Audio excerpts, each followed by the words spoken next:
Hello, hello. The perfectly timed bloop. How's it going, everybody? Hey there, Olivia 5K, Atlas WW, Gokika, the Girthquake. What a name, what a player. Love it.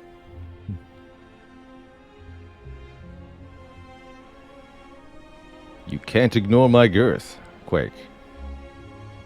How's it going, Permapensive? Blank of a log page. Blurst. Cosmic Osmo. Basami.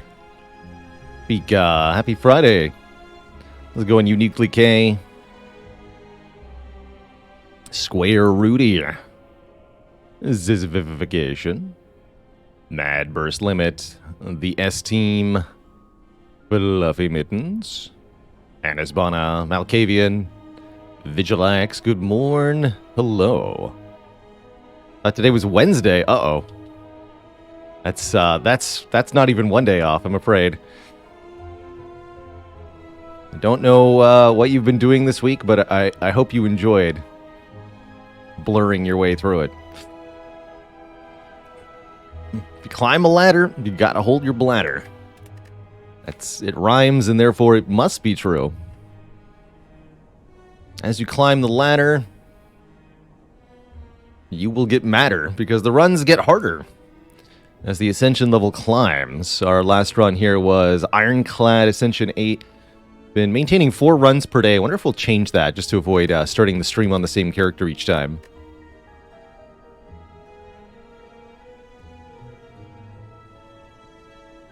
Ooh, that sounds tasty, Fluffy Mittens. Opted last-minute mushrooms and garlic and butter? Yes. Carbonara. Very tasty. 5 wins today. Well, it could happen. Although we'll have to get started quickly here if we want to make that happen. Let's do that. I have no objections jumping straight into the gameplay. I've always been a gameplay-centric guy, not one much for small talk or minor details. For me, it's always about what's the decision that's before us, and how do we solve the puzzle. Quick recap here. The format we're playing at the moment is the Ladder Streak Challenge, a challenge format of my own devising. The goal is win on every Ascension level in the game consecutively. So, Ascension 1 through 20. 20 consecutive wins. Every time we win against the heart, we up both the Ascension level and we change characters. So, we went from A1 Silent, Ascension 2 Defect, Ascension 3 Watcher, Ascension 4 Ironclad, so on and so forth, with the goal being 20 consecutive rotating wins across the 20 difficulty levels. It's quite a challenge, but it's also a really, really fun format, in my opinion. Let us see here. Silent. On Ascension 9, now all enemies have their full hit point values. That means the heart is going to have the full 800 health. And other enemies get a small buff to their hit points, usually around 5%. It's not that much, really. I could definitely see us starting out with a rare relic here. Also contemplating, is there a way to get elites for 1 hit point here? We could get this elite for 1 hit point. Is that particularly worth it? Not really. Not when I could just have an extra relic. Especially a relic that's very good. Not really a challenge at all? Well, I would say it's still a challenge for me. I've failed at the ladder more times than I've succeeded, and that's true even in the last few days. We already had one false start, so to speak, one early Ascension loss. Is a 1 hit point boss possible, asks Girthquake. Yes. Yes, it is. Very, very, very unlikely. Although if you want to experience it yourself, you can use the seed system of Slay the Spire to forcibly play a run where you can get a 1 hit point boss.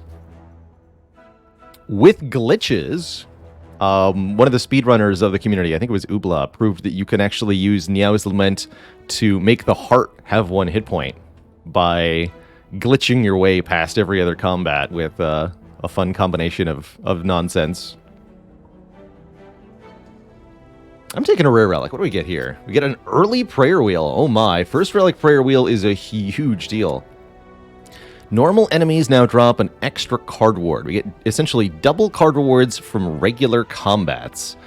And that's going to allow us to build a deck very quickly as Silent. We're going to be able to add a lot of high-value cards very fast, and that might let us go elite hunting here in Act 1, depending on what we find. You know, give me a Blade Dance and an Accuracy and a Terror in the first 3 combats. Let's go. Silent, more than any other character, I think, can do very well with a huge deck of cards. And what we're really going to like about the Prayer Wheel, once we get out of Act 1, is that doubled card rewards will mean a dramatically more upgraded cards seen. Would I say that's the best case for Floor 1 Rare Relic on Silent? No. Probably my best case would be Gambling Chip. Although I would also rate very highly the Incense Burner, the Fossilized Helix, the Pocket Watch, the Old Coin, a couple other good ones in there. Dead Branch is very good as well on Silent, if you can find shivs anyway. Tingsha and Tough Bandages don't start very good, but can become very good. Although it's not guaranteed. We did it recently on stream, have a Tough Bandages start, and then we saw no discard cards in Act 1 and we died. That was sad. Are the eggs rare? No, they're uncommon relics. Anyway, I think we want to be taking more fights. I guess let's keep our options open here. This is technically strictly more better, right, than this way, because we have all the options of the left path, except there's more options here. So let's start this way. Good old Cultist. This Cultist didn't roll totally max health. Cultist in general a little bit tougher here with that now Ascension 7 mod. So Silent in particular can struggle to kill Cultist before it gets a couple of strength buffs. Oh, look at that. We actually drew lethal here. Very good, very good. The high end for Cultist health, I think, is 55, maybe even 56, and this strike wouldn't kill if it had rolled that much. A slight random variance in enemy health is actually quite fascinating and important aspect of Slay the Spire, because what I found is that it means that every point of damage upgrade you can get has a percentage chance to be relevant. I think it's why Slay the Spire tends to create perfect kills or one hit point survives so often. Wow, these are not the first 3 cards you usually want to see. What's in the second card reward? Pro tip, always look at both choices before you make a decision. Tactician and Eviscerate's a fun combo. You can almost guarantee that we'll find draw discard effects pretty quickly. How's it going, Goblin Chieftain? This is the ladder streak, where we try to win streak all 20 Ascension levels. Gets harder as we go. Challenge format I came up with for the channel a long time ago. It's a good time. That's a very speculative Tactician, but I think with the Prayer Wheel, we can pull it off. I'm taking it. Oh, I'm actually really happy to see Jawworm here in this first question mark. Why is that? Because Jawworm equals 2 card rewards. That's why. And I want an Acrobatics stat.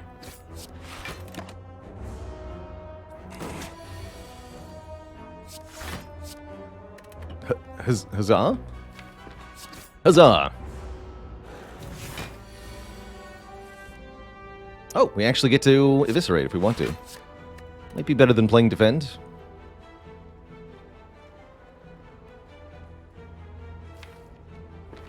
I think it is better than playing Defend.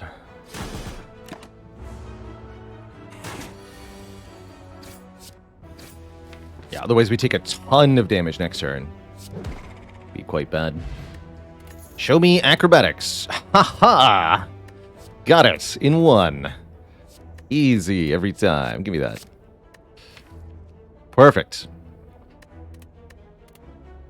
Do we want a Quick Slash, Riddle with Holes, or Deadly Poison? These are all relatively subpar damage cards.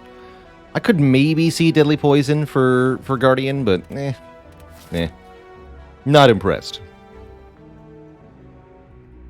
Alright, from here, we do indeed have a Force Elite. I think we want to go left half so that we have the option to do these two. So we're going to go this way for now. I'm actually completely okay with 5 combats in a row because prayer wheel. So let's take a third combat here.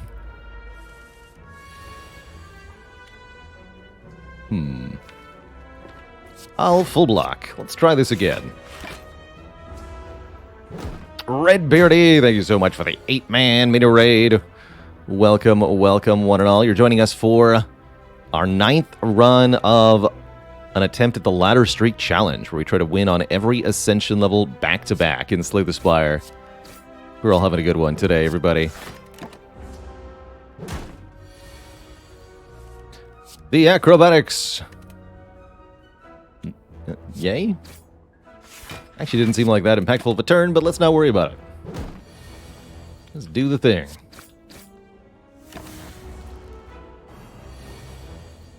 What I really like about Eviscerate as a card is that even if you don't have any draw or discard effects in your hand, you can still pay 3 energy to deal 21 damage. Ghost in a Jar. Well, that's a nice early find. These are some premium cards. These are not. I'll probably take one of these 3. Like Sweep, Piercing Wail, Dagger Spray. Currently don't have any area damage. But if we're fighting Guardian, the Leg Sweep seems more promising. Do I think I can finish the ladder before we go on break? That's my goal. That is my goal. But it's going to require us to be successful, so taking my time on each run is also going to be important. Could also take this Dagger Spray. Leg Sweep Dagger Spray seems reasonable AF, actually. I don't really like the Dagger Spray, but we might need it. No, I don't think I want it. I think we can, well... Actually, we might need it for these fights. Actually, we probably do. Alright, yeah, Leg Sweep Dagger Spray. Let's do it.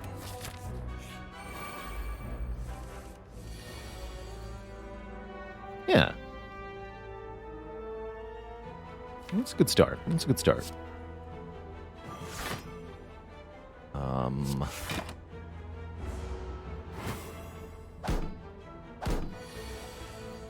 Wow, this one did not attack again. That's providential. There's the Dagger Spray. But don't get to use it this turn.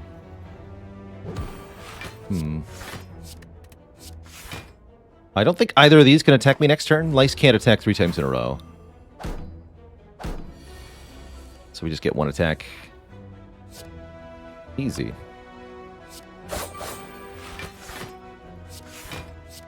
And I should be able to finish them off here. Seems like we're kind of low output there, but our blocks were good, so I have nothing to complain about. As long as the block can be good, then life is good. We are weak forever. Huzzah. Is that the right move? Not sure. Oh yeah, yeah. Kill it. Good. Alright, one louse down. We're ready for turn 6 of this lice fight. Hello? I'm ready for my 2 card rewards now.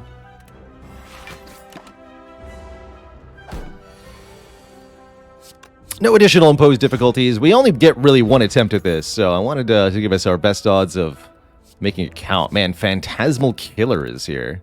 And Dagger Throw. Dagger Throw is exceptional with the Tactician and the Eviscerate. I'm kind of down to add a Phantasmal Killer to this deck as a way to double our attack damage. Dagger Throw is definitely welcome. Prepared is probably better in the short term than the Phantasmal, but Phantasmal is a mighty powerful card, so I might take it. Do I think I can handle 2 elites? We have a very strong deck of cards now. We can do some serious nonsense, and we have good potions. I think we get to go. I think we get to go this way. It's a little bold. I'm not sure we'll end up fighting these elites in the end. It really depends on how these initial elites go and how well we've preserved our resources. But if it goes well, we're going to snowball like a champion here. So let's do it. All right. This is actually not the fight for Dagger Spray, because there are 2 Mad Gremlins here. And it seems like they might take offense to the Dagger Spray. Overall, not a bad Gremlins. Might have to use the Energy Potion here.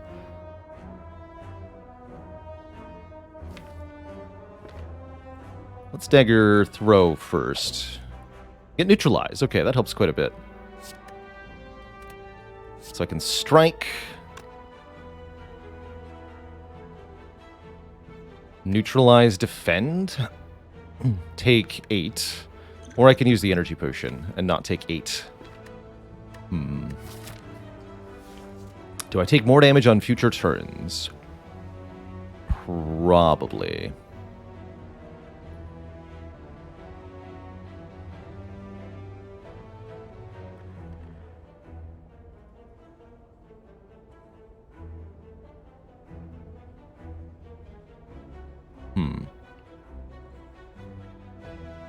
Thinking about what this energy potion can achieve versus, say, Gremlinob or Lagavulin seems kind of important, actually.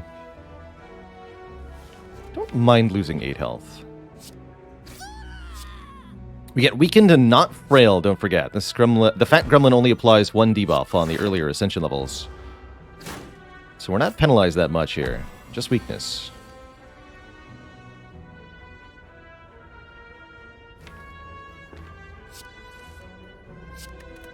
Good.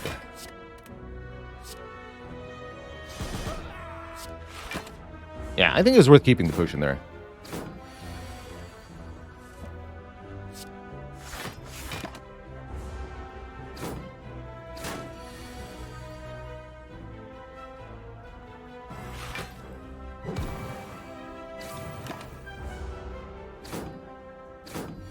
We can dagger spray if we have to.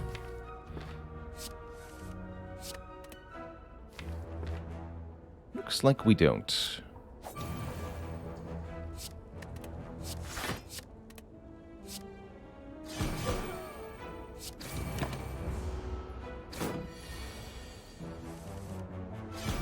Okay, not too bad. Now we have 3 potions. I'll be more aggressive with them. We're going into the first elite, though, so we'll definitely try to do that. Blade Dance is acceptable. Well-Aid Plan's exceptional. Definitely take a Well-Aid Plans here, so that we can hold on to an attack card to double with the Phantasmal, or line up the Tactician, or something. How do I feel about Blade Dance? Feels like we might be bloating the deck if I had a Blade Dance. I'm not going to be able to upgrade it, but it is pretty efficient damage right now.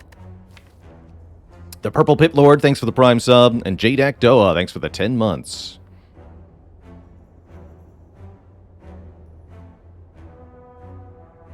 That would be a handy feature, Girthquake. If you're interested in having that in your own game, there's a mod called Info Mod that can display your potion and rare chance for you in-game.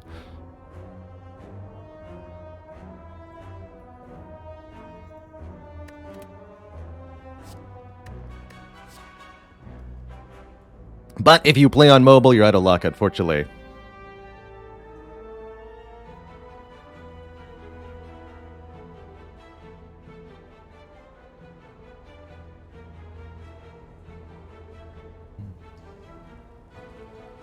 Kadutsa! Did you hear about the Silent that was turned into a frog? She's still deadly with her croak and dagger.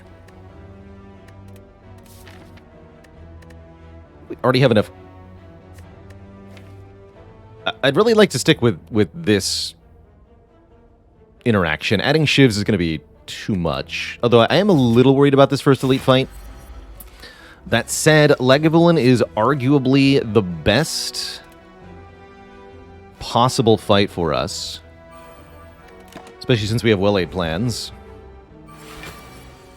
So we'll see. Ooh, that's a pretty good aggro turn. And that's a very good first block turn, sure. Wake up! Eat some double damage.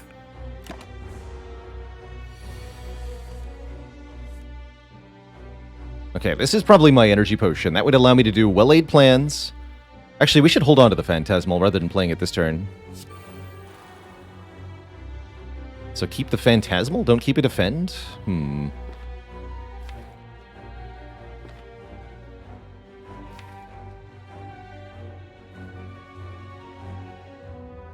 There's really not that much block in the draw pile.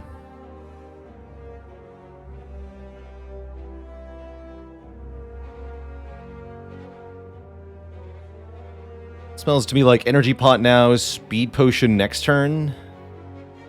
Gets us the best outcome from this fight. I'm okay using both of these potions here.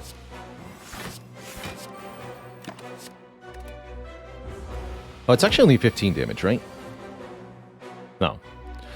Well, yeah, that's why I was thinking I maybe didn't want to use the Phantasmal Killer. That's a bummer. I think we still play this. Do this.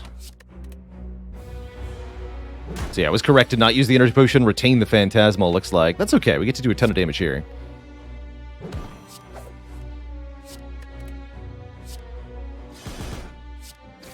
Look at that, 23 health left. We only get -1 strength, so these are 5/5. Not quite enough, huh? Probably have to block one more time. Unless Acrobatics can draw Eviscerate for me. But even then, I don't think, actually. Like, Sweep Neutralize is good, though. Like, Sweep blocks for 10, Survivor Defend blocks for a little bit more. Lake Sweep means it's weak next turn, though.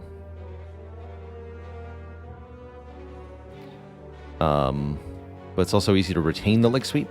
Let's just retain the Lake Sweep.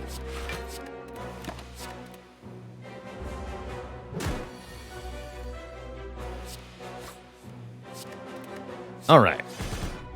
Cool. That wasn't too bad. We get a Regal Pillow, which is actually quite encouraging, as I could then sleep instead of upgrading, and we could maybe more reliably take this Elite Gauntlet. And we're offered a Corpse Explosion, Sneaky Strike, or Eviscerate. Now you're talking. Now you are talking.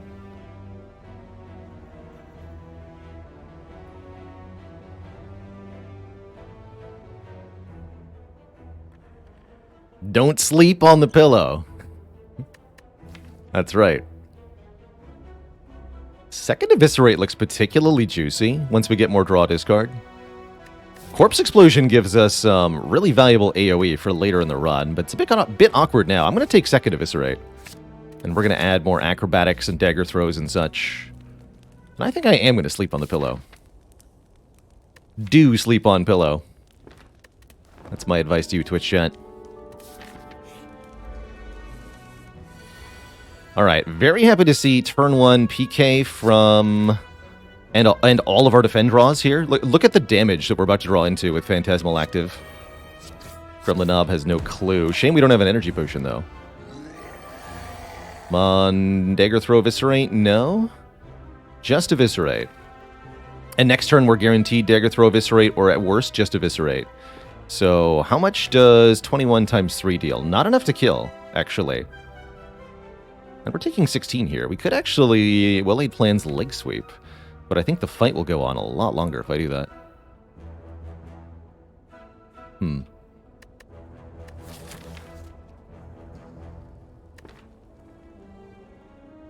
63 plus 9. So if we draw the Dagger Throw, which is very high chance, we'll simply kill next turn.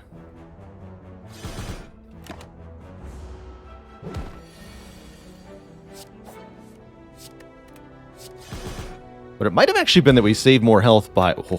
We save more health by playing the Leg Sweep and the Well-Laid Plans there, and then prolonging the fight, since we weren't being made vulnerable immediately.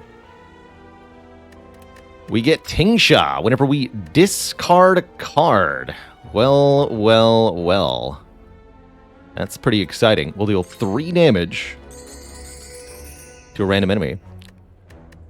None of these say discard, but Glass Knife does say do a lot of damage. Problem is, Glass Knife without an upgrade is pretty sad. Backflip without an upgrade is okay, though. And this deck wants more draw, and we're fighting Guardian, so give me a backflap. We've already added way more cards than I advise you normally add in Act 1, but heck my own advice. We've got a Peace Pipe. Who needs to upgrade cards, ever, if you could simply remove all of your cards? Food for thought. And yeah, we're going to go this way. I think we'll take the one event here. I know this is 2 card rewards, but more card rewards at this point might actually be a bad thing, because I'll be tempted to take them, and they're not very good. Though I would love another Acrobatics. Heck yeah, give me a couple potions, lady. I'm not going to buy 3. But you could probably do better than... Yeah, that's good. Snecko Oil, huh? Let's skip that. Actually, Snecko Oil with 2 Eviscerates? Yes, I'll take Snecko Oil with 2 Eviscerates. Actually, that's a pretty good potion, upon review. Any flappers? Keep the Survivor. That's my directive.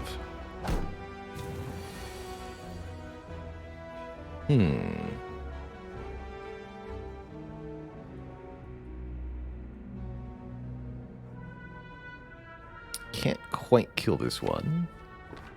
Could go Defend, Survivor, Phantasmal Killer. Set up for maybe killing one or both of them next turn. Only take 3 that way. Let's do that. Oh, Tingsha gets him. I forgot about Tingsha, actually. You show him, Tingsha. You do that thing. Should be enough damage next turn anyway. 20? Yeah, it's 20.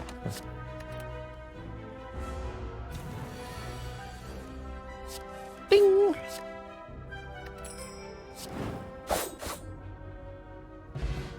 Weak potion. I don't know, that's a pretty weak potion. These are pretty weak cards. Double dodge and roll showing up. Let's take an elite. Lagavulin again, the rematch. Keep this.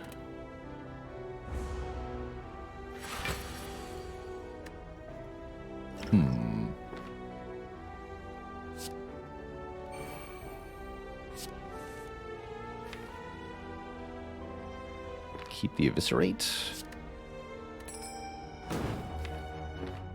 Suppose that we do. Yeah, now we're guaranteed to draw Dagger Throne Eviscerate. We'll keep the Leg Sweep next turn. Sure. We use Gambler's Brew here for some serious impact, but I think we'd rather keep that potion till Act 2, if possible.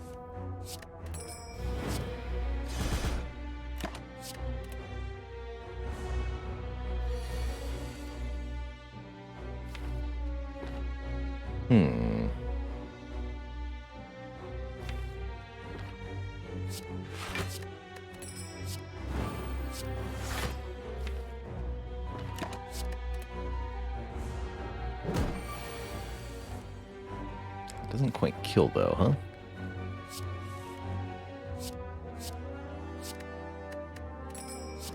Oh, I didn't even need the weaken. Yeah, this is 42. Let's block instead. Not worth taking 15 to win like that when we can win without taking 15.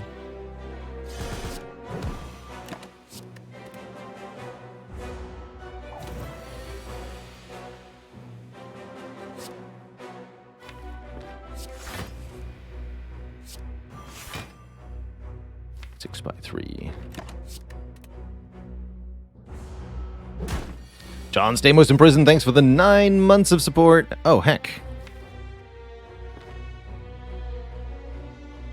Alright, it's time. Time for the Snecko Oil to bail me out. Good job, Snecko Oil. You did it.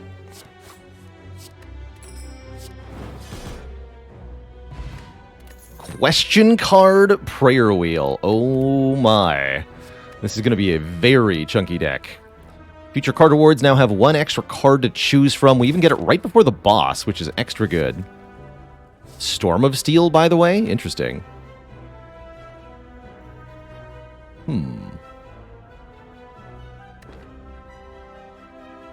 Sure.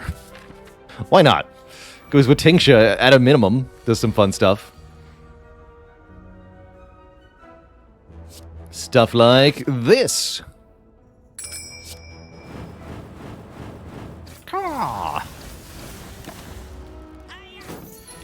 Look at that damage. Plasma Snake, thanks for the 7 months. You're heckin' welcome for the content. I'm taking another Acro, and you can't stop me.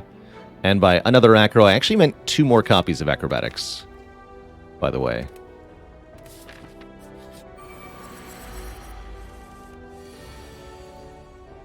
We're dancing.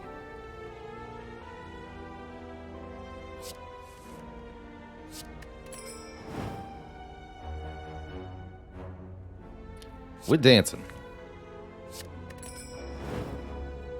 This would be a good time for Energy Potion. Can Well-Aid Plans and Dagger Spray? Sure. Seems smart.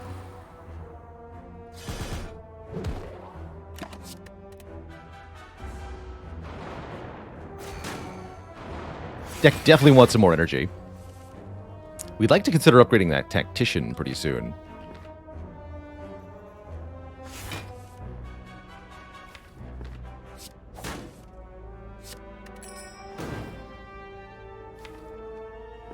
Just strike here. It's pretty good acrobatics. I'll keep the leg sweep though. We can go leg sweep, Storm of Steel.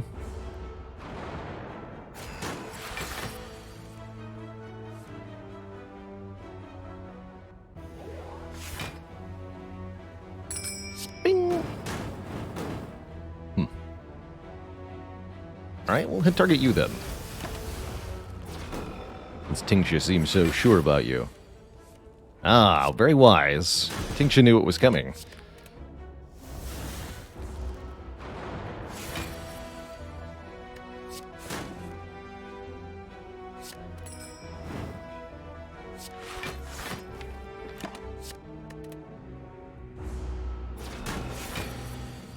Hope this turns into one of those 40-card decks where we cycle 90% of it on turn 1. I think that's where we're headed. I think that's extremely where we're headed. Third Eviscerate now. What about a Footwork? I really don't want that many more unupgraded cards. Got some really good upgrades, but what if I just remove? This should turn into an Apotheosis deck, I think is what's going to happen.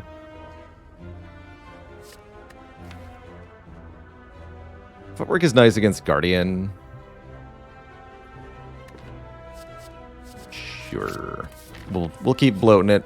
We got tokes after all. I'm going to toke at every fire. Although we have plenty of good upgrades, I think we're just so hopelessly behind on upgrades that I'm going to try to refine the deck in other ways.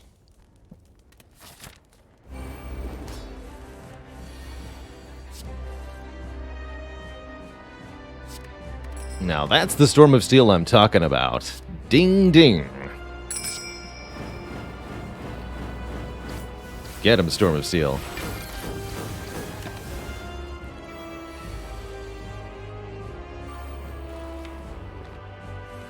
Any blockers? No?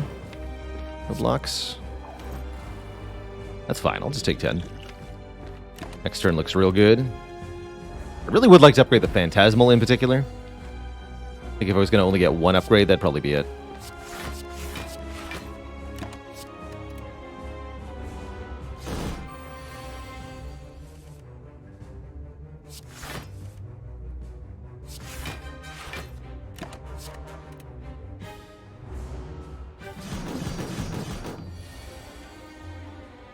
It is time.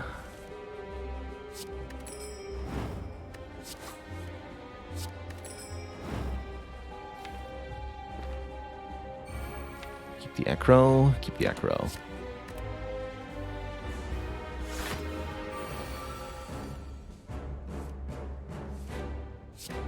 Oh my.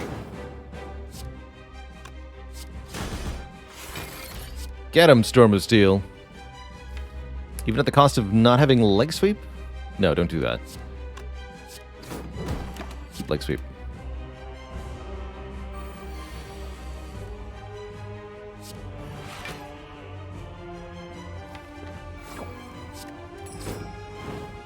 Next turn, plenty of blocks, so keep Phantasmal, I guess. We should be able to play the Phantasmal and block here. Yeah, we can. Keep Acro to go with Eviscerate. Just keep the Eviscerate.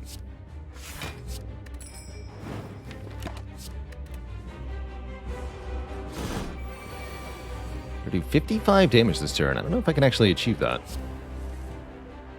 Oh. How much is this? 6 other cards. Each is going to do 11 damage. That's plenty.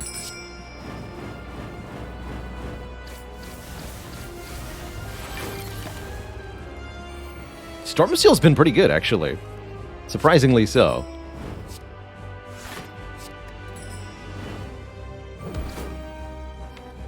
Surprisingly so.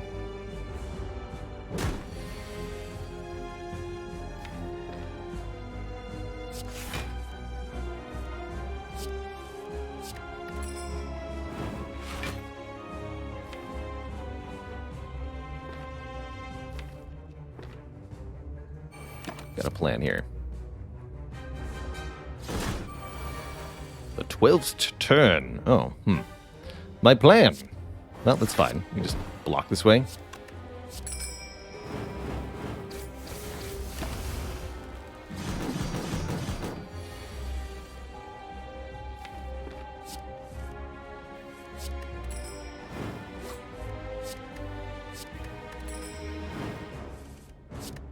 Ding. Alright, the Guardian has been vanquished by our upgradeless deck. We're offered a Tools of the Trade, in addition to some other stuff. I'm liking tools here. Start of your turn, draw one card, discard one card. Cycles through the deck faster, so we're more likely to see more important cards again quickly. And makes these Eviscerates much cheaper on average. Really nice pickup here. It also does 3 damage per turn, it's true. Corpse Explosion and Unload in particular could both help out, but I like this tools a lot. Snecko Deco, huh? Interesting. Double Eviscerate Snecko seems pretty good. And Question Card Prayer Wheel Snecko Eye also seems pretty good. Snecko Eye will draw us more cards per turn, very crucially increasing the chance that we draw useful things together.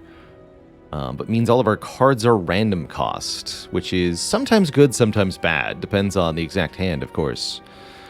I like Snecko with well-laid plans. I like Snecko with high-cost cards. We've got Eviscerate, Leg Sweep, Eviscerate here.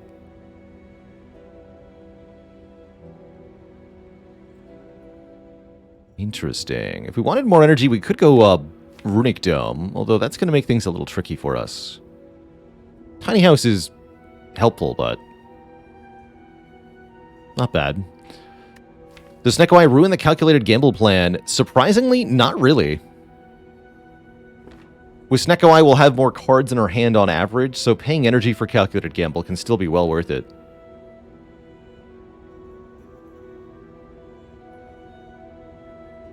I'm taking this Snecko Eye. I think we're going to do really fantastically with it. And I think we're also really likely to see the cards that are very breakable with Snecko Eye, just because we're looking at so many cards in general. And that's my goal this act, is mostly look at a lot of cards. We'd like to hit a store. Although I can't go left path if I want to do that, huh? Fires are also quite good, because remember, every fire is a card move. So again, this looks good for that reason too. 4 fires, 3 elites, just no shops is the issue. Although usually shops are for card moves, so maybe I don't care that much. Shop could be a source of apotheosis, which would be really nice. Biggins, thanks for the 15 months of support.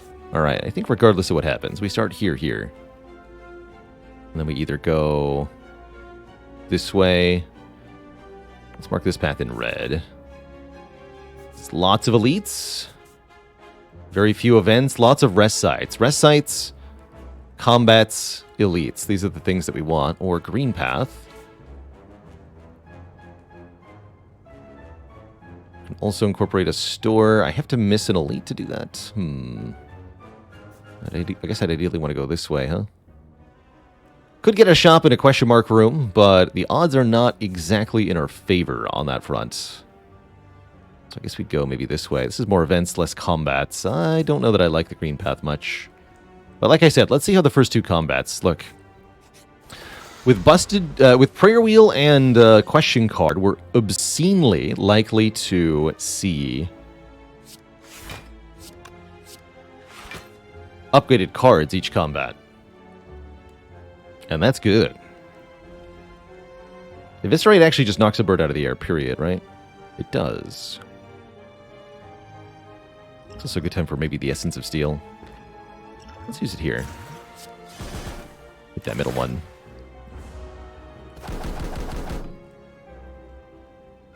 I like using Essence of Steel for a little bit of extra block in fights, particularly where you're able to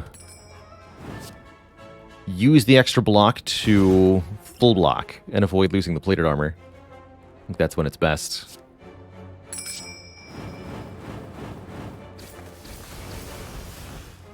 Get him. Hopefully blocking the small amount of damage there, too.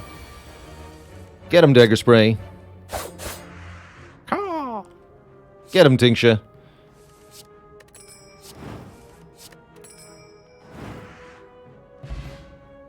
We get $20 and card award number 1 includes a Crippling Cloud Plus.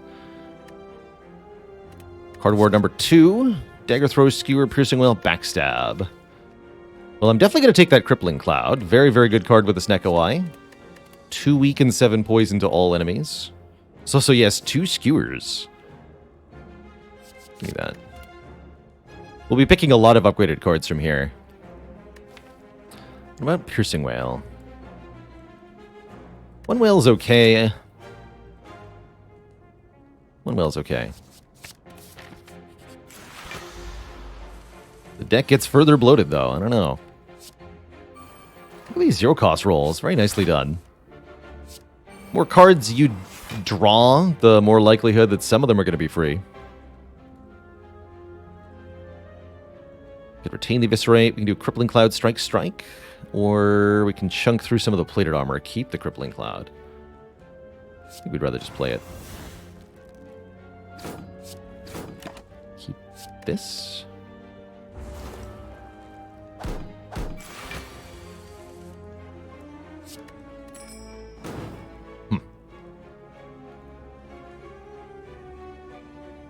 Not the turn I was expecting. Let's try that again.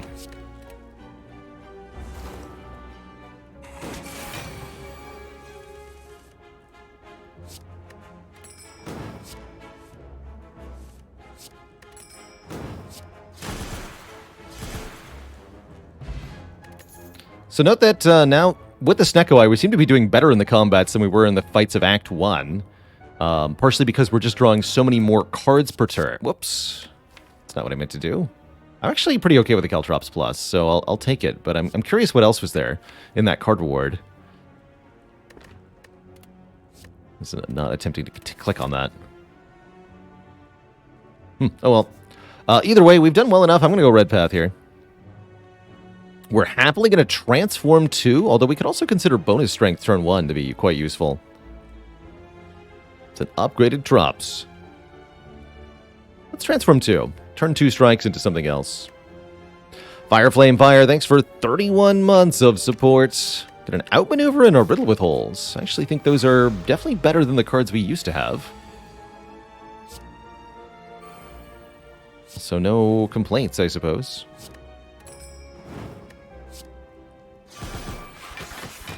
Okay, Storm of Steel is going to be less effective than usual against this opponent. Maybe I want to take Caltrops here.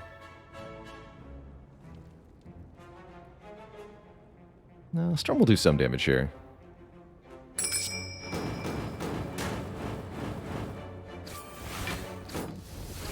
Oh, not very much, though. We're immune to weaken, though, so who knows? I should have played Caltrops.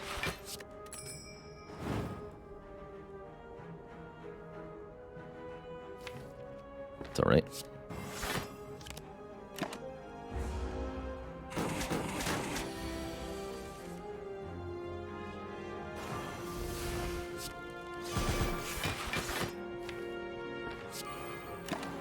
All is well.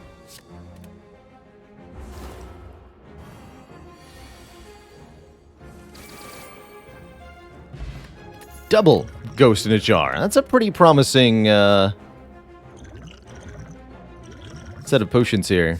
Reflex is here. Terror Plus is here. Backflip Plus is here. Actually quite like the Backflip Plus with the footwork. Reflex versus Terror. That's a tough choice, actually.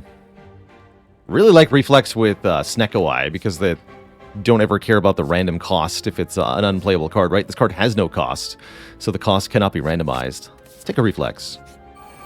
31 cards, and we're barely in the middle of Act 2. I think we might have 50 by the end of this run if things go well.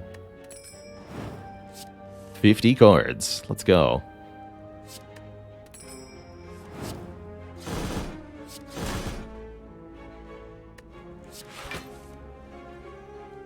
Really? Cannot seal the deal here? Bummer. I guess we'll go Footwork Well-Laid Plans. I've only got 8 damage.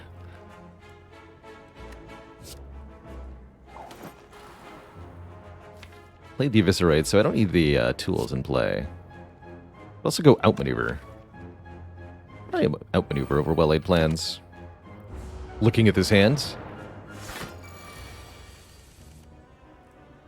I see. It shall be so, then. 1, 2, 3, 16. So we need only 1 hit on the sphere here. Perfect.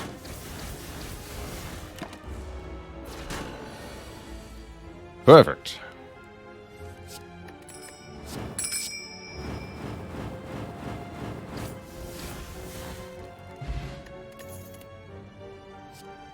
Unupgraded Dagger Throw, I think, is no longer that helpful. Upgraded Tactician, that's what I'm talking about.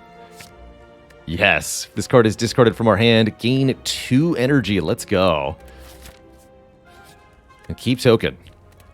Never stop toking. Hey there, Chrono. We seem to be breaking the silent with a Prayer Wheel question card. It's only going to get worse from here. For our opponents, that is.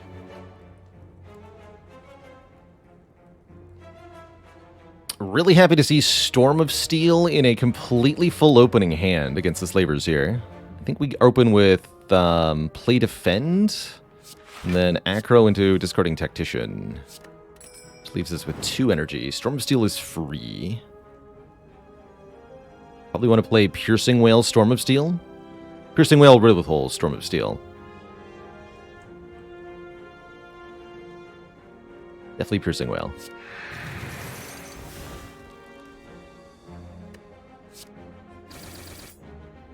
And this does only 24 damage, so this Slaver is not dying. If I want a full block, we can lose 1 more defend here, do a little bit less damage. Let's do that. Not that we're immune to the weakness of the front Slaver.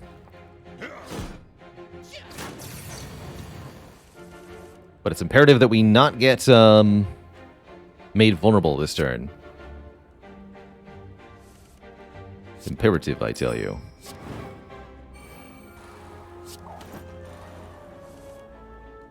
Another free Eviscerate. Good.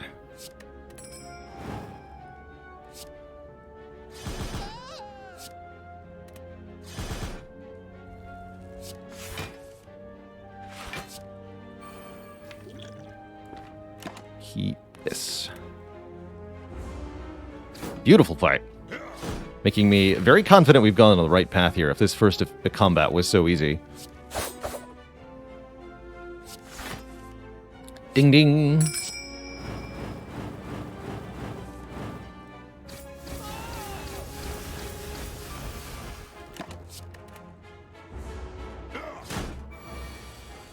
And with one final toll, they're gone.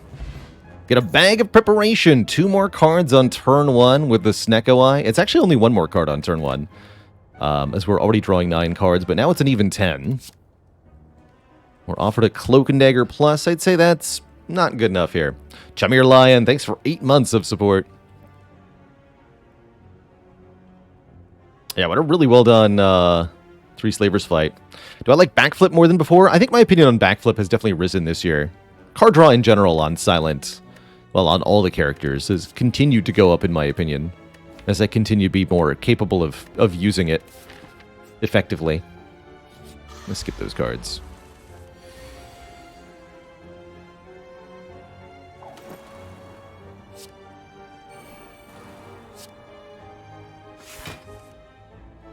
This is what I really like about Snecko. The turns like this, where you just get to do everything. Everything you've ever dreamed of. many energy of cards did I just play? We did Leg Sweep, Defend, Eviscerate, Footwork, Well-Laid Plans, Tools the Trade. Like, what? That's not fair. That's not fair to anybody.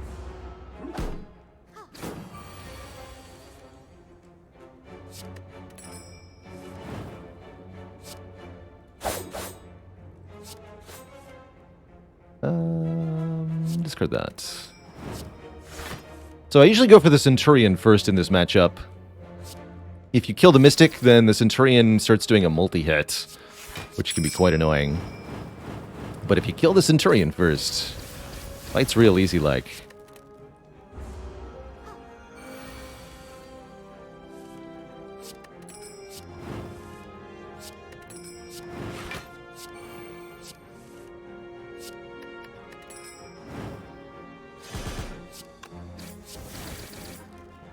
Get riddled on. All attack plus would be a nice source of area damage. We could consider another Storm of Steel here. Double Storm of Steel build. Is that a thing? Let's make it a thing. Double Storm of Steel. Ooh, and +1 strength is going to make all our physical attacks hit just a little bit harder. That's actually quite important here. Yeah, exactly. With Tingsha, why not? Toke another strike. We're going to keep toking at every fire, like I said. Could take a vent over 1 combat here. But I really think because of Question Card Prayer Wheel, we want combats over events. So I'll take another fight on purpose. Pen, thanks for 25 months. The quarter century of support. Look at the bird here. Keep Phantasmal Killer? Keep Phantasmal Killer. Again!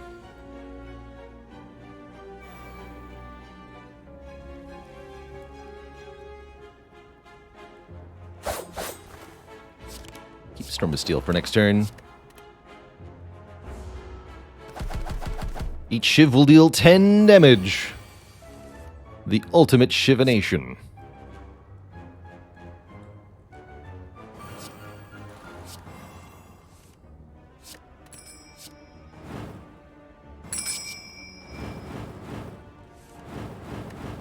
The Eviscerate will deal even more than that. Caw! Don't think we need a second Riddle with Holes, although the Vajra does make it a better card than before. I'll take a second Leg Sweep for sure. 2 weak 11 block. Yes, please. It's probably the best block card you can get on Silent with, other than Wraith form with Snecko Eye. Gambler's Brew is definitely better than Essence of Steel here. Way better. Activates our Tingsha. We have so many cards in our hand, especially on turn 1. Very good potion.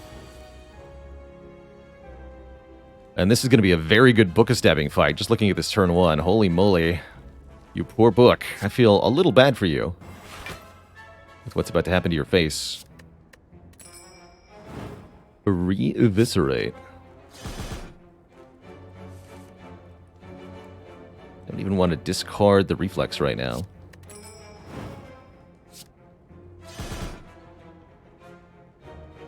Let's see. Tools Riddle? Or Well-Laid Plans Riddle? I suppose Tools is better than Well-Laid Plans here. 1-second backflip. Ooh, free out maneuver. Definitely Tools Riddle then. Go!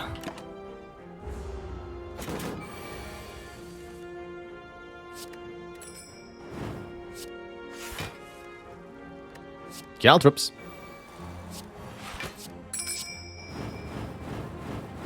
Enjoy your spikes.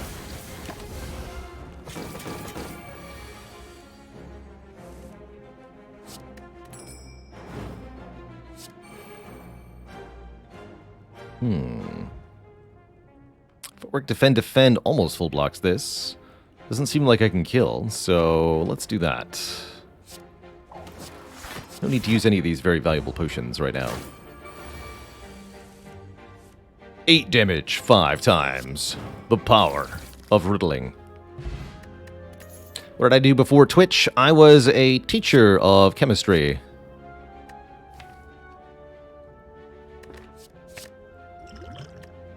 Flex Potion's pretty strong, but is it a Gambler's Brew strong? I don't think so. Yeah, on Twitch these days, I still feel like I'm teaching in a fashion. I'm teaching gameplay and strategy rather than the rules of our material world, but it's teaching nonetheless. College. Early intro level college.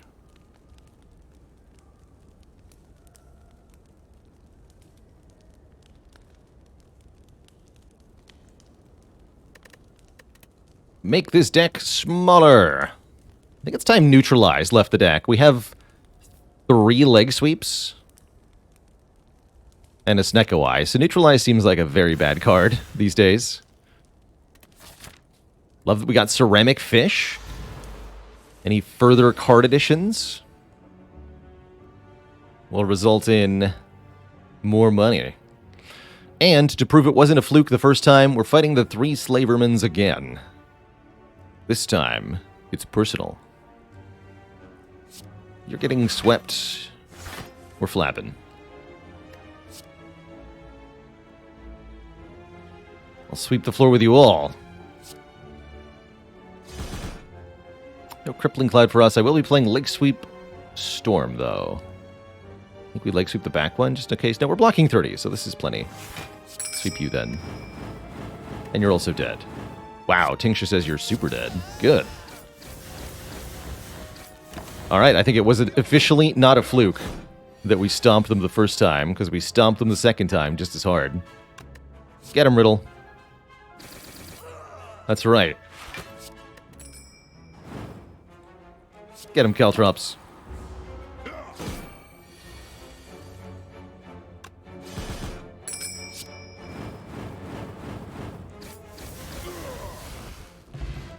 War Paint will upgrade 2 random skills. I'm cool with that. Although, knowing our luck, it'll upgrade Phantasmal Killer's Storm of Steel. We're also offered Burst and Adrenaline. Adrenaline's not as good with Snecko Eye, generally speaking. Burst doesn't seem that good either. Although Burst Leg Sweep, Burst Backflip. You don't want to Burst Storm of Steel, usually. Burst Phantasmal Killer's fun. Should take 1 Adrenaline. Sometimes it'll be good. Alright, Defend Acro, those are good upgrades. And you heard me, we're not upgrading cards in this deck. We're just going to keep removing stuff. Starting now with our basic defense can begin to go. We've replaced them all with Leg Sweeps.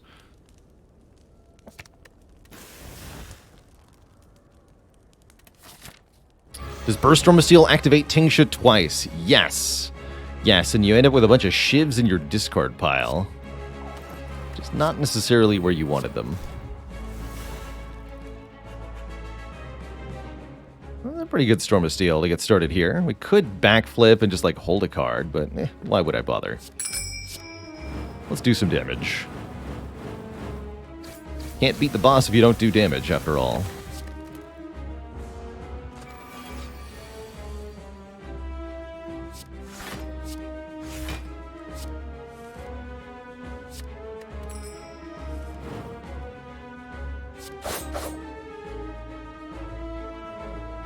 Might want to consider getting Tools of Trade in play. I also really like playing Crippling Cloud. We take off Artifact from Bronze Automaton, we'll weaken the orbs, and we won't draw the Crippling Cloud again. Also lets me full block with the Survivor. Okay, we'll wait on Tools of Trade then. These are unacceptable. I'll also play Eviscerate here. I think that'll hold on to.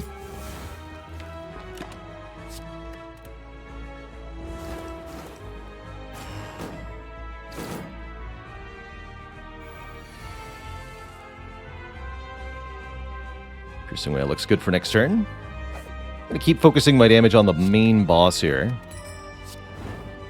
Tingsha will help on the periphery anyway.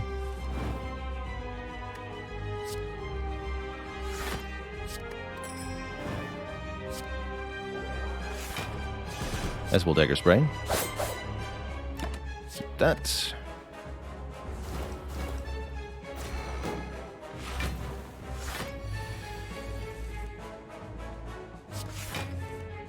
Caw. 17 is enough block, so I can play this Storm of Steel now. Or outmaneuver. Ding! No energy left, so not much point in taking that PK. You're taking my 2-cost tools to trade. Prefer that I reroll that, thank you.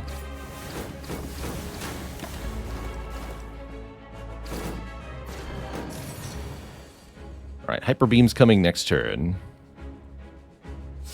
Outmaneuver will help for that. This turn was pretty sad, with all the discard stuff in my hand, but no tools. Whoops.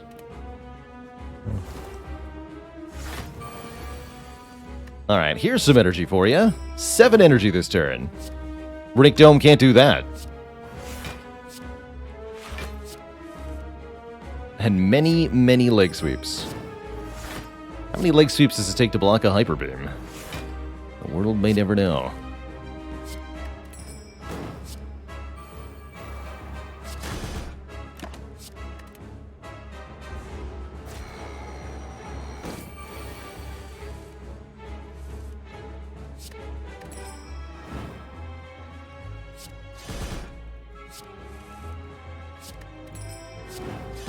Get him, Storm of Steel. GG. Shivtacular. We're over $600 here. Offered Alchemize, After Image, Burst, and Die. Alchemize surprisingly bad, given that we have 2 Ghosts in a Jar already. It's hard to improve on that. After Image looks pretty good, though.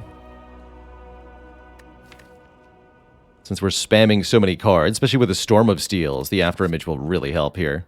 Let's take a Storm of Steel. Yeah, Sozu would be good here, surprisingly.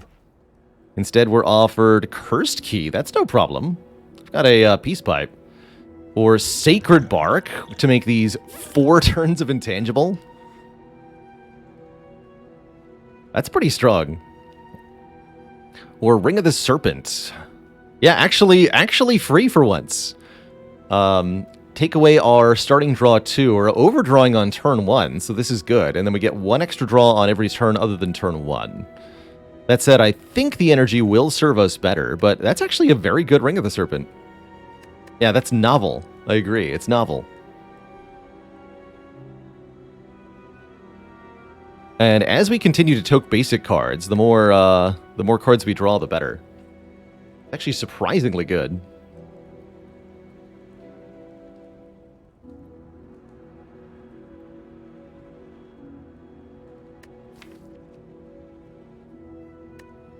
Actually, I like that quite a lot. Let's do it. Yeah, based on that last fight, we don't even need energy. So let's go. Let's upgrade Ring of the Snake into Ring of the Serpent. We'll still draw 10 on turn 1, and then we'll draw 8 on every other turn, or draw 9 if we have tools to trade in play. That's pretty good. Alright, can't be avoiding the merchants this time. We have way too much money to even think about it. And guess what? Merchants equals more card removes. Equals more good stuff in our pockets.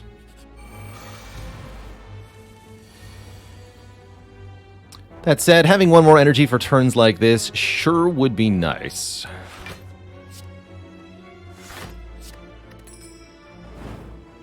To avoid weird interactions from occurring.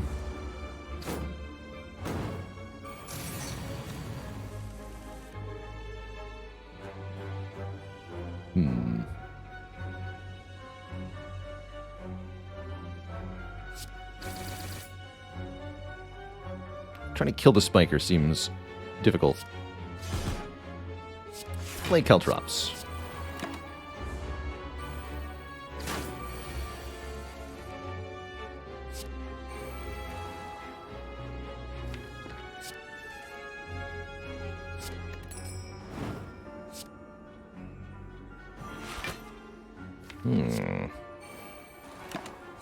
Not having a Spiker solution's pretty spooky. Guess we can kill them with Ting Chef. We absolutely have to.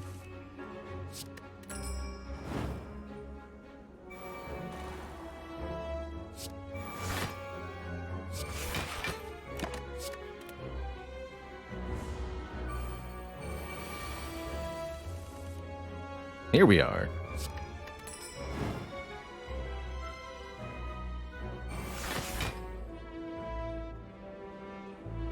$16 times 3.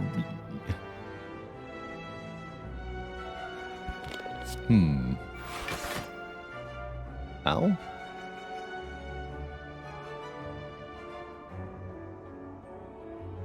$32, so that would hit 3 times. Yikes.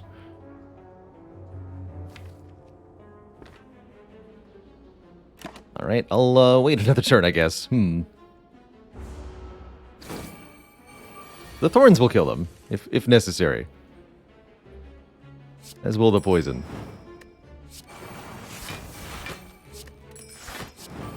Just kill them with poison, it's fine.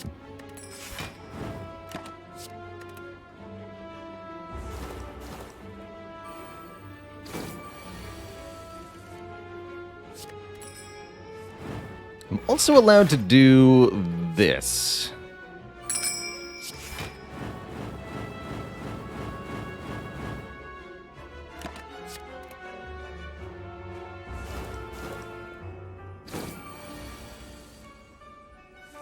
Ding.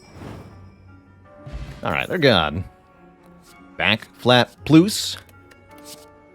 Back, flat, plus again. Give me 2 upgraded backflips. I'm all about it. Heck yeah. Welcome. Who needs a sneaky strike when you've got 2 upgraded backflips? Twitch chat. How many powers does this deck have? Is it worth buying Birdface turn for 300 gold? 1, 2, 3, 4, 5. Yes, it is. That's 10 health per combat. Calc Gamble is amazing, of course. Card removal is amazing, of course. But I think of the relics, this is my favorite here, personally. You might want Abacus with draw discard, but look at this. 35 cards? That's a lot.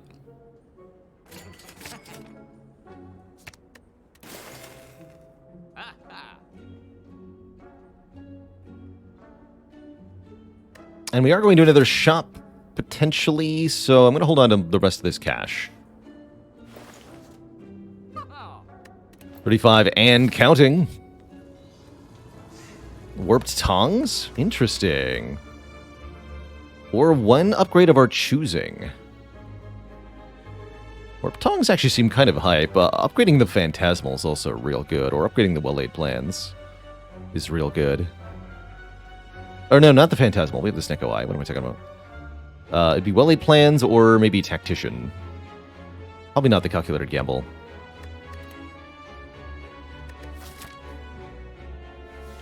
I'll take the Curse instead. You get 9 gold for that. Besides, has pain ever really hurt anyone? You know?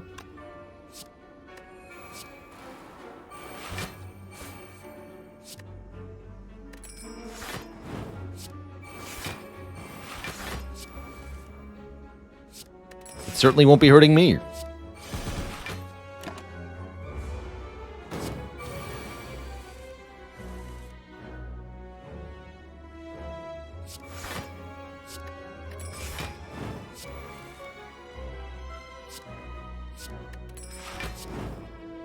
It's actually almost a kill, so we just want to play as many powers as we can. Love it. Still got footwork in the draw pile, huh? In that case, we wait.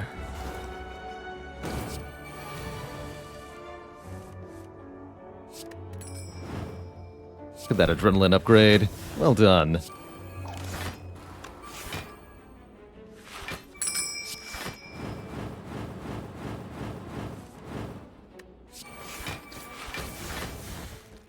Beauteous. Calculated Gamble number 2. And now we can take a Terror. Is Terror even good? Yes. Alright, are we going second shop? Probably this one. From the looks of it. This looks real good as a path. Double Exploder. Only 1 Spiker, though. That's good. Calc Gamble is 3 cost, huh? Oof. It's also Storm of Steel at 3 cost.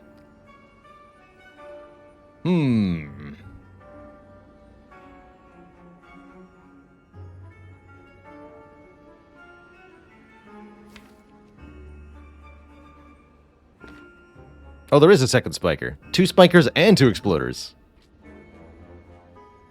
Well, that's too many shapes. This could be an okay Gambler's Brute turn. I mean, we've got plenty of time to find a better potion. But we're not even taking that much damage as things are, right? Leg sweep. This one.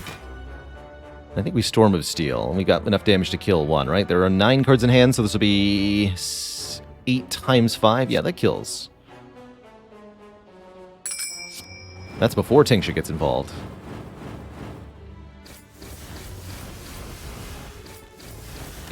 We do take some, but nothing the bird face turn won't heal.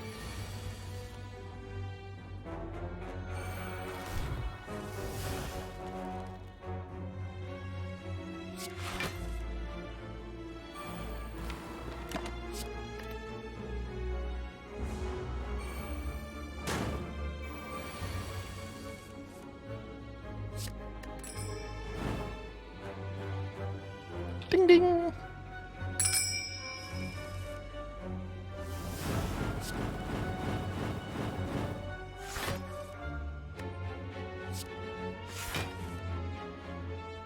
Ding ding. Actually, let's go Survivor Crippling Cloud, actually.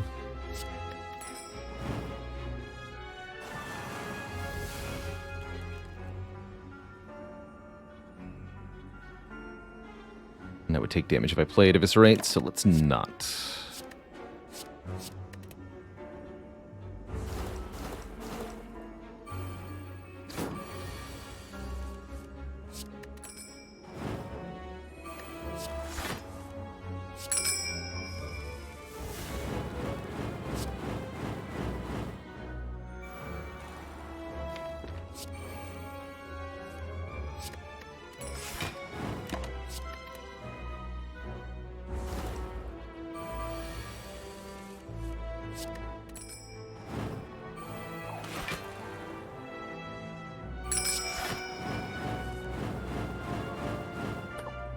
Got him.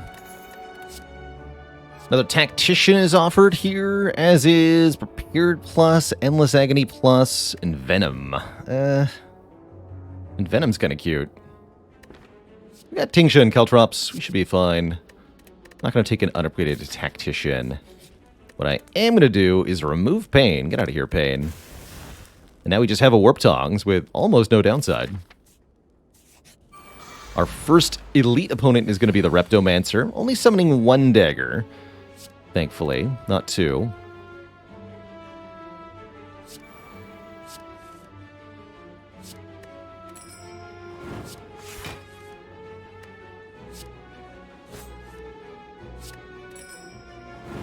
Could play Storm of Steel here, or I can Calculated Gamble and get a whole bunch of better stuff in my hand.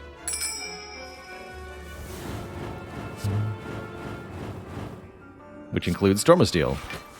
Again.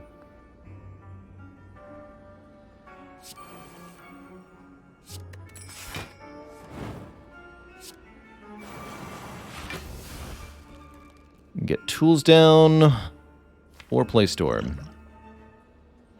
Looks like it's pretty important to get tools down, considering.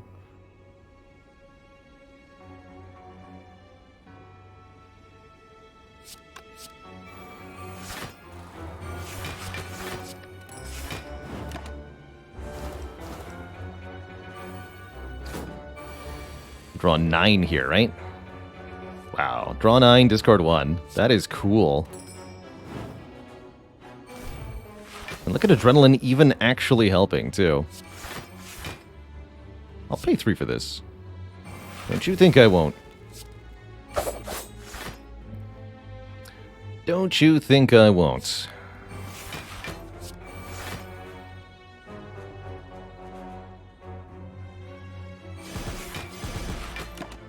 Alright, no Willy plans yet.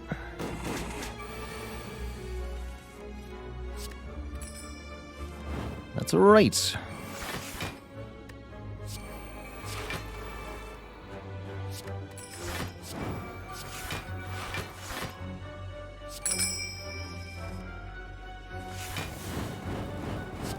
"12 damage 5 times. The power."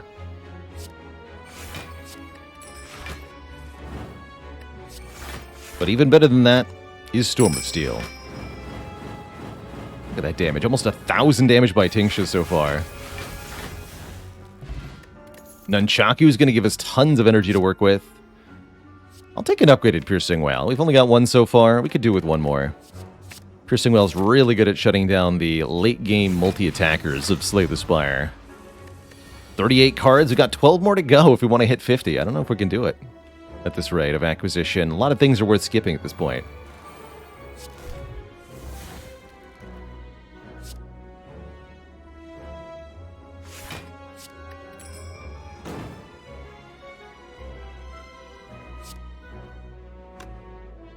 Play this defend. Oof.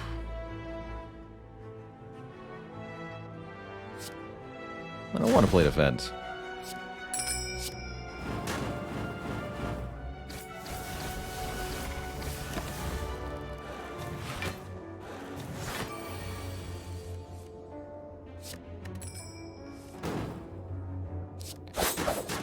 Riddle.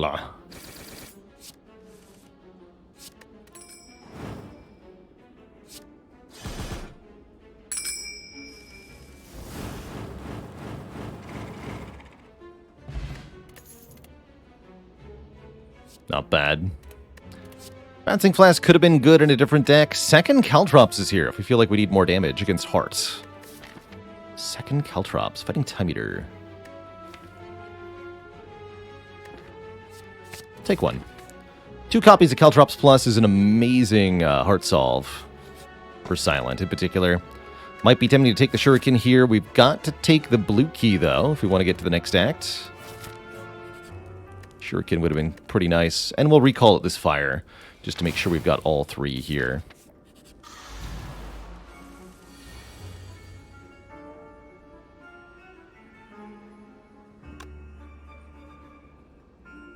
I'm either playing After Image or Storm of Steel this turn. I think I'd rather do Storm of Steel.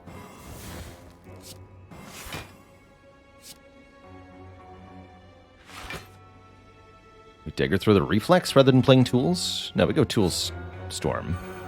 Would be silly.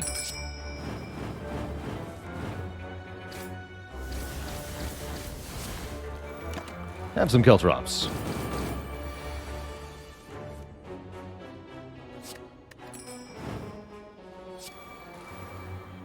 Since Nemesis is intangible, there's not a lot I can do this turn, but outmaneuver and well-laid plans mean life's good anyway.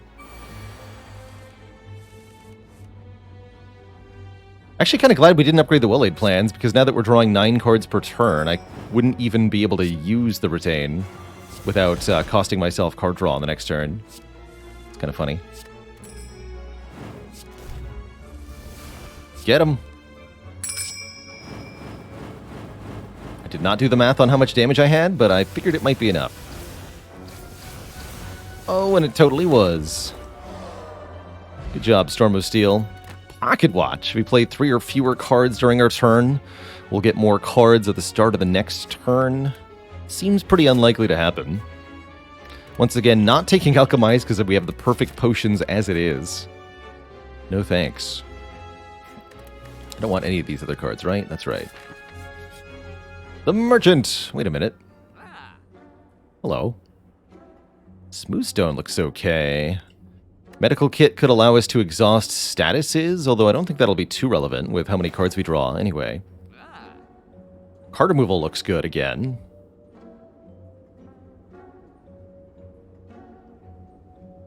Let's keep removing these basic defends. You ever see a Silent take out all of her defend cards without taking a Pandora's box? Pretty crazy. I do like the +1 block with the Smoothstone. We'll be relying on our block cards quite a lot. And like I said, we got good potions, so I'll take the Smoothstone. Some argument for taking Sneaky Strike as a way to generate energy. I'm not sufficiently convinced. Is an Entropic Brew better than a Gambler's Brew with 3 potion slots? I actually don't think it is here. This is a very good at Gambler's Brew. Like, stupid good Gambler's Brew. It could be 3 more ghosts. It's probably not that. But you're right, it could be. Hey, look at that. 12 block exactly. I'll take it. Pretty underwhelming turn, all things considered. But that's what Pocket Watch is for. Oh, there we go.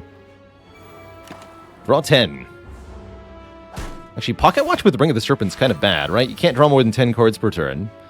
Currently, I just tried to draw 12 cards, but the game stopped me.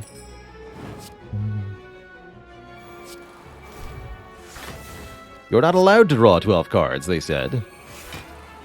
That's against the rules.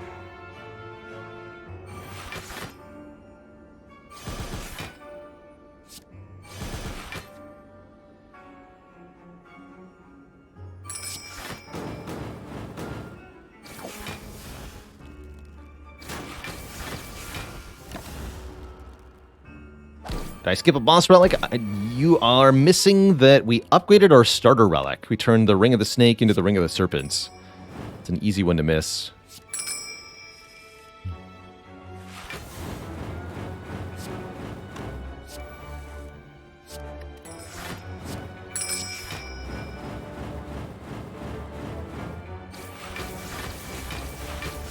Kerpow.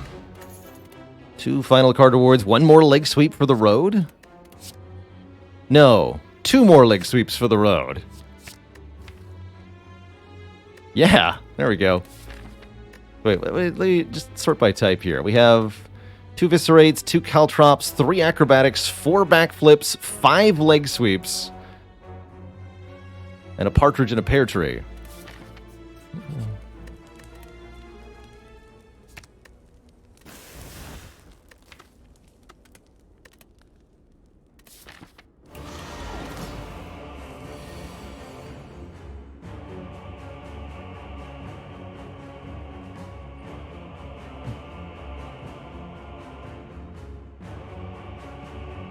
And a beer in a tree.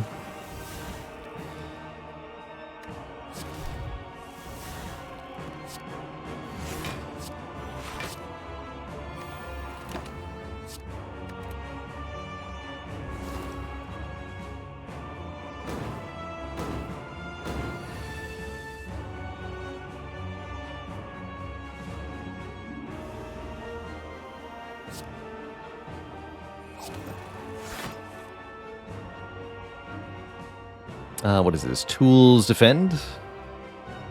3 more cards next turn? That seems fine. Guaranteed Pocket Watch value. Cards are all bad. Discard this, though. Too expensive.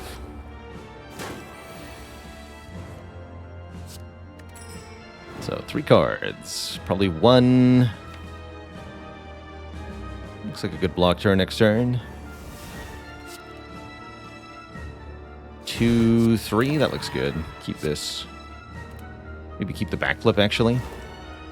Oh, that's right. Time Eater doesn't make us frail on this difficulty level. That's a kind of convenient.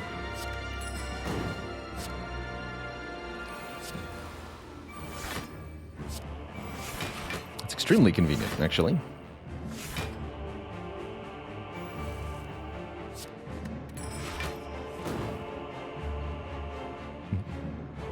Yeah, too old, too Canadian. I'm glad at least one person knew what the heck I was talking about.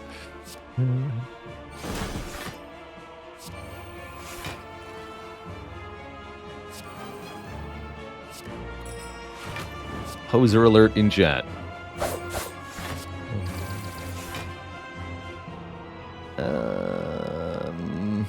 I guess we're playing Storm of Steel. Don't love that. Have some noise. Tim.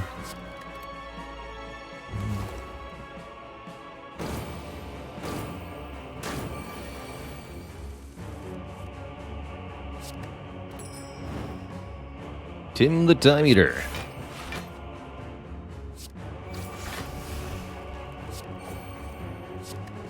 Tim the Time Improvement Man.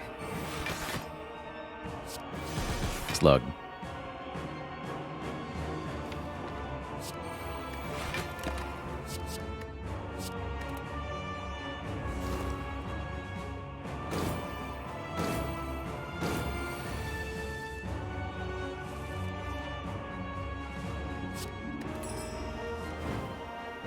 So I don't think we can finish off Time Eater here. because we're limited on cards. But we can set up a beautiful next turn. Can I play 4 more cards, actually? Might have to Acro. Might have to Storm Bastille.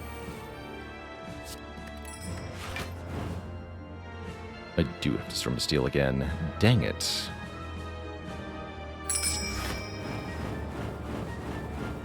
This might go badly. It's too many shivs.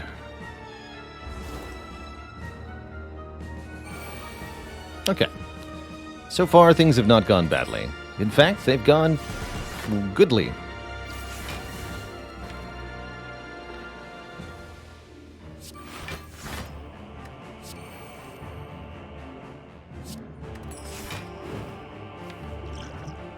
Sure seems nice to have a zero-cost leg sweep for next turn.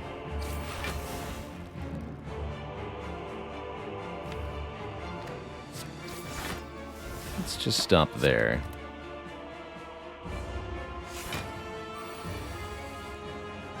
Double free leg sweep. Amazing.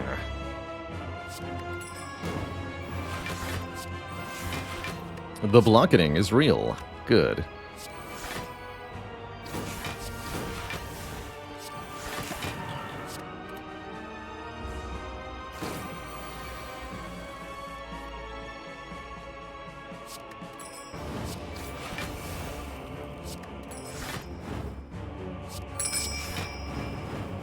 Shiv pluses. Thanks, Storm of Steel plus.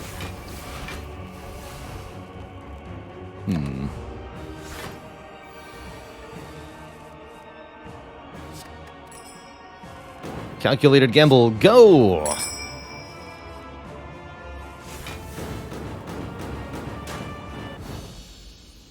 GG. The bell tolls for the E-Time Eater. Two ding, two ding, two ding. A shrill, piercing sound could be felt throughout the room. Is this the ear canal of the Spire, the source of this eternally ringing sensory perception?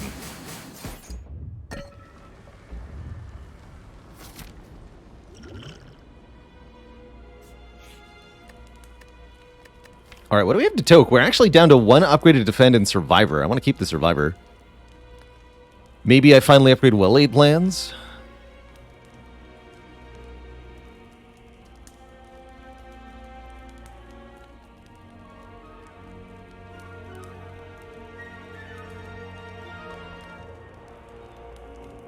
Oh, Dagger Spray is a good removal. Yeah, that's a good candidate, Twitch chat. Never really felt good about that addition in the first place.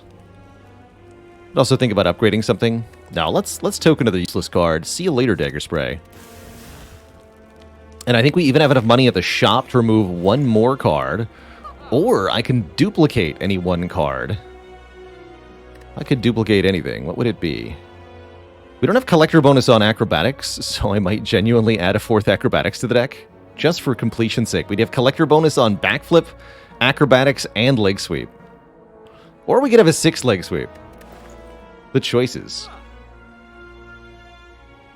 The choices. Gotta end at exactly 40. I respect that. Taking this Acro Plus. Let's do it.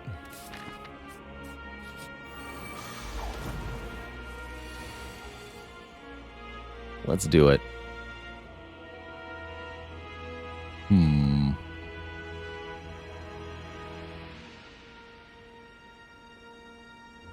Is this what we've been saving Gambler's Brew for? It sure looks like it might be. This is a pretty bad turn 1, by all things considered. Most of our cards are too expensive to be worth playing, and the ones that are cheap don't even really do anything here. So I'm okay with a full 10 discard, actually. We'll do 30 damage with that.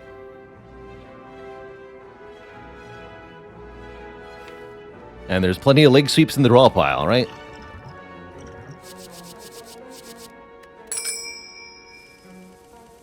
Yeah, that looks a little bit better. This I can work with. Although this is not great. You're dying first. But you're getting leg sweep first. Might be retaining this. Definitely playing this. I'd like you to be weakened next turn. Yeah, I think we leg sweep, keep the backflip plus here. It feels right. Full block. These burns don't go into our draw pile, thankfully. So we draw 8 new cards, and backflip gets even more. Great hand overall. Free acro, free leg sweeps again. Let's take your artifact off for a moment. I'm not going to play the after image yet. So I think I might be playing the Caltrops instead. Oof. Wow, those are not the correct price for things. Caltops acro? I suppose so. Bottom card Tactician.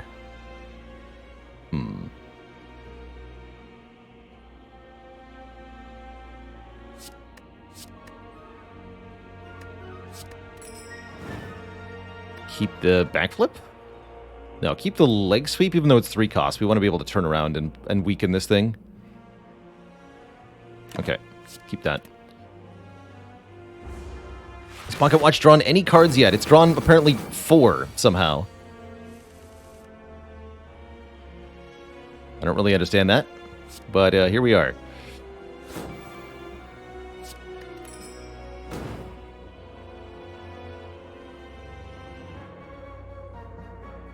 Four cards.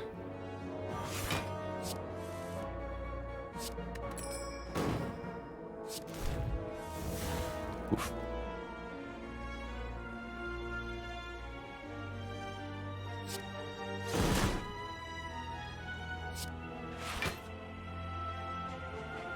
I could just play the leg sweep for the rest of the block. Let's just do that.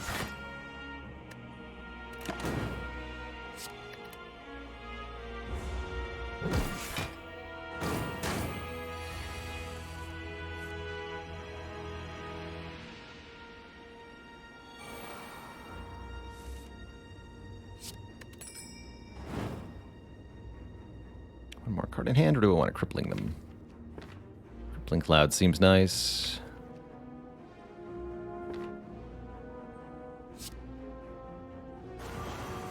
And I can still play Acro, actually.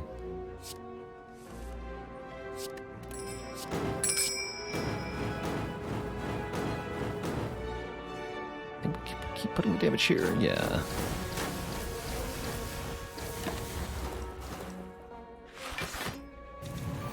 And then hopefully Piercing Whale here. What? It's in the discard pile? I thought it was in my draw pile. Well, that complicates matters.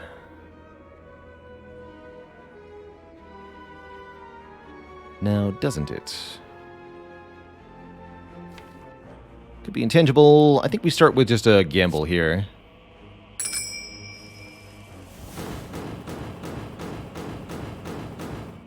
That's not great. That's a bit better. Doesn't look good enough, though.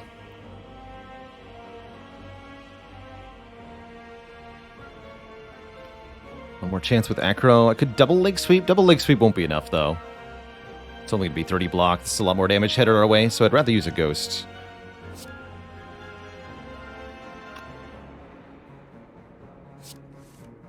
Oh, yeah, okay. And that's what we're doing here.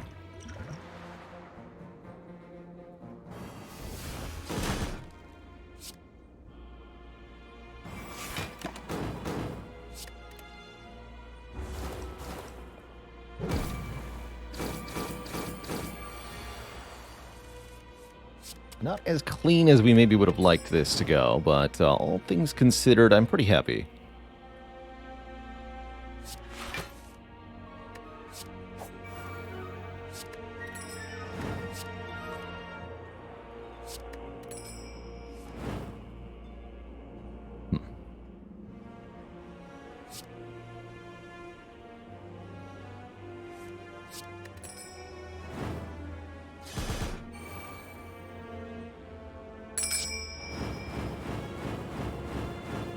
These are only 3 damage each. Whoops.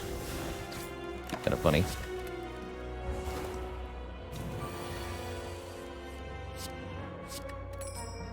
Get him!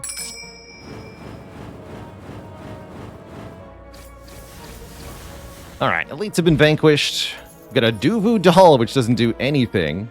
We're offered 1,000 cuts, a prepared plus, some other nonsense, and we have 1 ghost in jar and basically full health. I think this is just fine, especially with 2 caltrops in this deck.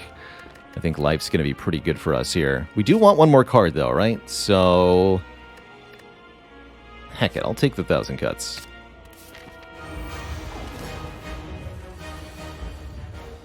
Alright, very happy to see a caltrops on turn 1. This turn otherwise looks a little tricky.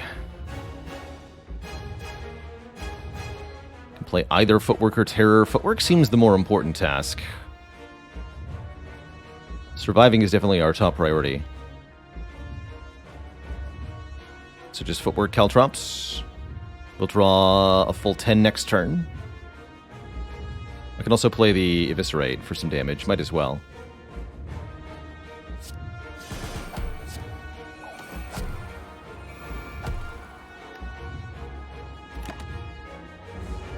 Probably Ghost in a Jar through the 67 hit. We'll see what we can do for this one. Lake Sweep's good, but playing those caltrops might be better. We'll get to do a ton of damage back. 150 return damage for every multi-hit the Heart tries to deal to us. That said, playing the caltrops here means not playing the well-laid plans, and that might be unacceptable here.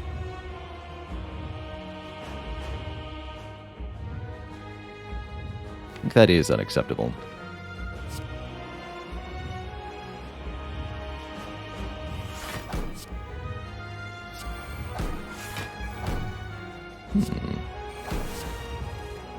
Ooh, drew the Void on 0 energy, and we get to Survivor. Turned out to be a better turn than expected, actually. Because of how much damage these caltrops are, I am going to hold on to them and try to play them even at 3 cost. Every multi-hit, this caltrop is going to be 75 damage. Just like the first one was.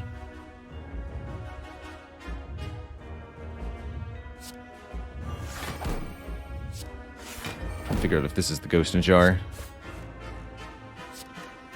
Actually, might not be. Drew pretty well here. Okay, we'll go after image, defend, gamble. Okay, yeah, we get to keep the Ghost in a Jar. That's good. That's very good.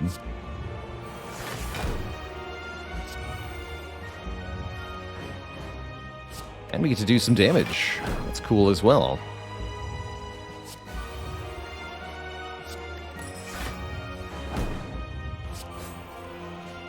Wow, we really get to do some damage. Excellent news.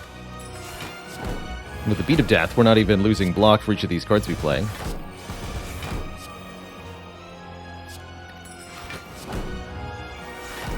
Really good turn. Keep this 1 cost backflip. Looking good. Looking very good, Twitch chat.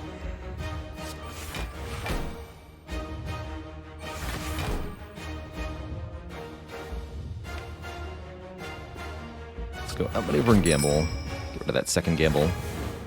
3 cost again, huh? I'll still play it.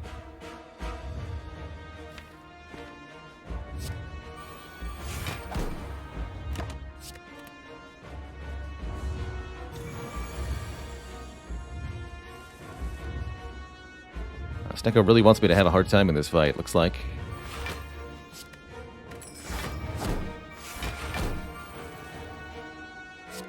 Artifact prevents the Piercing Wail from working here.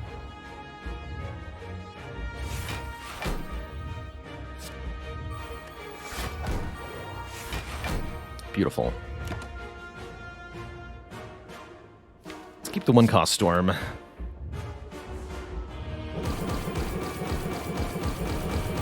The damage. The damage. Alright, now Piercing Wail will work properly.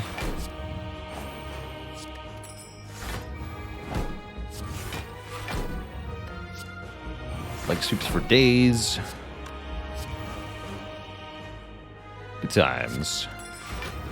Good times were had by all.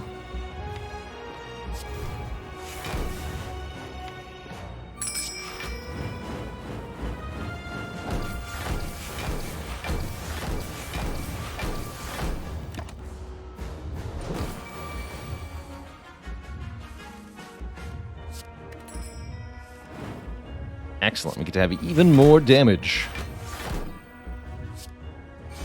I think we actually kill here with the Storm of Steel vaulting. Let's play that 1,000 cuts. Just in time for the end. The power. GG, Mr. Hart. GG. Be free, my ghostly friend. Get out of here. Be free.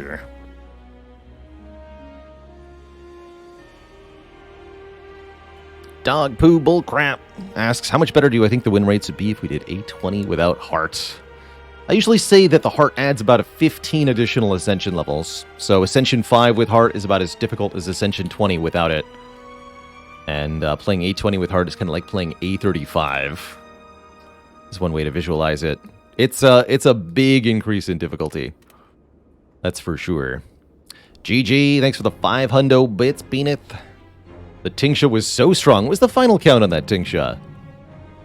Has it been done? The Spire sleepeth, and so shall I. GG. Final score 1-2-4-3. Also close. Needed to do 9 less damage there. For the 1-2-3-4. An average of 50 damage per fight. So, slightly worse than Stone Calendar. Don't think about that too hard. Anyway, I'll be back in a few minutes. Twitch chat. Gonna take a quick break before the next run. Refill the water, stretch the legs. Upon my return, we'll be playing Ascension 10 with the defect. This will be our first run with the dreaded Ascender's Bane curse. BRB. Before I go, Dark Tivium.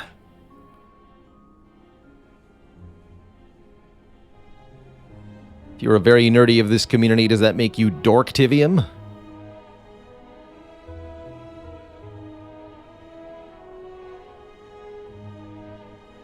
What is Stone Calendar's average damage per combat? Let's see if we can find one. Here's one. Nice. 3 damage per combat, apparently. Even if you get it at the start of the run. So...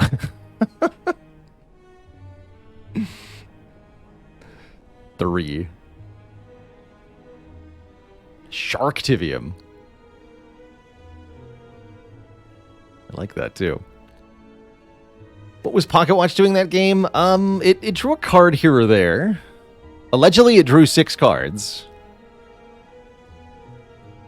On 3 separate occasions. Usually, because we're drawing a base of 8 per turn. Anytime it activated, we only drew 2 extra cards. Pretty funny. I actually really liked the Ring of the Serpent, though. Ring of the Serpent Snecko Eye, I don't think is a boss relic combo I've had in quite a long time, if ever.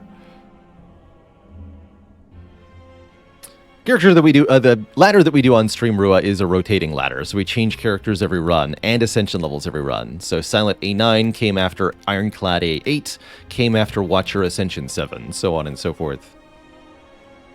Alright, Twitch chat back in a couple minutes. Upon my return, there'll be more Spire. Don't go nowhere. I will be right back.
All right, we shot. We are back. All the way away, day 1937. Thanks for the half year of support.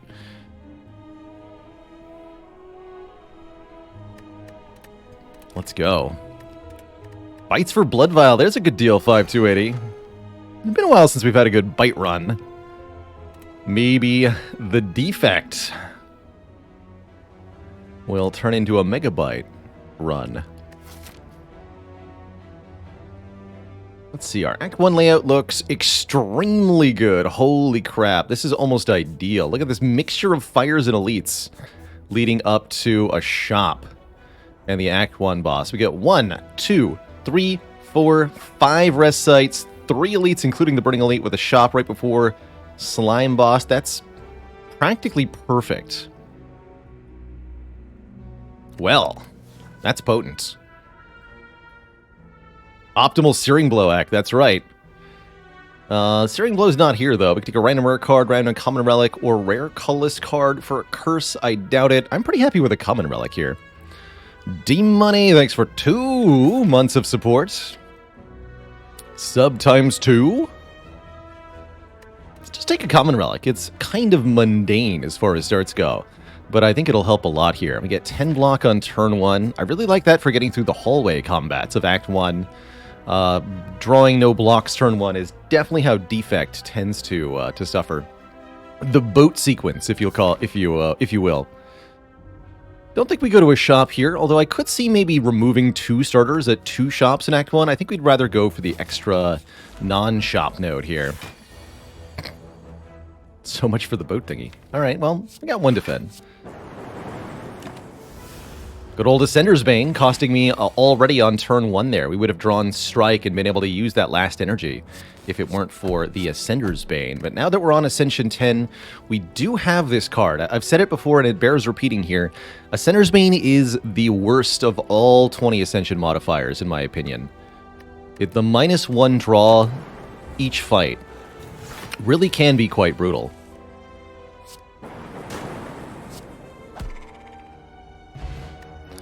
Beta art on the Ascender's Bane. Meow, a Lightning Bolt, and the Spire with a heart on top. As basic as it gets.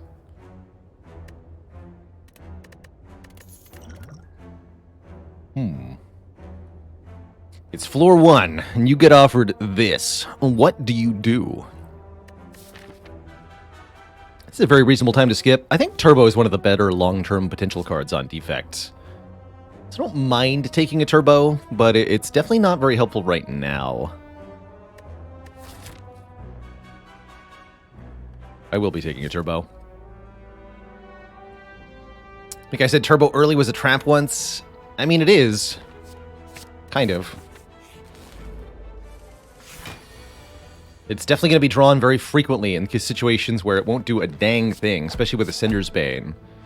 Turbo and Ascender's Bane are going to be glued to each other. I can feel it. But there's many cards in the defect pool that will go really well with it. And I think with the boat thingy, we won't care as much about the bad draws. All right, here's already a way to make Turbo feel a bit more impactful. That's to take another one. No, I mean, take card draw. Cool-headed. Channel Frost and draw cards. It's perfect. FTL is a nice little early free damage card, so to speak. But I think we want this cool-headed. I also think I want to keep taking fights. We need to add cards that are going to make this Turbo good. Or else.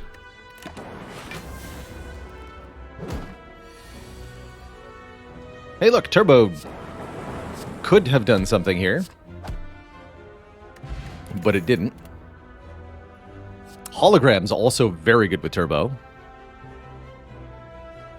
Recycle and Beam Cell are interesting. I would take Beam Cell over Recycle for sure. But I think Hologram very, very good with Turbo. Hologram Turbo into a hand that needs more energy. Hologram a card to spend the Turbo's energy on. Or Hologram the Void from the Turbo and don't lose a future draw.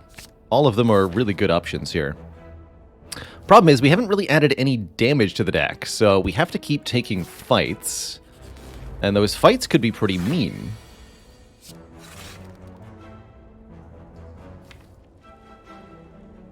I want to target the back one. All right, we got our free 10 block turn 1 here. Boat thingy definitely going to make a big difference, but if we don't put a swift end to things, that will change. Defend, defend, strike? It's basic but effective. I'll do it.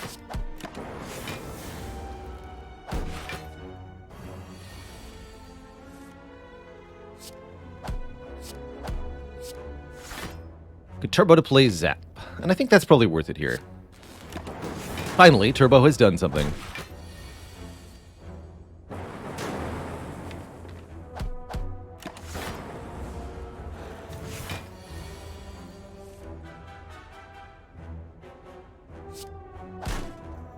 Hologram Strike won't kill.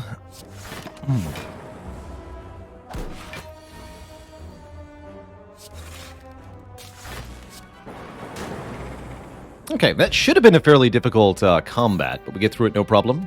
Scoring a fruit juice, and now we'd really like to see a damage card, ideally something expensive. I was actually going to say Doom and Gloom out loud before I clicked on the cards, but, well, here it is. Deal 10 damage to all enemies, channel 1 Dark Orb. Perfect pickup here. I could actually see Sweeping Beam being okay as well. 2 different AoE options. I'm usually of the opinion you should take and upgrade an AoE card as early on, all the more important when you're fighting the slime boss. Dark Orbs are especially good on slime boss, though.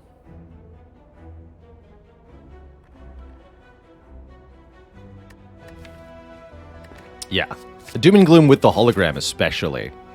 And I think we do want to take one more combat. We got a potion, but it's not a useful against an elite potion. So let's take one more fight. The boot thingy will help make us safe here. And we can Doom and Gloom. Let's dual cast first. Yeah, perfect. Jonk. Good fight. Boot thingy. The champion. We get a boot potion. Recursion charge battery stack. Interesting recursion. Not a bad recursion per se. I'd want to upgrade it. We do have a lot of upgrades headed our way. Don't forget, we get 5 rest sites.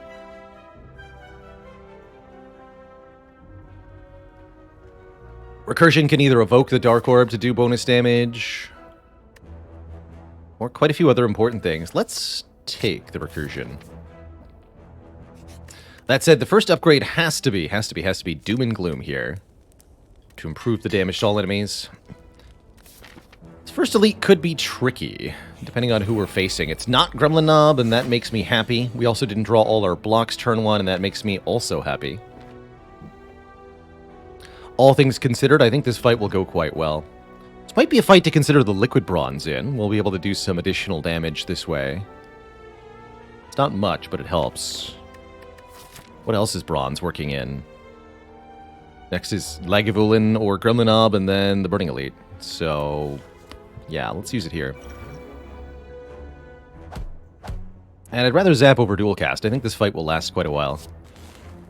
So give me an extra Lightning Orb. Not going to play the turbo there. But I might hologram it this turn. Could also just triple block, take 5. Keep the hologram around. Sure. Basic but effective. And our passive damage is contributing here still. Here's Doom and Gloom.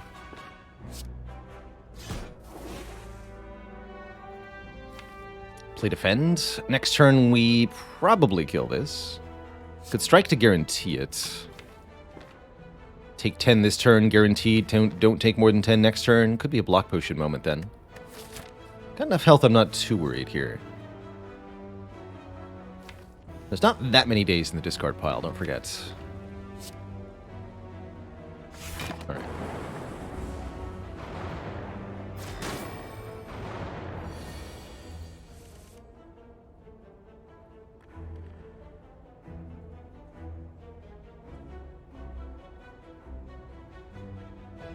Strike Hollow Strike takes 7.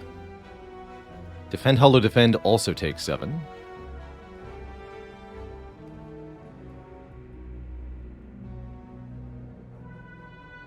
There's a 1 in 3 chance that Recursion lets me take less damage, but it's only a 1 in 3.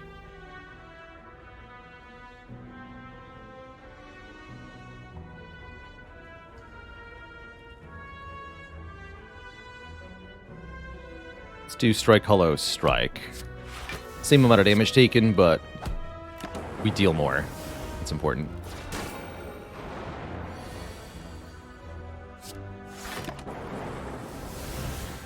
Alright, we lost a decent chunk of health here, but we have health to spare, thanks to Fruit Juice.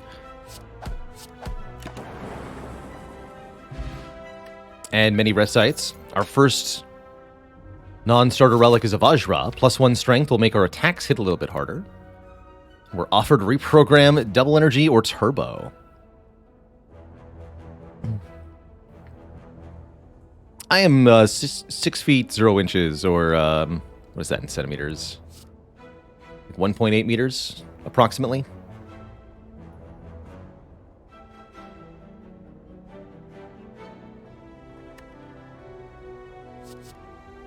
That's a really good estimate. Can I show you the deck? Here is the current set of cards. Got sort of an orb synergy package started here, but it's lacking something for now. We do get 2 upgrades for the next elite. That will help. 2 upgrades and a relic. I think we should upgrade Cool-Headed and maybe also upgrade Recursion. Yeah, those feel like the important first 2 upgrades. Not taking any of this? No way. We had a pretty big chair. Yeah, no, I'm totally normal height. Understandable if sitting in the big cushion, people thought I was very tiny. But no, it's just a giant chair. Ooh, Eternal Feather? That'll heal us every rest site. And guess what? I've got 3 more rest sites this act alone. This will be 27 health prior to Slime Boss. Very helpful for tanking our way through Gremlinob, too. This fight could be spooky. Oh, good. Turn 1 Doom and Gloom. Life should be okay. Question is, do I Cool-Headed Plus? I think I do. We gotta draw through this stuff. No ways hologram the dual cast. Alright, on this Ascension level, the Gremlin Knob does not make you vulnerable immediately. Also only gains 2 strength per skill. So I think we do play these 2 defends here. We're really counting on this Dark Orb to do the bulk of the work. I might block Potion here, we'll see.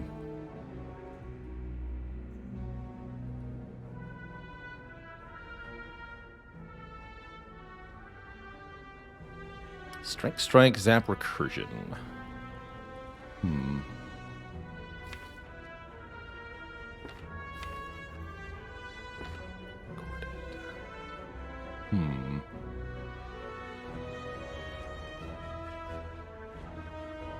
I could even do Zap Recursion, Hologram Recursion. That's too many skills played.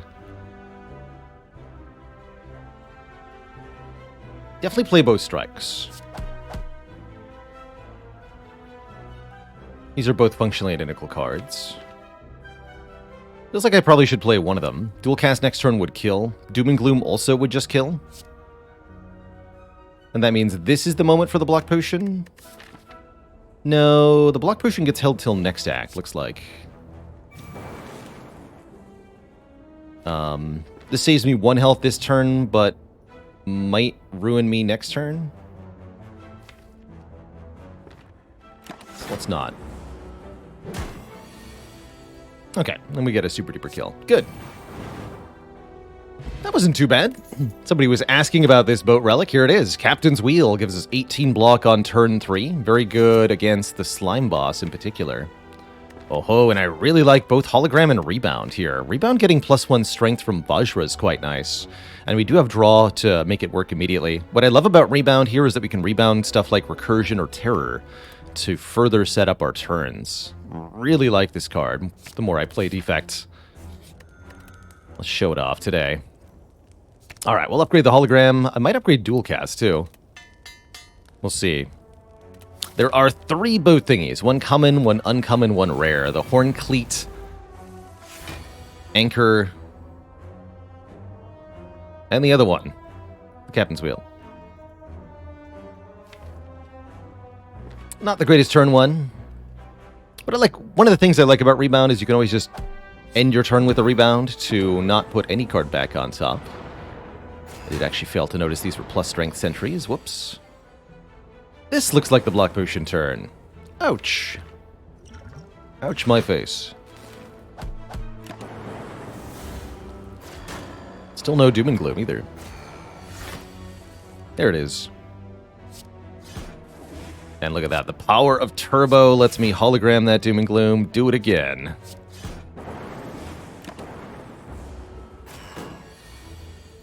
Alright, all's well. We had a sundial. Every 3 times we shuffle the draw pile, gain 2 energy. Chill for free frost orbs. Scrape to draw free cards. Interesting with recursion.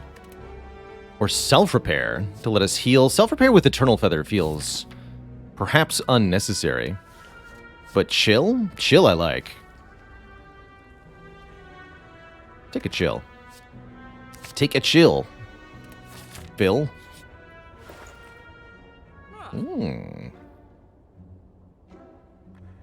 Defragment, Runic Capacitor. Interesting to see Meteor Strike here, too. Runic Capacitor makes the Dark Orbs way more difficult to use, but it is very strong overall, giving us 3 extra orb slots to work with. And I can even afford...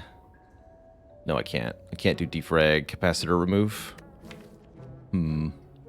I do want that defragment.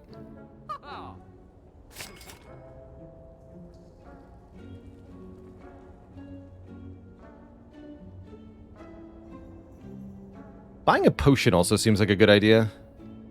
I could do Runic Capacitor and a colorless or skill potion.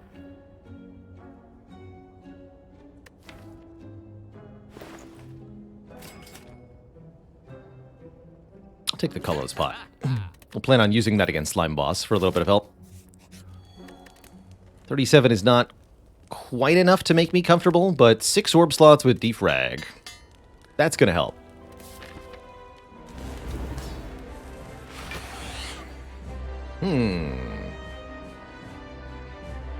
That's a really good start. I get to rebound the Doom and Gloom. I may not need to use the colorless potion now.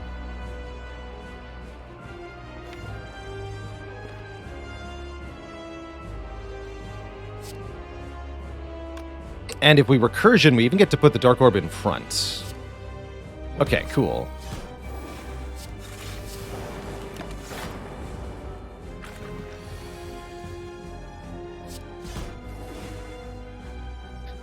Dual cast would deal 24, bringing Slime Boss to exactly 75. That's not desirable. Not this turn.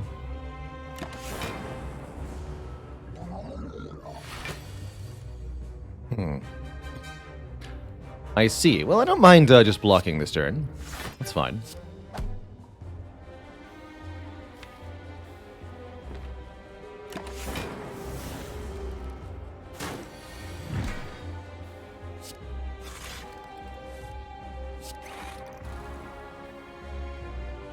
Perfect. Perfect.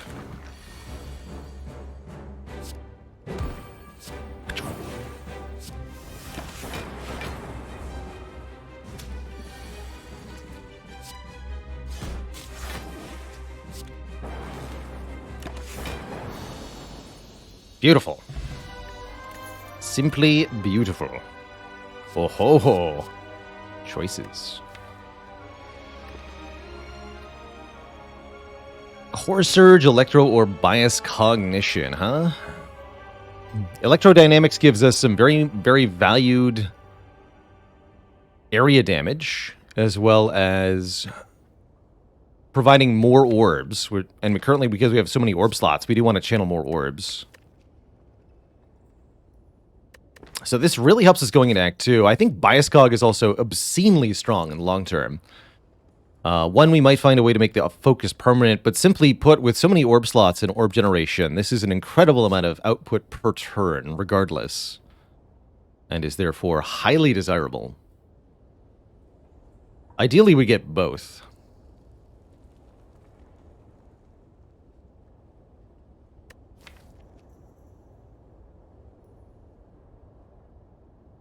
I think with the chill, I'm going to start with a biased here.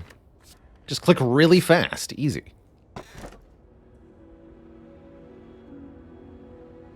Oh.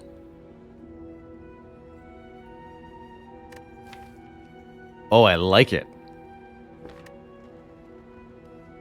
Two mediocre options. The Tiny House in the Ectoplasm or the Frozen Core.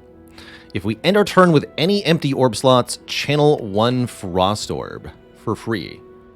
And that's going to be most turns that we have an empty orb slot. So this will be constantly cranking out free Frost Orbs. With our way to scale our focus already and our increased amount of orb slots, this is incredible. Simply incredible. Yeah, I hope Inserter is coming. This could be the run. The ultimate Frozen Core Inserter run. We'll see. We'll see. I don't often get an excuse to take this thing, but I really like it when I can. Wow, that's a spooky act layout, though. Holy crap. Elites for days. This is not exactly an elite fighting deck. I mean, we'll do okay at it, but... I don't know. Guess removing a card at a shop could be okay. We do heal at rest sites, so there's good incentive to go to lots of those. I guess the most gentle path through the act is the following one. That looks reasonable. Upgrade dual cast is good here, I agree. Very much agree. So we had a really, really good Act 1. Act 2 looks like it's going to be tough. But even if we're just taking regular combats, I think we'll appreciate those. The card rewards are going to be nice. The most underwhelming keyword effect. Yeah, Lock-On's good. Mark is pretty underwhelming too. No offense to Mark, personally, but I don't like him.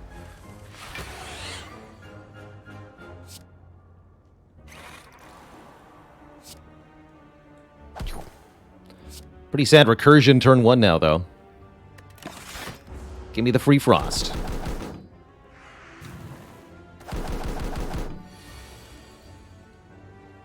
I think something important to note about the Frozen Core is that you do get the block from the Frost Orb immediately.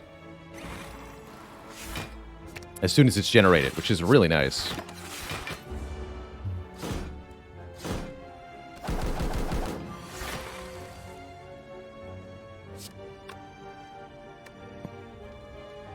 I've got block for days.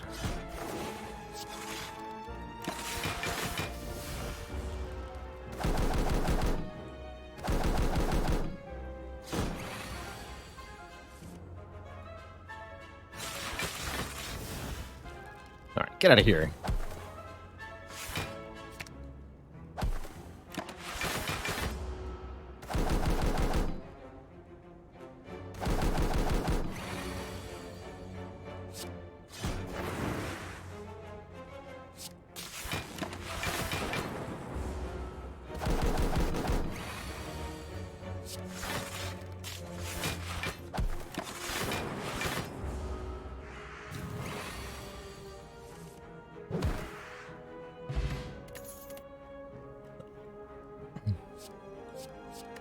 Nope. None of the above, please. Although Scrape is, again, useful adjacent. Maybe if it had an upgrade, I'd think about it a little bit harder here. Maybe. Maybe. Came to this shop first and foremost to remove a card. Although the strikes are technically damage cards, they do 7 damage each. Maybe we'll lose 1 defend here. Let's lose a defend. We've got block pretty well sorted. Could have considered loop, but can't buy loop and remove a card, and I definitely think the removal is the higher priority action here. Alas. Sure, I'll buy new potions. Let me see 2 more. Ooh, that'll be good. Perfect. Alright, feeling better about maybe fighting an elite later with this thing. Yeah, often our turn is kind of passive here. We need some more ways to deal damage, it looks like.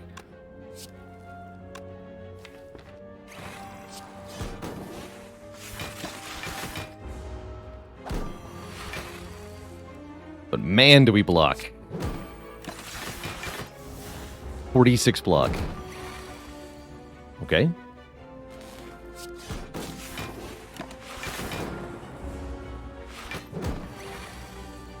Burp.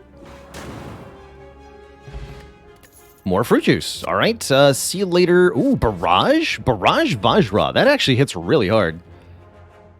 Yeah. 5 damage times the number of channeled orbs. Up to 5 times 6. 30 damage.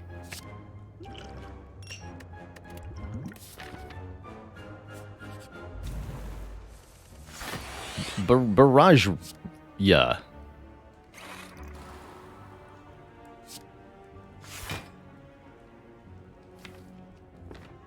Ow. Better than most turn ones. I was wondering. Once again, we're getting kerfuffled a little bit here by Mystic attacking twice in a row, something she cannot do on Ascension 20.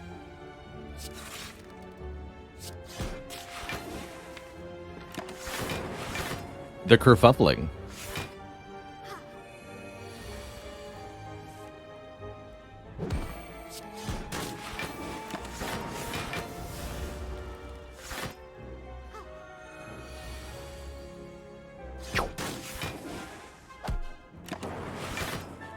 Three dark orbs. The power.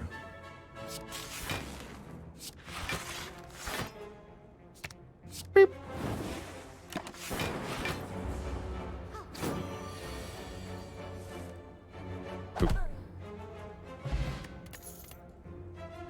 This says plus on it. That might be good enough reason to take it. We said we wanted more damage. It also does 10 damage to every enemy, actually. Yeah. I'll take a beam plus. Sweeping beam plus, that is.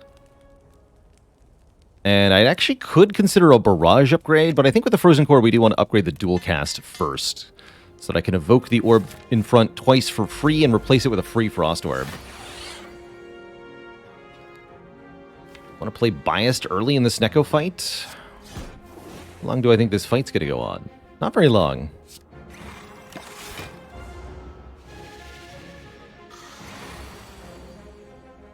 Not very long.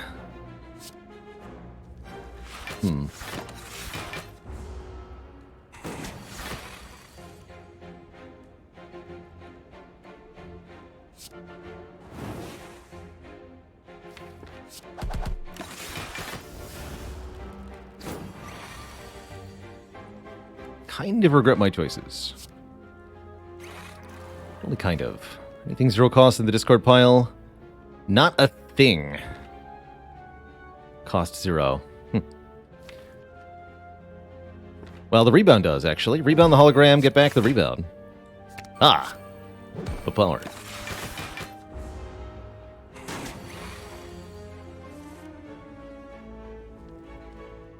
Bummer. Rebound the hologram again! Just keep doing it. It's fine.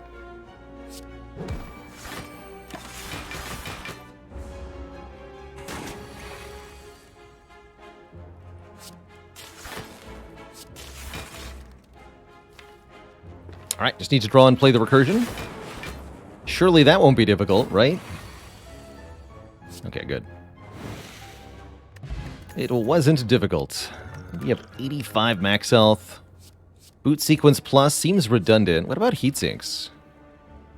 Heat sinks I can really get behind on defect usually. Even if it's not good immediately, oh boy is it good in the long run. Do we ever go this way? Are we strong enough to do this now? We get one less upgrade, but we might fight some more elites.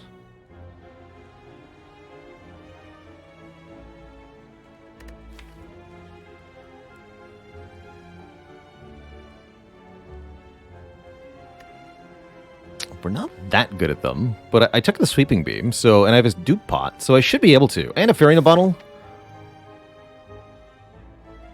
And not that many good upgrades. And we could afford a card removal here if I wanted to.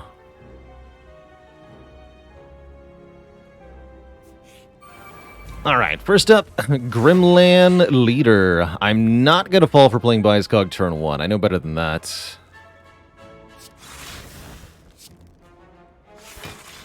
Although next turn could be a little hectic here.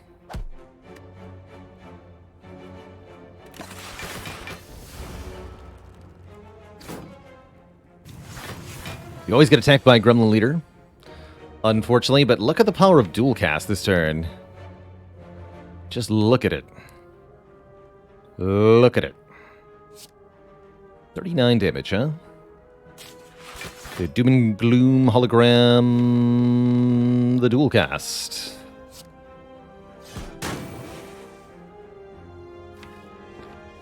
Works for me. Lock 31, take 9.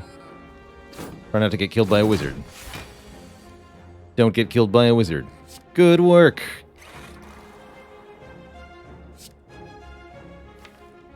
You gotta die next turn.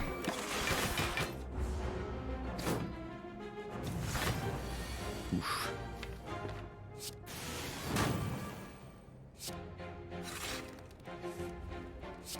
Extra beam. Okay, now we bias cognition. Heck yeah. Now it's time.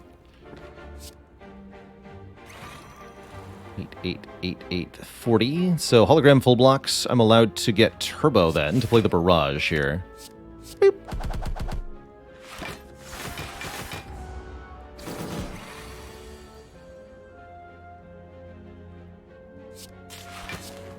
Rebound the dual cast, so I can dual cast this next turn, although that'll hit the enemies with the lowest health, which will be the new gremlins here.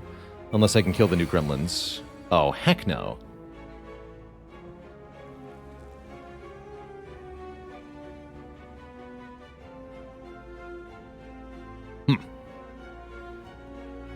Very well. Play your game.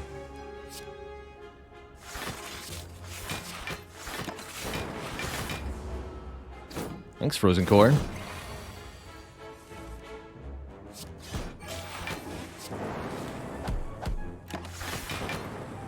Excellent first elite fight. We get a gambling chip. I think we're going to be able to do all three, actually, with how that went.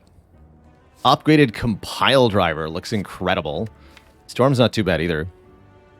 I didn't take that heatsinks. No, okay. Heatsink Storm would have been fun. Gold-plated cables are so good. Our rightmost orb activates 1 extra time. It's like having an extra orb slot that's always the same as our front orb slot. And extra good for looping dark orbs. Gambling chip means we'll never have a bad turn 1 again. Or will we?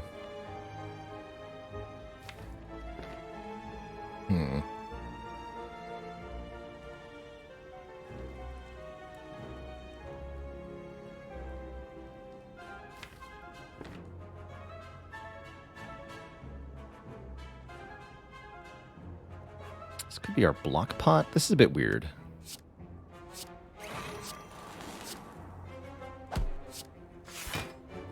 Looks like a good block potion. I think we want a second lightning orb? That seems right. And we'll also get frost here.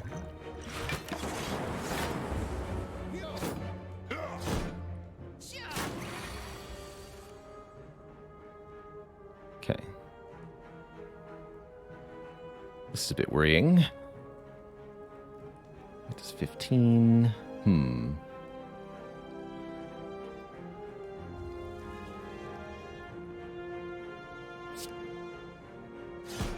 That always happens.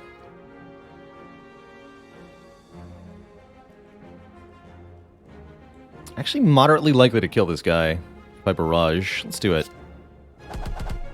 And then we get 2 more hits that are each a 50-50. Didn't get there, but we don't take too much damage. It's funny, actually. Oh.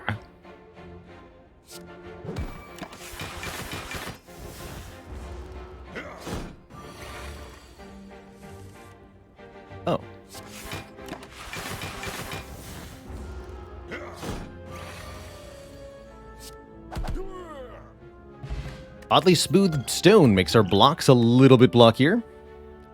Offered another cool-headed, a self-repair. Or rip and tear. I still don't think we need self-repair. I think we can do this just fine. Alright, forget the card removed. Let's get another relic here. Strikes for bites. Hey, we have not removed any strikes in this defect deck. We're here offered the opportunity to lose a lot of our max health in order to gain 5 bites. Bites will do 8 damage with the Vajra and heal us for 2 health, allowing us to stay topped up. I really like that behind a wall of frost, actually. Kind of annoying with the fairy in a bottle, but overall, I quite like the improvement to our survivability. But losing 26 max is quite bad. That'll bring us down to 59? No. Yeah, 59, right? 65, 59. As the bites help our offensive presence as well, which is what I like. And they can be mid-combat healing in a variety of situations. Which is really really good. I'm going to take these. I think they're actually quite good. I was just saying I wanted a bites run, so let's do it. Let's do it. Oh, and gambling chip is here. So good. So good. Keep 2 bites. Nom. Nom.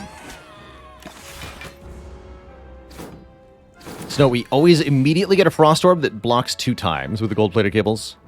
It's good stuff. Let's loop this.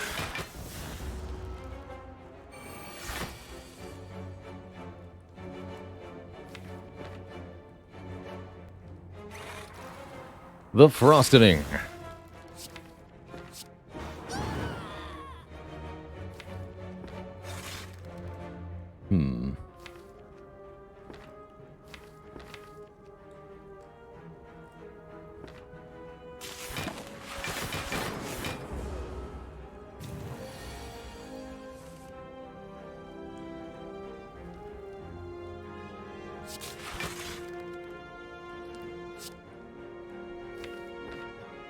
More biting.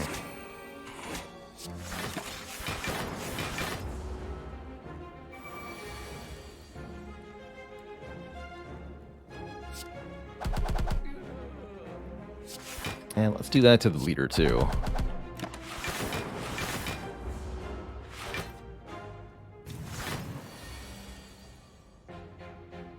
Very glad we haven't been attacked yet.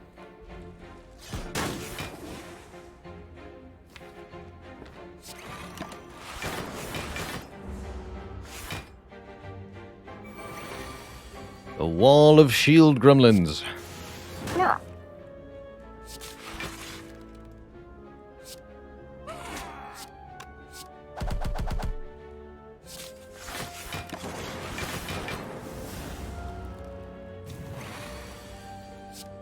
Chomp.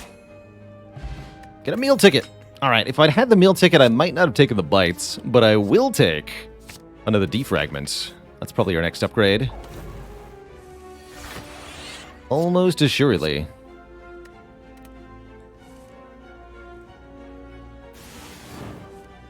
Hit him with the AoE.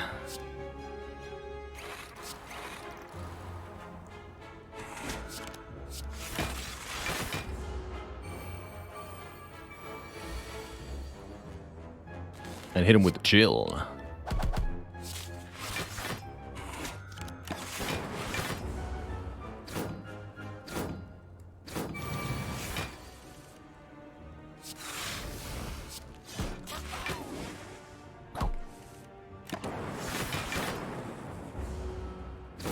Getting so many orbs in play so quickly does so much for this deck.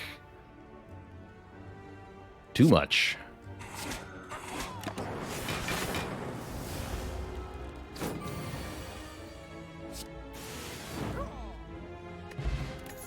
Capacity Potion seems pretty good. Another upgraded defrag seems insane. Now I miss heat sinks very deeply. Oh well.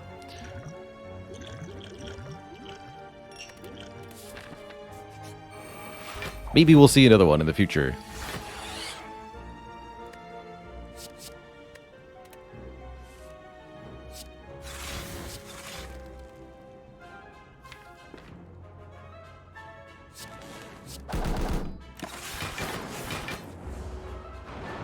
What I really like about Frozen Core is it allows your defect deck to be mostly setup and damage, and the relic itself takes care of the block game exceedingly well. Look at that. 60 block with no block cards played that turn. On turn 2. That's pretty silly.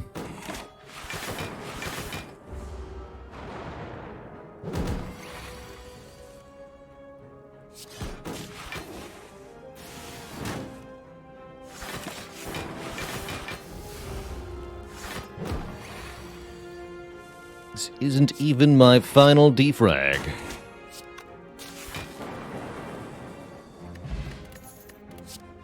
Oh. Okay then. I'll add an Echo Form. Echo Form allows us to duplicate these defragments, and then the Frost Orbs are even stronger. Come on, Inserter. I believe, champ. I believe in your ability to drop the Inserter for me. By the way, since we have Gambling Chip, it's even easier for us to get Echo Form down turn 1. Incredible. Don't play the beam because of Echo Form, though. Don't play the beam. Also, the incredible passive block also makes it very easy for us to play the Echo Form.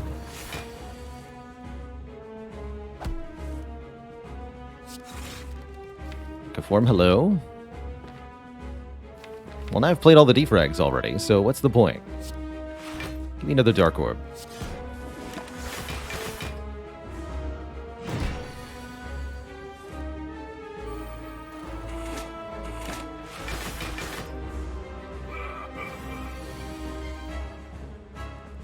One quick second, Twitch chat.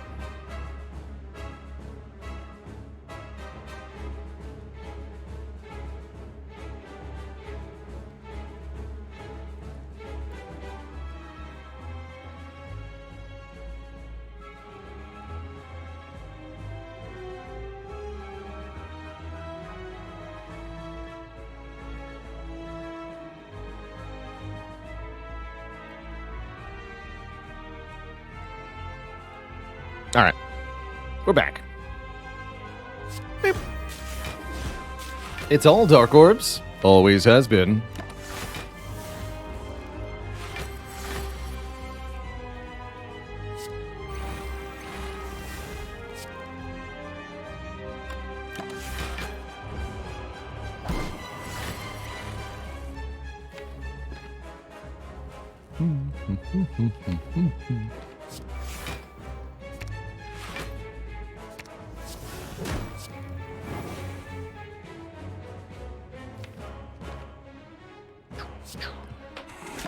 Taste it.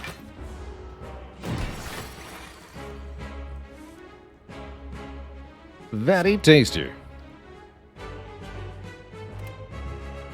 Let's play here. Let's go double barrage.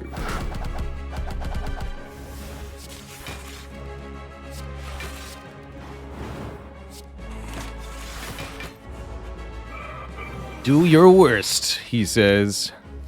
Having no inkling of what that means. GG, chump. GG. There's the Core Surge we need to make this Bias Cognition stick around. I don't think we have a whole lot of use for Hyper Beam. We just waltz through the Elites of the Act with the power of Sweeping Beam, Doom and Gloom. And we're really set up for the next act, thanks to the incredible defrags and the Echo Form. Let's grab this Core Surge. And please slay the Spire. I beg of you. Give me the other part of this combo with the Frozen Core. Show me the Inserter. It's here! Yes, Twitch chat, it's here. Every 2 turns, gain 1 orb slot. And it's not even up against the other defect unique is here as well, by the way, the nuclear battery. But no, I've been begging for Slay the Spire to give me this particular run for a very, very long time. I didn't expect the runic capacitor would also be here. We now generate extra orb slots over time, which will automatically fill themselves with frost orbs. Meanwhile, we're able to give ourselves tons of focus with the cards in the deck. That is a really cool, get it? Cool way to win a run of Slay the Spire. I love it. I absolutely adore it. And I'm so glad we're here. Twitch chat. Twitch shot. We start out with events over combats. Go to maybe this shop.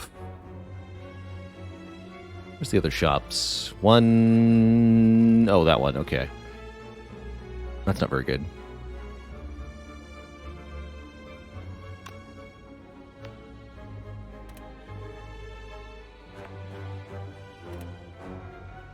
Mark them all in red. So I'm thinking a path like this.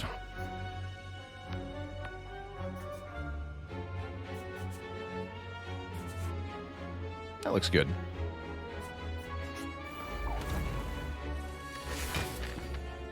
We also could have gone more events, but I guess we're going more combats. Just so.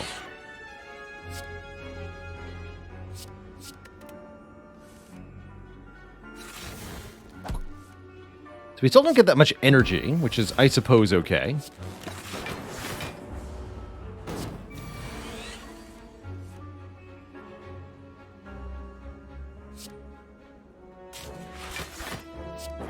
Any damage we do take, we can recover with our bites.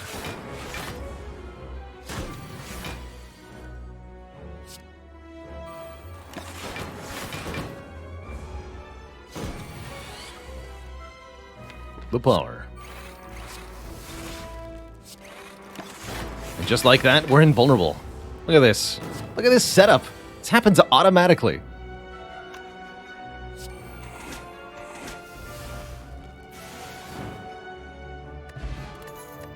Absolutely wild. And there's the Consume Plus. Although I think this might actually be a run with Inserter that doesn't want the Consume. Because we already have so much focus. I might want Charge Battery, though. This does make energy. It's also block 11. It's oddly bad Consume. Consuming orb slots that are going to be automatically filled by the Frozen Core. Actually, Consume is antithetical to the Frozen Core. We are not interested. Jesus. God, this deck is stupid. Core Surge was the second card? Of course it was. Whatever.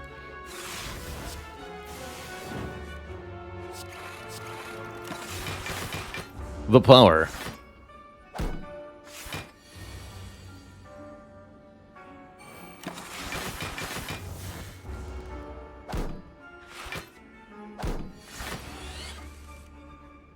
Double Doom. Double Gloom.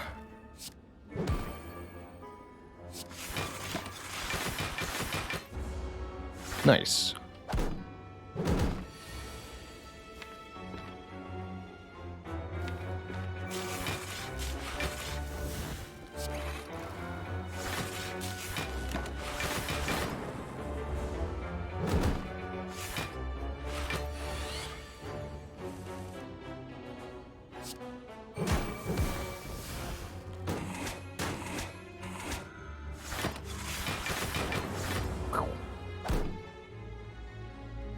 Multicast would also be pretty reasonable. A Barrage also says we don't want the Consume, actually. A couple reasons not to want that Consume.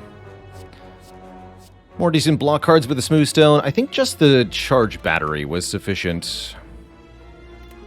How behind are the YouTube vids from the live streams? The Archives is highly up to date. Archives posts... Can't spell Archives. Archives post VODs of the streams, usually a day or two after the fact. But the edited YouTube is about a month behind content-wise, so you get quite a leap on the content by showing up to the live stream. Quite a leap. Plus, that is. Ah! Ah! Ah!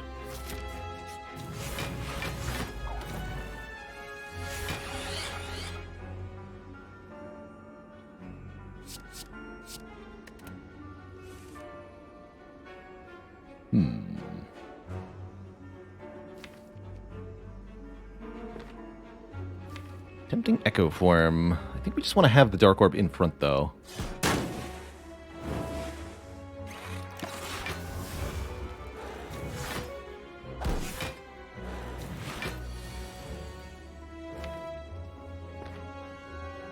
Yeah, that lets me kill this one. That's good.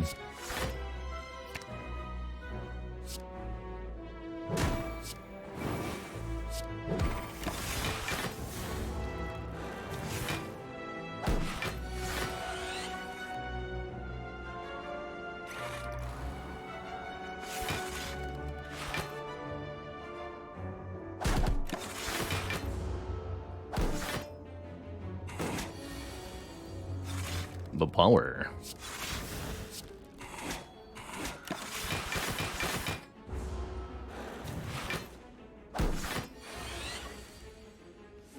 Scotty says, this is the kind of defect deck that you always want and never get. I have wanted this for a long time, and it has taken many thousands of hours to arrive. I'm glad it's here. This is near perfection to me. Give me another Hollow Plus, and it is perfection. Barrage is also decent here, but not as good as a hologram, especially not with the Smooth Stone. Might consider upgrading our Turbo, genuinely. Food for thought. Speaking of energy, since we are in such dire need of it.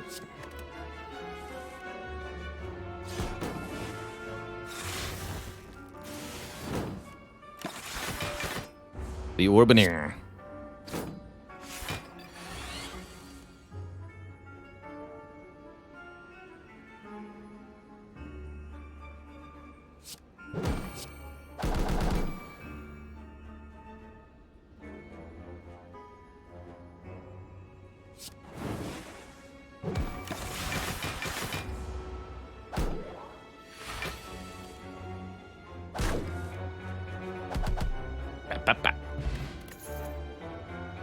Ancient Pot could be good for the endgame. Second Compulsiver Plus could be good for the endgame. We actually don't want card draw that much because of our limited energy per turn. What are the odds of having these two relics offered? Not very much. Even less that I'm in a position to actually take them. Would we take a Blizzard here? Oddly enough, I actually don't think so. We're not generating as many Frost Orbs as a Blizzard deck wants, usually. One per turn is not enough for Blizzard to be good. Actually, this Capacity Potion's bad now, because we can just get to max potion slots, or max orb slots.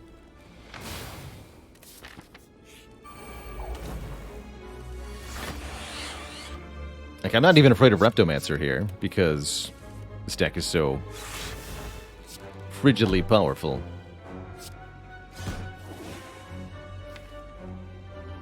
Let's go Turbo, Hollow, Compile. No, Hollow the Bite. I don't want to draw into Echo Form and be unable to play it.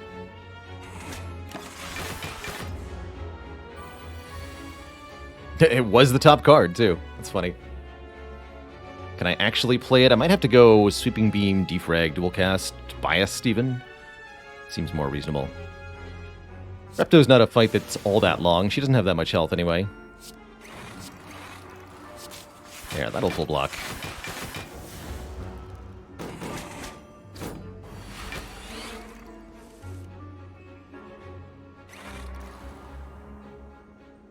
In fact, just ignore the daggers now.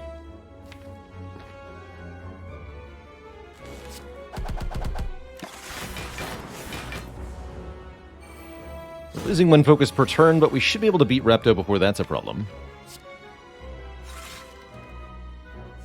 My hope, anyway. Keep focusing the damage on her.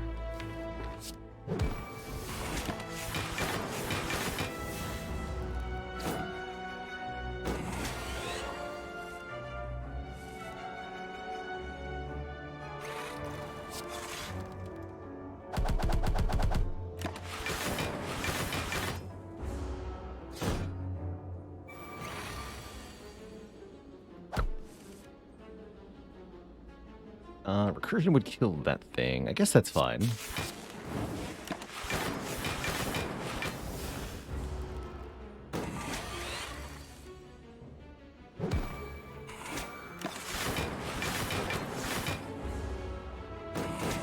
So beautiful.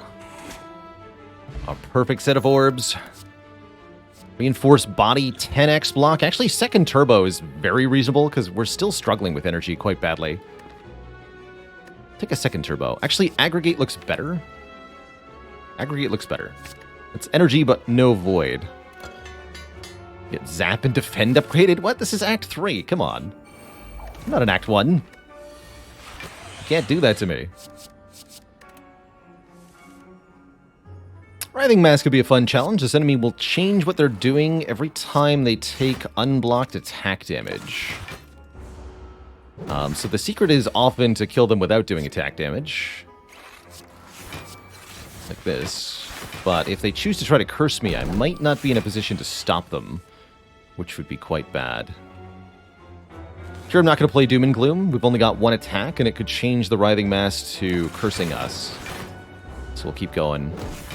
This enemy does not, of their own accord, increase their strength at any point during the fight, so there's no shame in skipping turns. This is the intent not to allow.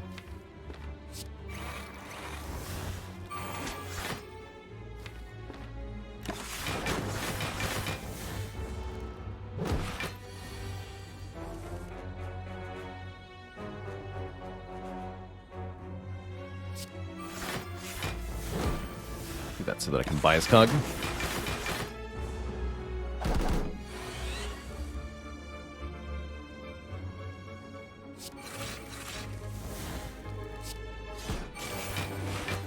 Alright, successfully changed. Now the lightning orbs will do the rest of the work. Hey, I said the lightning orbs will do the rest of the work. Stop doing that.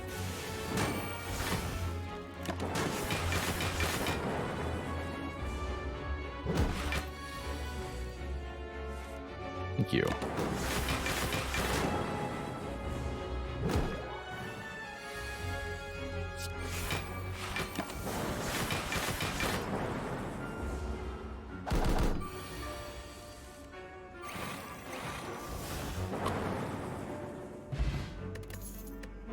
$400. Ooh. You know what's really good for a defect deck that has too many frost orbs? Static Discharge. This can be a critical final piece to dealing with the Corrupt Heart in Act 4. For any deck that that has too much block and not enough damage, especially on defect, this card is a game changer. Do I dream of XCOM 3 coming out one day? I do. I have hopes that that Firaxis will make a worthy successor to XCOM 2. Got high hopes.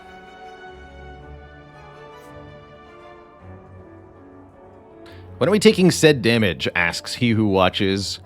What if Heart were to attack us for 20 times 15?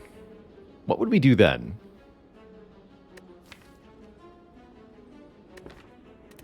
If we stall too long in the Heart fight, that will happen to us. Have I tried Midnight Suns? I've watched Midnight Suns. Julian Gollop, lead designer of Midnight Suns and XCOM 2, in an early interview called Midnight Suns, and I quote, "the opposite of XCOM."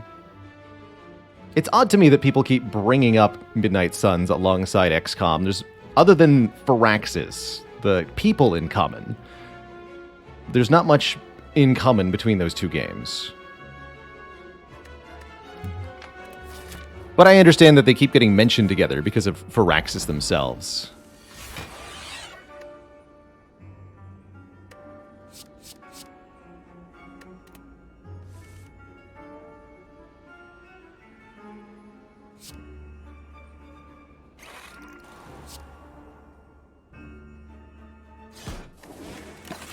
We want a Dark Orb here for Nemesis.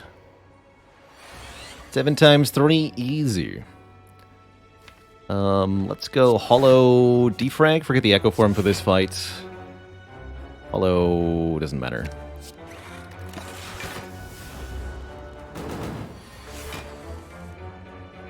Terra Invicta I'm more excited for, broadly speaking. The game by the Longwar creators. That one seems like it's got some really cool potential to it. Have I played Alpha Centauri? I have not personally had the pleasure of playing Alpha Centauri. Nor the early XCOM games. Any of the strategy games that are prior to, like, 1998. I haven't played them. Before my time, so to speak. Alright, maybe someday we'll evoke this Dark Orb, but today's not the day.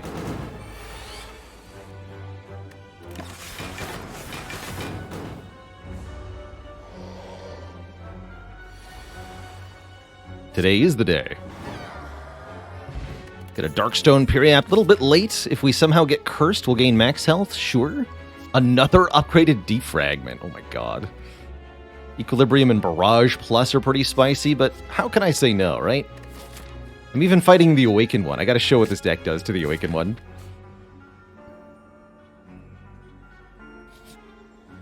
Glowing Tesseract. Show me some colorless cards. There's some really good ones, and we can easily get the health back. Panacea, another way to gain artifacts. Looks particularly good. Blind can let us weaken foes. Honestly, don't think we need it.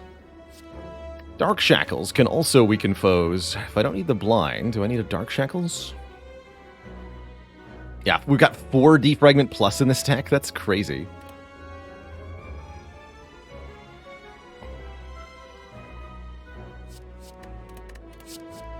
Let's definitely take the Panacea. Having 2 separate sources of artifact means it's more likely we get one alongside the bias, and it even lets us double bias with Echo Form here. Bomb is kind of cute as a damage option. Although I think we're mostly using the Barrage to kill. In that case, Trip looks okay. Trip lets us deal more damage. I'll take a Trip. Gotta get the 5th defrag, don't we? Feel like we do. Alright, shop, what do you got? We haven't visited that many of you this run. More orb slots? We don't need them. Recycle could help the energy generation of the deck.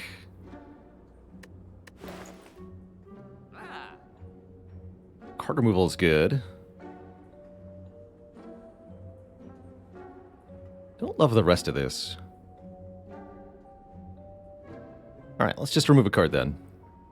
1 bite? Nay, 1 defend. 1 defend. Skip the recycle. Although it does have potential. And face the giant head.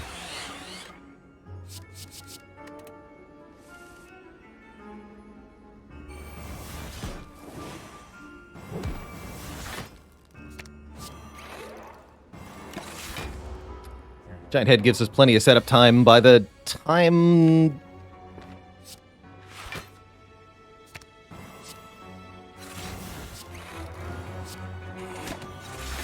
the Giant Head's actually attacking us, I think we'll be blocking for more than 70 per turn. Kind of sad for Giant Head.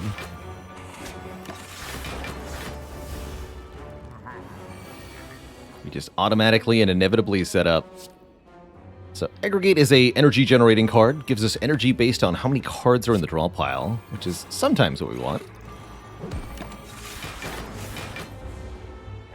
It's like Turbo, but doesn't give us a status, which is what I really like about it.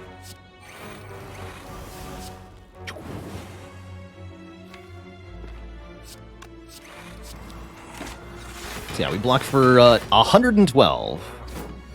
As Giant Head says goodbye to us. I don't know if you've got that right, Giant Head.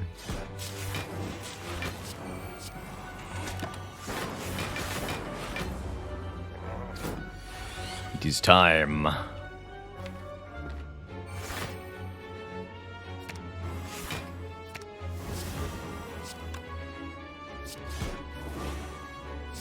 Time for double barrage. Blep.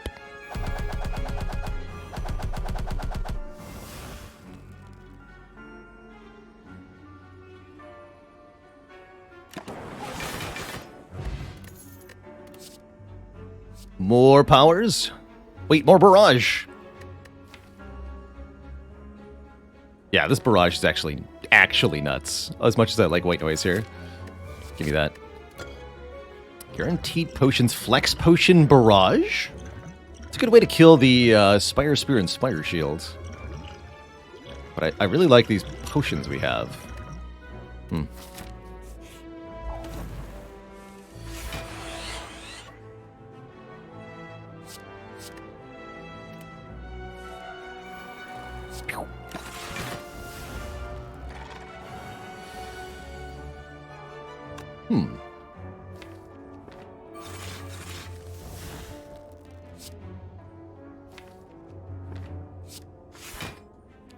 Not sure how that defrag got into my discard pile, but we fixed that. 10 plus a lot. Easy.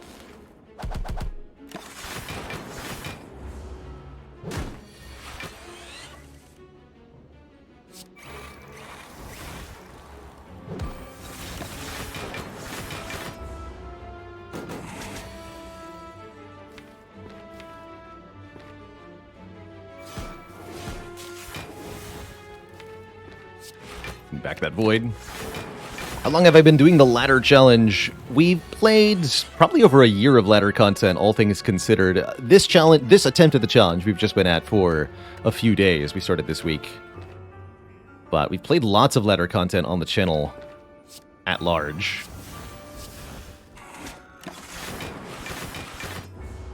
And this run is so sweet.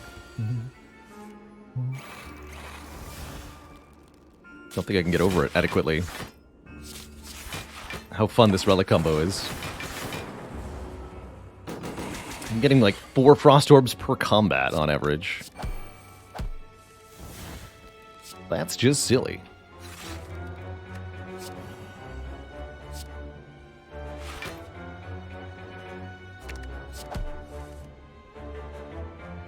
Beep. Speed pot's also kind of cool. Graham and Storm. They're not upgraded, though. I mean, the Storm's fine. We're doing barrage stuff. Skip all that. Sorry, Claw. I'm not sorry. I'm not sorry. At all. Oh, poor Awakened One. How little awareness you have of the nonsense that's about to be headed your way. Good luck.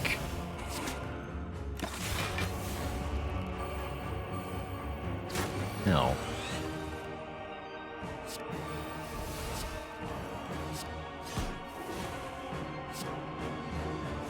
Wait, I'm dying. Not the face! Okay, all's well. I don't have Echo Form down, though. Doesn't matter. All's well. All is well.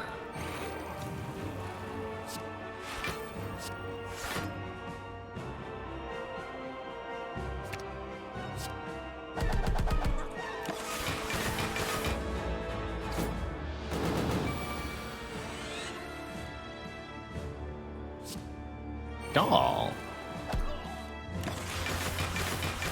Now I'm invulnerable. You fool.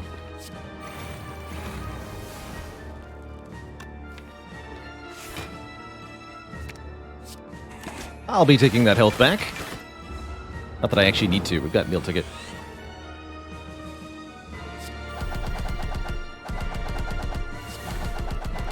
Satisfying.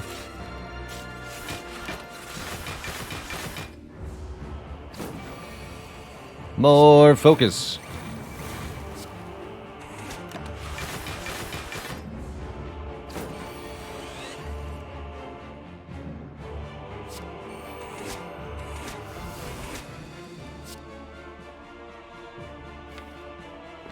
I'll leave that in front. Seems good. Your attacks cannot harm me, foul beast.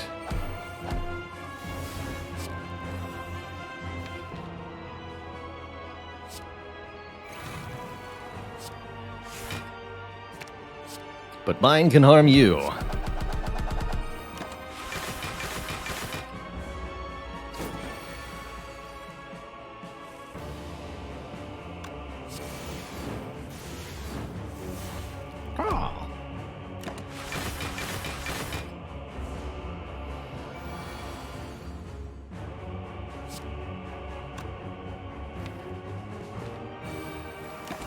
I'll just patiently Dark Orb you.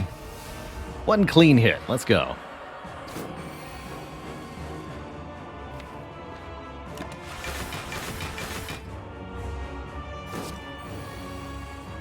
Boop.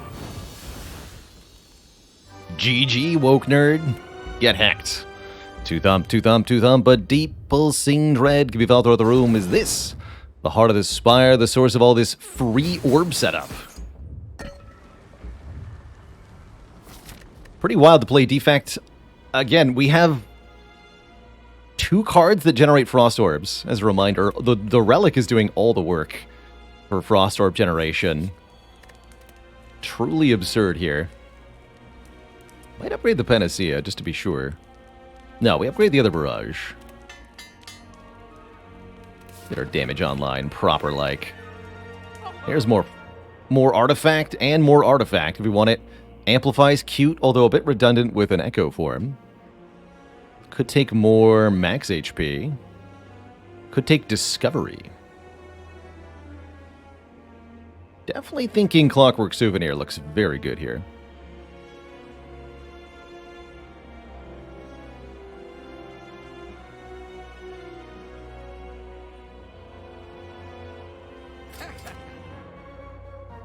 Yeah, we've had a couple runs. I think the previous run and this one both, Pele, are very good for highlights. We've had some stupid good runs. Please this defend. And I can still buy Discovery? We'll do it. What can we discover? Discovery's a really powerful card, actually.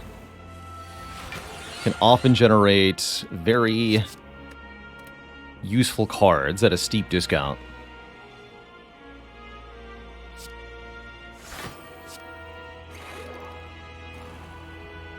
Dang, we're a full 12 blocks short this turn.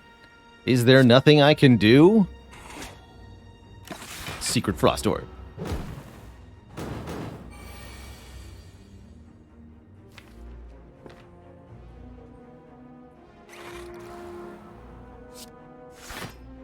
Keep banking energy, too. That's good. Secret Frost Orb. Again.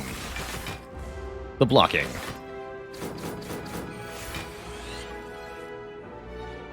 Trip can turn me around for free? Very good. Let's get this Echo Form down. Even if we have to take damage this turn, which we totally don't. Oh boy. Played Bias turn 1, that's right. But what can we discover? Another Echo Form.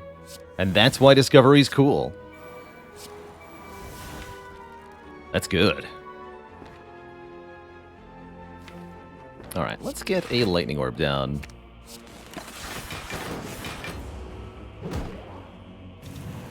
Block your stinky debuffs, who cares?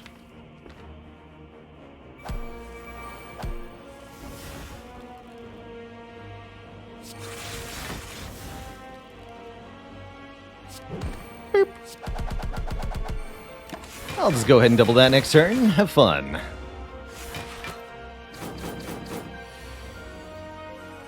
Who wants to die? I'm gonna say you do.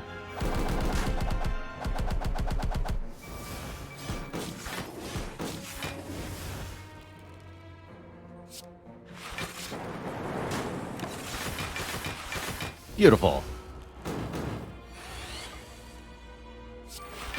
And you too, buddy. Boop. Very good. We get Nunchaku. There's a way to get some energy back. Another charged battery, a recycle, or a cold snap. Honestly, I don't think we're going to need any of this for heart. Fewer cards, the better here, if you ask me. No longer need this Ancient Potion. Energy Potion seems like it might be quite useful, actually. Let's swap out the Ancient Potion for the Energy Potion. See if I deeply regret that or not.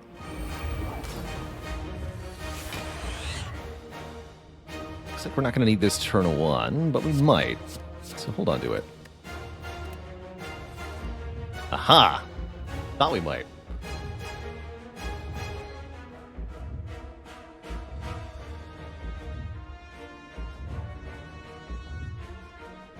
Well, it's hard to go wrong with that. I think we just Core Surge and then dupe this Bias so I get 10 focus turn 1.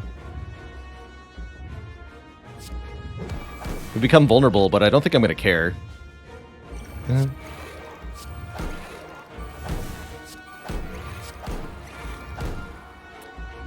Secret Frost Orb. Alright, that's a real number. Ow. I only get 48 block here.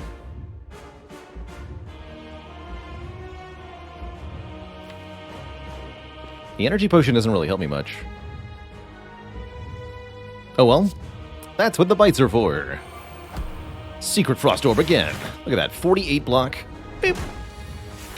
Super full blocking this. 20 block per orb. Let's go.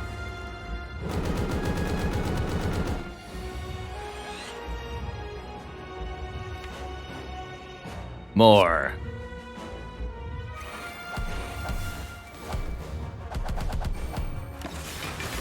$24 block per orb.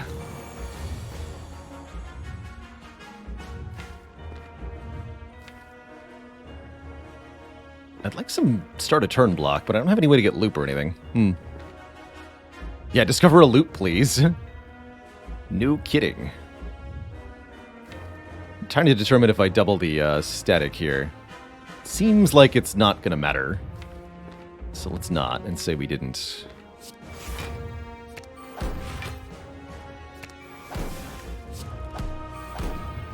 Here's discovery. Do I only single discovery? We'll do it. That's not a loop. Bullseye's okay, though. Maybe that was a turn for energy potion.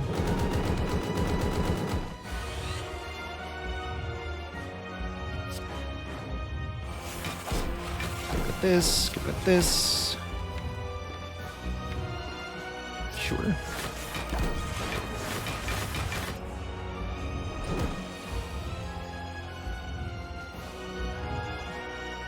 You should be vulnerable.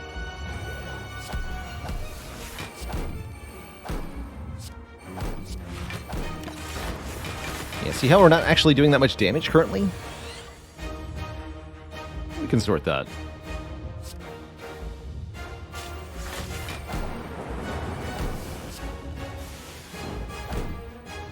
Alright, play it all. Numb. Numb. Bomb.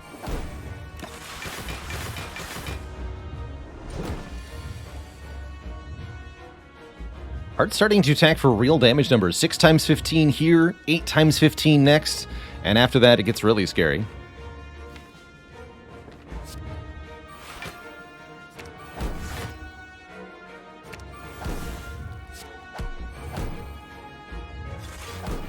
There's Barrage. Put that on top, please.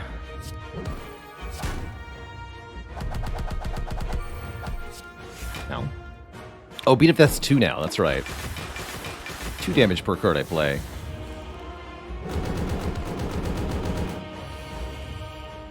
Maximum orb capacity has been met.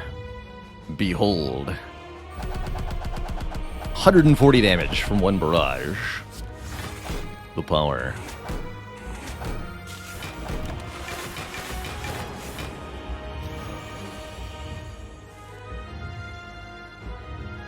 Draw 6?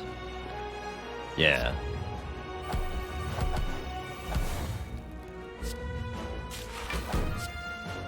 Draw 6 seems pretty good.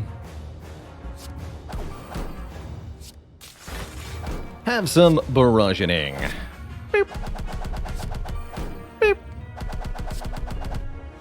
And once more, a boop. GG, Twitch chat. What a ridiculous run. 90 free Frost Orbs from this Frozen Core, plus a lot of free orb slots equals 1 amazingly cool defect. GG. GG.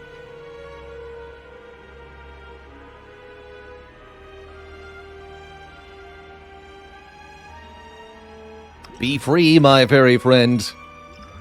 Be free. Peanut Wrinkle, thanks for the 500 bits. It would have been so nice to have all 3 boats.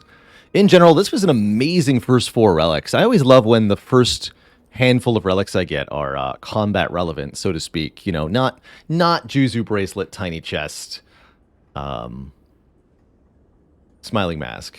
You know, this was a really good start, and it continued strong with capacitor, gambling chip, cables, and then inserter. So cool to finally get frozen core plus inserter, 2 defect relics that in theory work well together, but you need a good source of focus gain before they'll work well. And guess what we had? Tons of focus, 4 defrags, and a biased. Amazing. Wireless Wizard, always loving the robot climbs. Thanks for 3 months of support.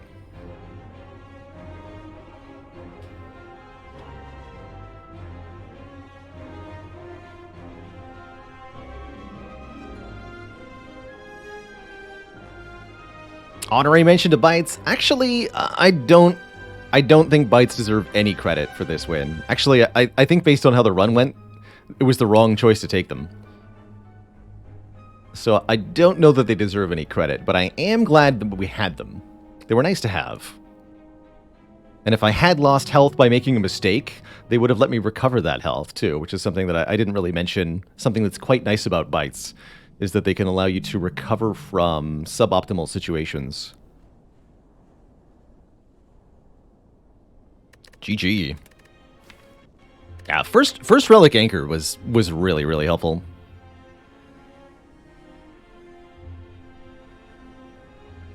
Dealer of Tomatoes, thanks for the Prime sub.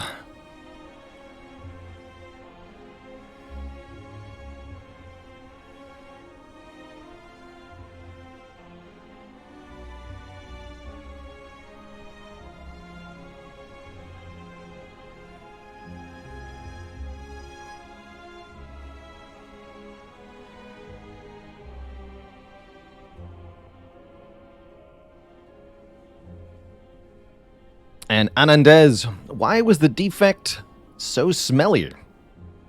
It accidentally installed some heat stinks.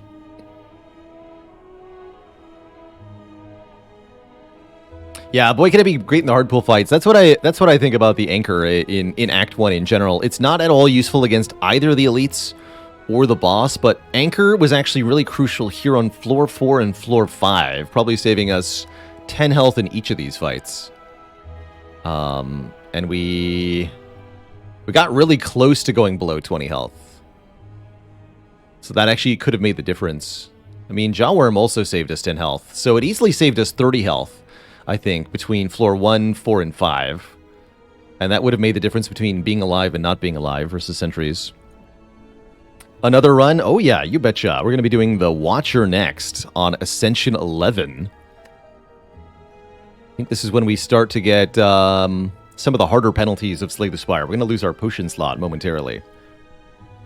But before I do that, I'm going to take a quick break, refill the water, stretch the leg, get another drink for myself. Upon my return, there'll be more Spire. Don't go nowhere, Twitch chat. I will be right back.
All right, Twitch chat, we are back.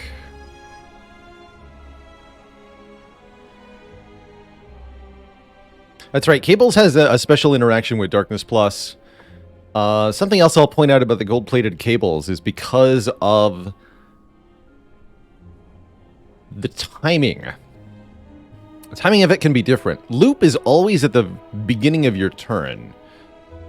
Your orb activates, but gold-plated Cables activates when the orb would normally activate. With plasma orbs, that's at the start of the turn. With all the other orbs, it's at the end of the turn. And what that means is, if you start your turn with a plasma orb in front, and then end your turn with a different orb in front, the gold-plated Cables will activate twice during that turn, because your front orb will activate twice at 2 different times, the start of the turn and the end of the turn. It's kind of cool. Also does stuff with the emotion chip. Overall, gold-plated Cables are one of my favorite relics in the game for their unique interactions. Sir Pack, 27 months, the triple baby. It's a lot of childs, and a lot of child support that you've paid to yours truly.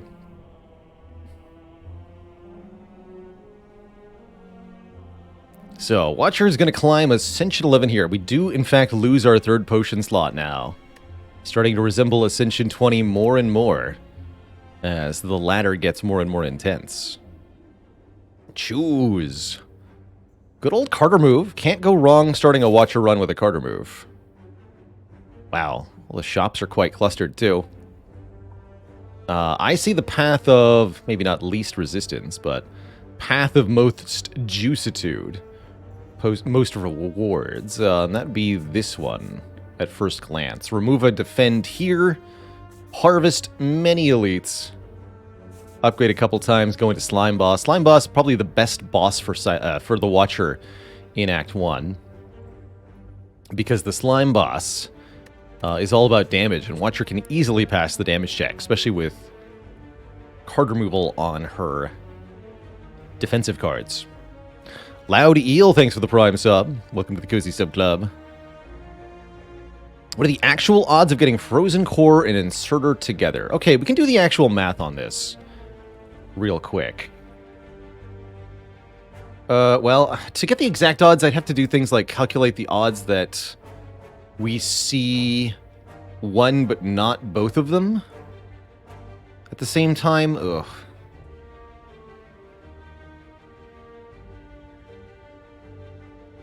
Anyway, how many boss relics are there in the defect pool?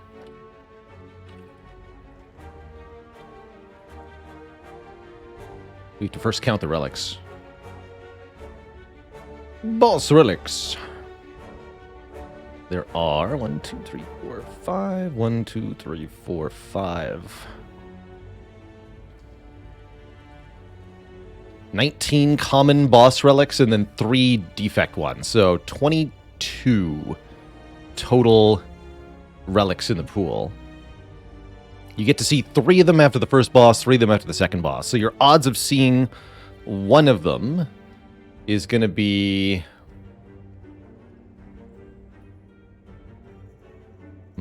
What is the math? There's 2 of them. You're looking at 3 and 22. Hypergeometric calculator is required to even approach this. I'd really want to do this one on pen and paper, really. Some complicated statistics here. So you have to calculate the odds that you see either of them, but not both of them, from the first boss, and then the odds that you see the second one, whichever it is, from the second boss.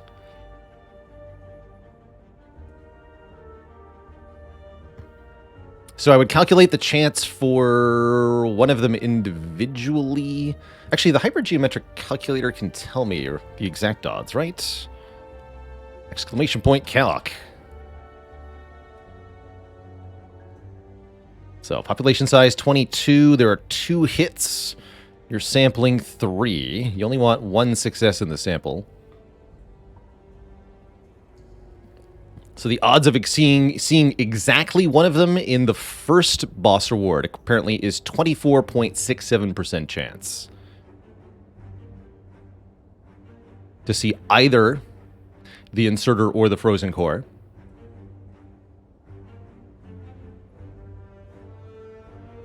And then we're going to have to multiply that by the chance to see the second one in the second boss. Plus boss swap? No, if you boss swap, you're already losing frozen core from the pool, and you cannot get this particular combo we're talking about. So we get to disregard boss swap as an option, because it makes it impossible for this particular combination. So that means the population size is 19. There's only one hit in the second one.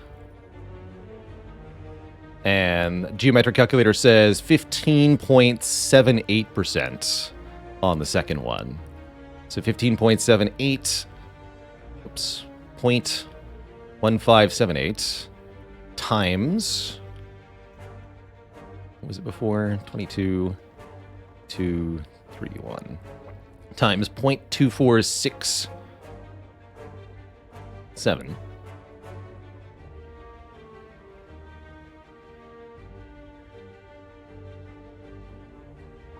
We get 0.0389, looks like. So a little bit less than 4% chance to even see the both of them on any given defect run where you don't boss swap. That's pretty low odds. And you have to also factor the odds that you get to the second boss and that you pick the correct relic the first time. You know, there's not a lot of runs that are able to take Frozen Core or Inserter going into Act 2 and not die. So it's pretty tricky to pull that off.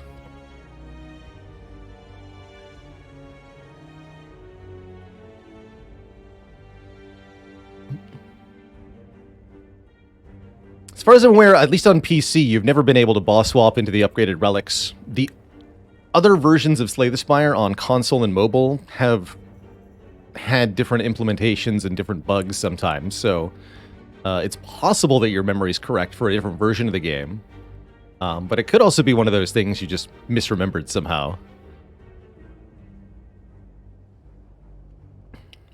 Oh yeah, we forgot to does that factor that the odds that we see both on the same pick? No, the calculator I used was able to exclude that for me.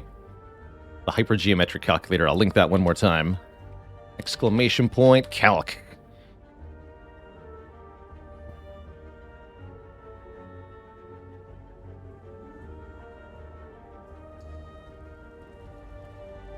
Otherwise, yes, there'd be quite a bit of scribbling. So, the only choice before me is do we remove a second defend and with our starting boon, or do I take 100 gold into the first shop? I think the way I play Watcher, I'm probably better off with the double remove. Let's do that. Remove one defend as a starting boon, I think is a very good way to start on Watcher. Dramatically improves your odds of seeing Eruption turn 1. Very critically, because you have a 10-card deck with Ascender's Bane, guarantees Eruption by turn 2. The chance that Eruption is the very bottom card of the deck, it can be pretty nasty sometimes. Although this draw seems like I don't care that much.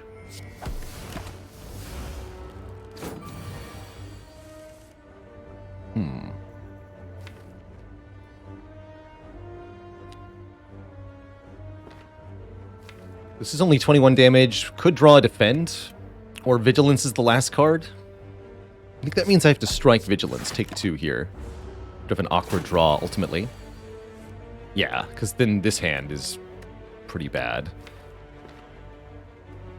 If I defend Vigilance, pretending that I didn't play the strike last turn, this enemy has 27 health.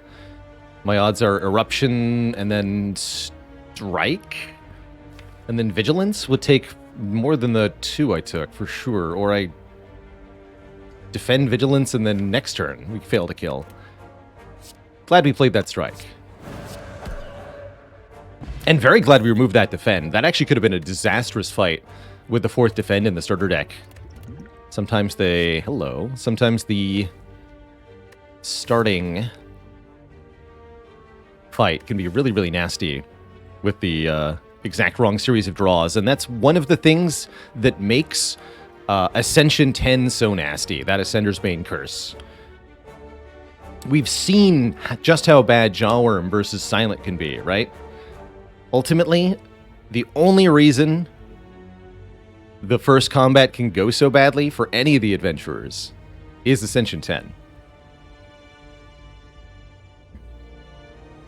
What does the squire say to his master every night before bed? Night, night. Love it. Thanks, pseudonym. I generally do, speaking, recommend the first Wrath card you see. I think Tantrum is an incredible first pick here. And if you want to bop several elites, in particular because we're going elite before upgrade, having a 1-cost Wrath entry is really good. But I am also considering Empty Fist. I don't think it's better than Tantrum per se. No, it's not better than Tantrum. But it is helpful. Give me that Tantrum. I'm not going to say no. I am not going to say no. They attack for 13. I can block for 13. Got Tantrum in the draw pile. Let's do that. Well, Miracle Strike. This one. I think in the early fights on Watcher especially, it's correct to use your Miracle to play a Strike the first opportunity you get to do a little bit more damage with it. There's a good way to second Wrath card. Empty Mind is stance control and draw. One of my favorites of the stance switchers. This is pretty appealing here, actually, especially with an energy creating potion. This would then want us to take additional calm sources. Any card that puts us in a calm from here would be good. I'd even take Tranquility, actually. Believe it or not. Flying Sleeve's not a card you see me take often on Watcher, but I think it actually is a decent early attack. You have to be willing to upgrade this one for +2 to each hit. Otherwise, it really just kind of hits like a pair of wet noodles.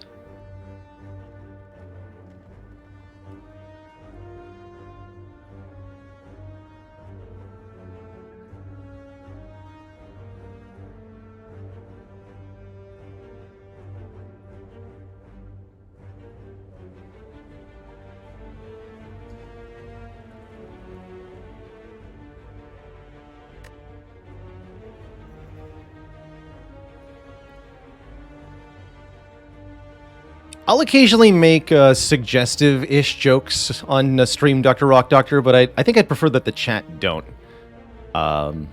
It's a little bit too easy to make jokes or puns that are premised upon a stereotypical observation of somebody or the world, especially. And when it comes to sex and sexuality, that can be particularly problematic and easy to do by accident.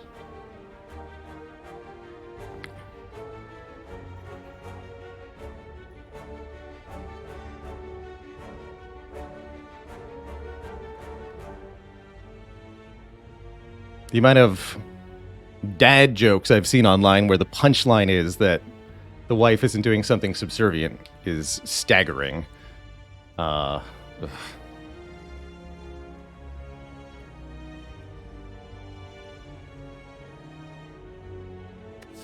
Anyway, I want this Empty Mind.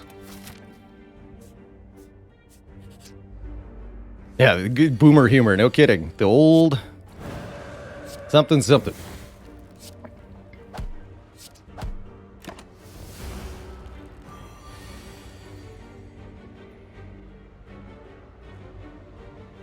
But it's not a joke if it's true. Again, exactly highlighting that the pun, or if the pun or punchline is dependent upon the acceptance of a stereotype, it's not a good joke.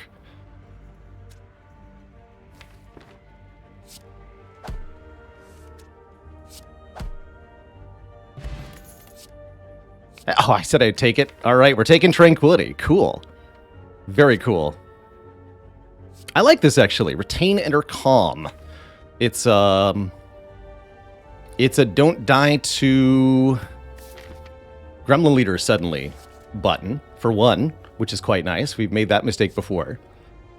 And in a pinch here, I actually very strongly would consider upgrading this to be a 0 cost Enter Calm. Then we can use it as a burst of 2 additional energy, which I really, really like. Not a lot of Watcher cards exhaust either, and I think that's actually somewhat of a benefit for her when a card exhausts. Watcher really does thrive on redrawing her cards and playing them again. So cards that you only play once can really contribute to making that work out well.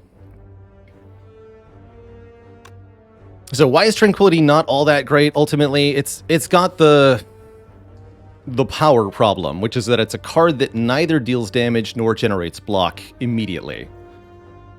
So it's a frequent problem turn 1. Imagine, for example, that this hand is Defend, Tranquility, Strike. I really can't do much of anything. At least Empty Mind, we can maybe get some better block in hand. But in any fight where your opponent requires you to act immediately, Tranquility becomes a real problem to your momentum.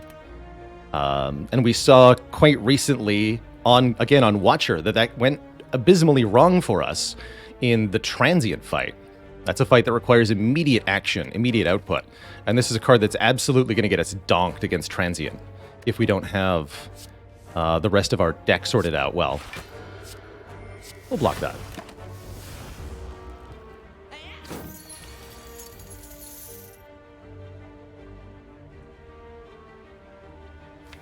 And we can Tantrum next turn. I think we just defend, strike here. Keep the Tranquility. Don't play the Eruption yet, but soon. It's time. It's time. And I think we're guaranteed to draw at least 2 damage cards next turn, so we just kill.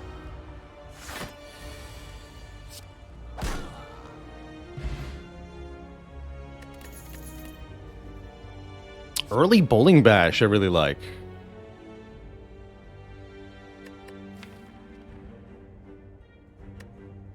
I think it's a bit early to add a Prostrate. This could be a really nice entry point into the Mantra package of Watcher. I think it's my personal favorite first Mantra card to take.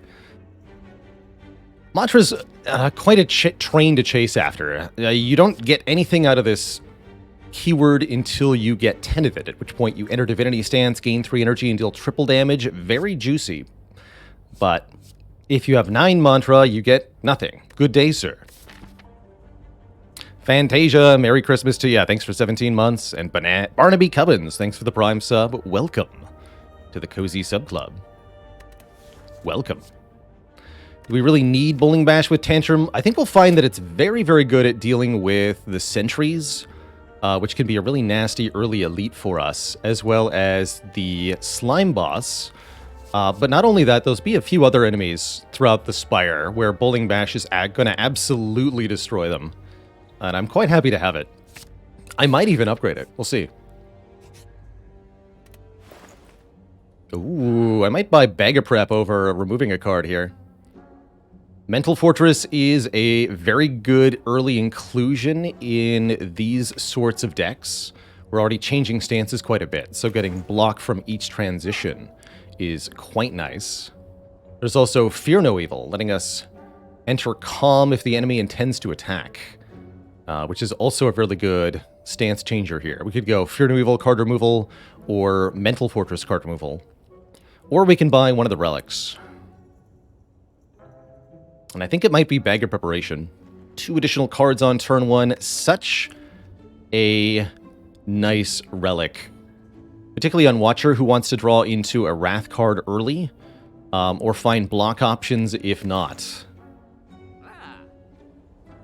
One of my favorite common relics. It's at quite a discount here, too. 143 gold. It's a low roll on the price there. I'll buy it. Generally speaking, I do like purchasing relics with money over most other things, especially if the relic is immediately helpful. Oh, hey. So, Bowling Bash. Sentries fight. Here's a perfect example of why I like this card in this fight. Because Bowling Bash does how much damage? 14 times 3, that's 42.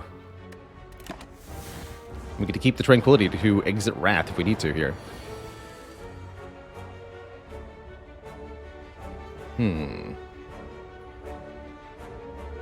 This is 30. So Tantrum, Strike kills.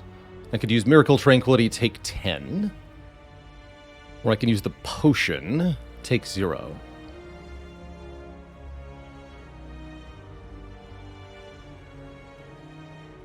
Ten health out of a bottled Miracle is pretty good, actually.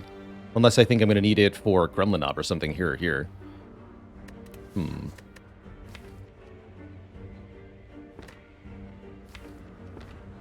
health Sentry's Fight is also very reasonable. Ooh, wait, what if I go Tranquility, then Tantrum? 9 plus 12 plus 12 won't kill, though, right? That's only 33 damage. That won't work.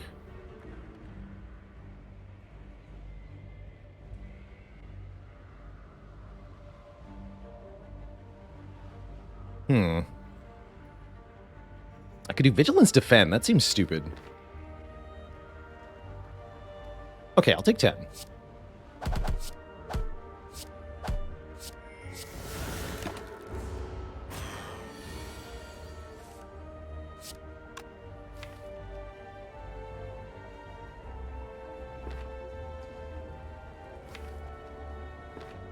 I'd only need 1 damage draw to kill. Well, this is pretty likely.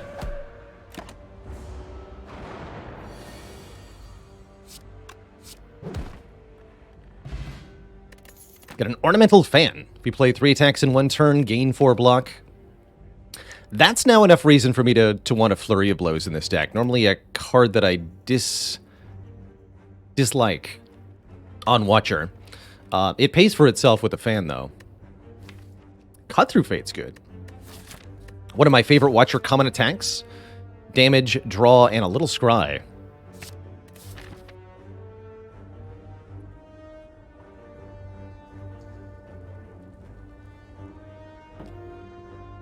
Let's go into Chunka. No gimmick necessarily in terms of additional gameplay restrictions. I guess you could say the gimmick for this ladder is we only get 1 real attempt at it. This one.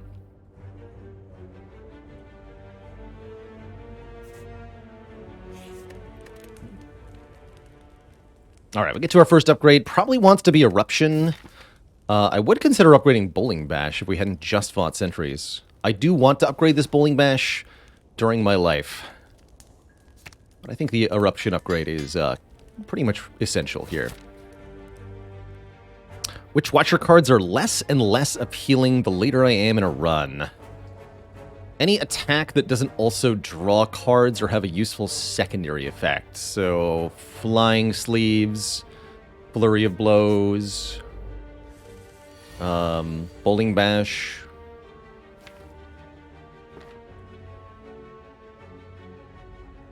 Sands of Time, Windmill Strike. Yeah, there are other players whose opinions about Flurry of Blows differ from me quite a bit. There's also other players whose Watcher win rate exceeds mine by quite a bit. So, I may not be the ultimate authority on such matters. This Gremlin Knob is super dead, by the way.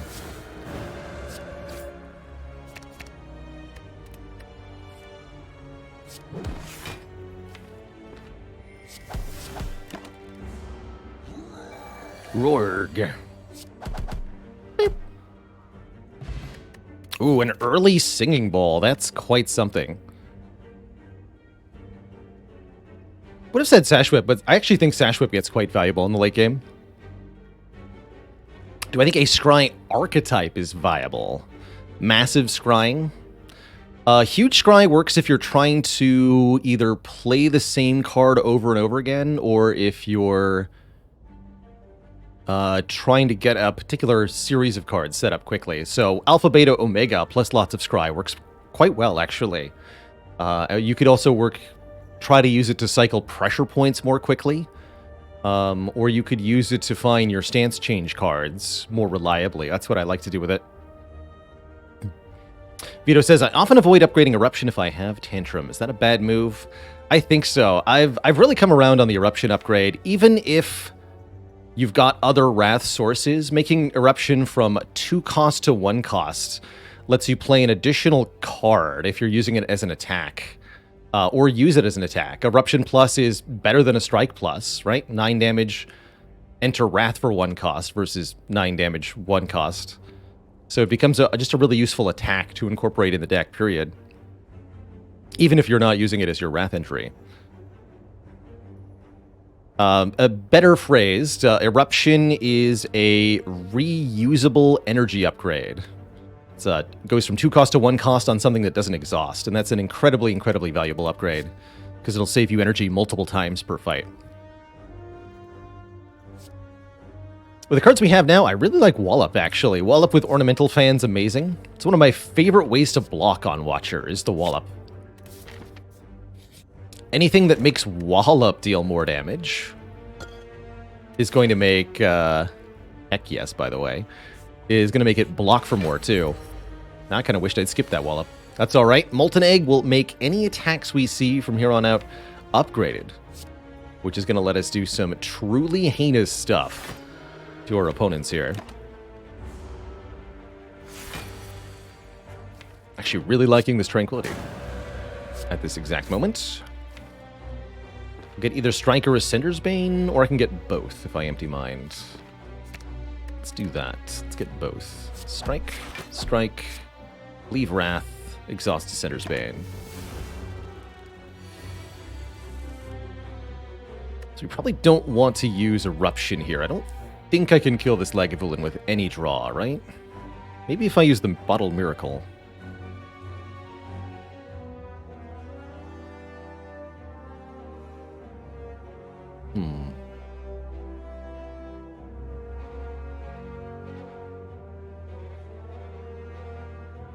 How much damage is in hand? 9 plus 19 times 2, 38.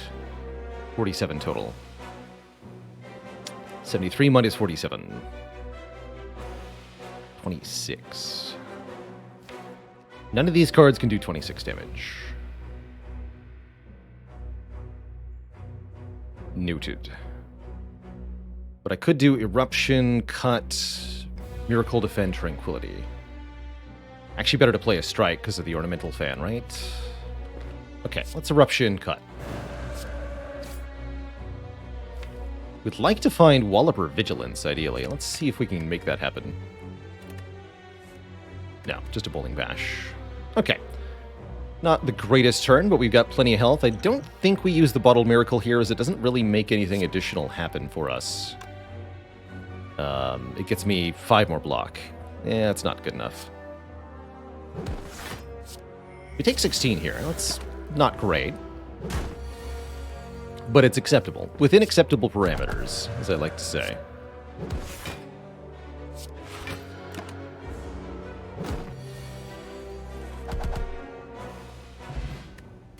We get an attack potion. 2 potions always makes me feel more comfortable on Watcher. And the bronze scales to do damage back to an opponent whenever we're struck.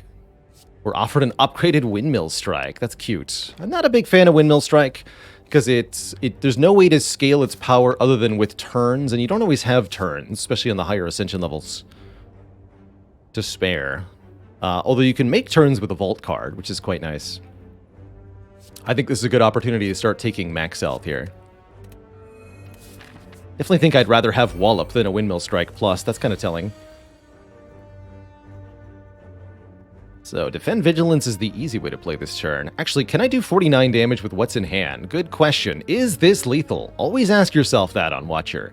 Can the cards in my opening hand kill, or whatever current turn it is? If I play Eruption, Bowling Bash, Strike, Cut Through Fate, Quick Wrath Math, add the total, then multiply. 7 plus 7 plus 6 equals 20. 20 times 2 is 40. 40 plus 9 is Exactsies. Get hecked. You stinker. Could also use the Tantrum for more damage, but I like a perfect lethal. Very satisfying. Okay. These are looking more spicy-like. Follow-up plus in particular hits really hard with an upgrade on it, and is essentially 0 energy, as long as you've previously played an attack. Follow up one of my favorite Act 1 cards. It's also great with the Ornamental Fan because it's free. Yeah, this is very good. Very good. Memories over Miracle? Yeah, Memories over Miracle. And we'll take one more upgrade on Tranquility. And I can also upgrade the wall up. Perfect. Possibly the Empty Mind too. We'll see. But yes, I'm gonna go with my guns here. If this card was worth taking, it's also worth upgrading, so that we can now enter Calm for 0 cost at the end of our turn, or use it for 2 additional energy and a burst of power. Either's fine by me. Rolling Bash does great damage. Let's spread it around a bit better here. Damage, that is.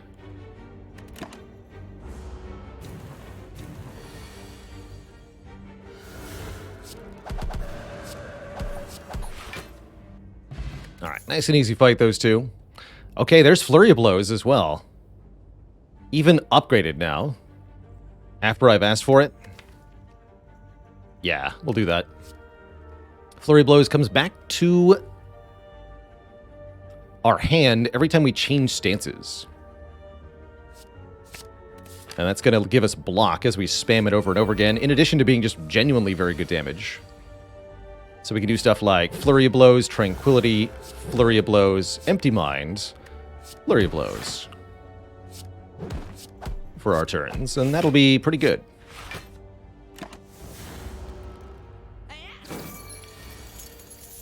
A bonk.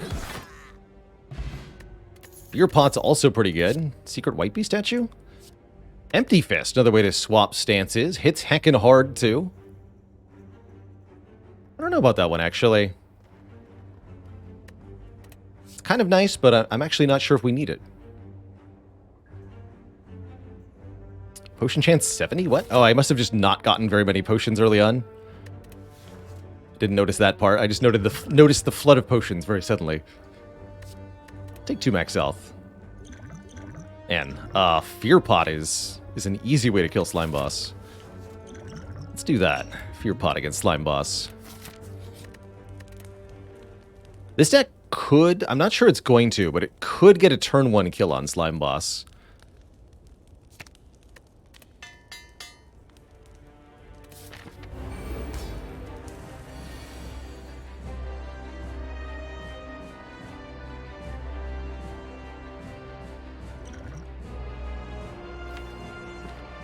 Use this right now.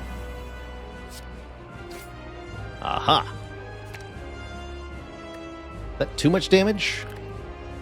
Maybe. Let's find out. No, it's perfect.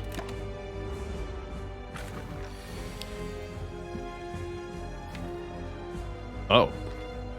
Okay then. Got bad news for you, Slime Boss. Very bad news.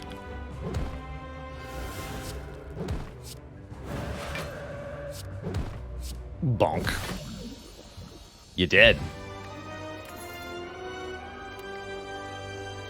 And that's how Watcher kills a Slime Boss.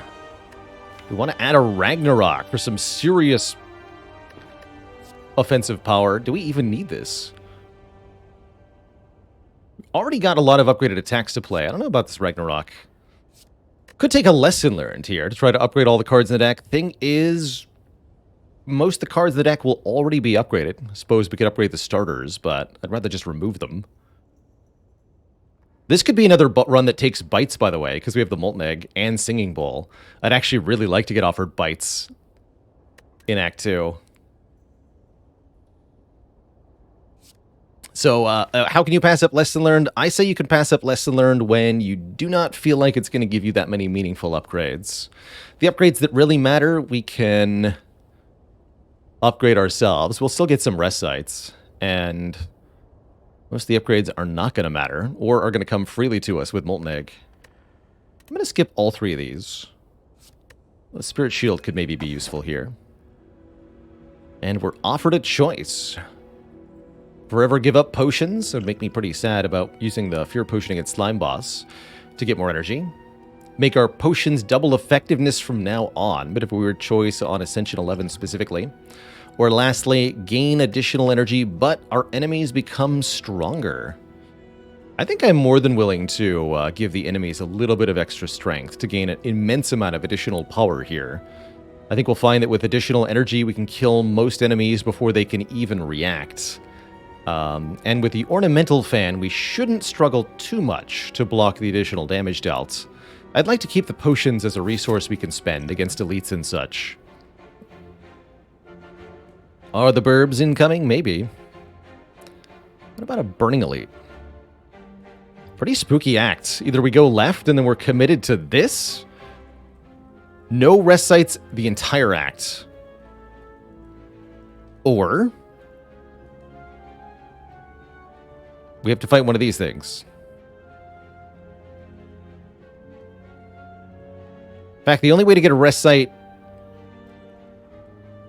anywhere in the first half of the act is to fight the Burning Elite and win. Huh. I'm a little tempted here to go 3 events to try to find bites. I don't know how likely we are to find the bites, though, and there's a definite disadvantage to not going to a store here. Removing a defend is actually really important now. So I might rather go to the shop and only 1 event. As long as we have potions, I shouldn't be afraid of the Burning Elite. But if I go to this shop, we're already committed to the Burning Elite. We could also go to this shop.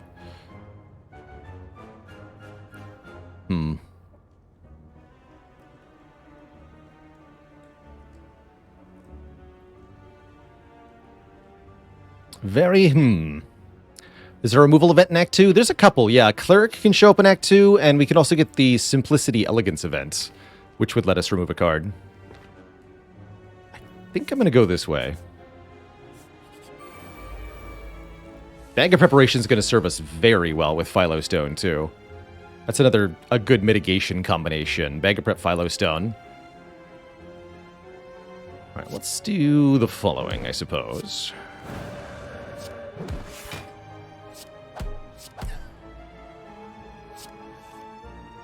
Of course, Wallop was in the draw pile there.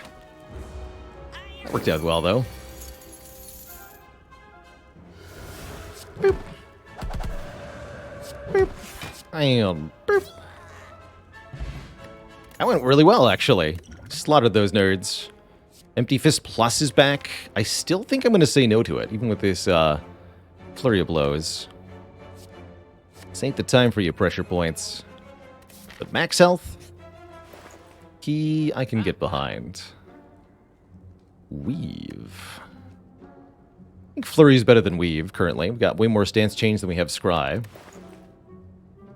Mummified Hand is here to allow us to make stuff free by playing a power. Thing is, we don't actually have any powers.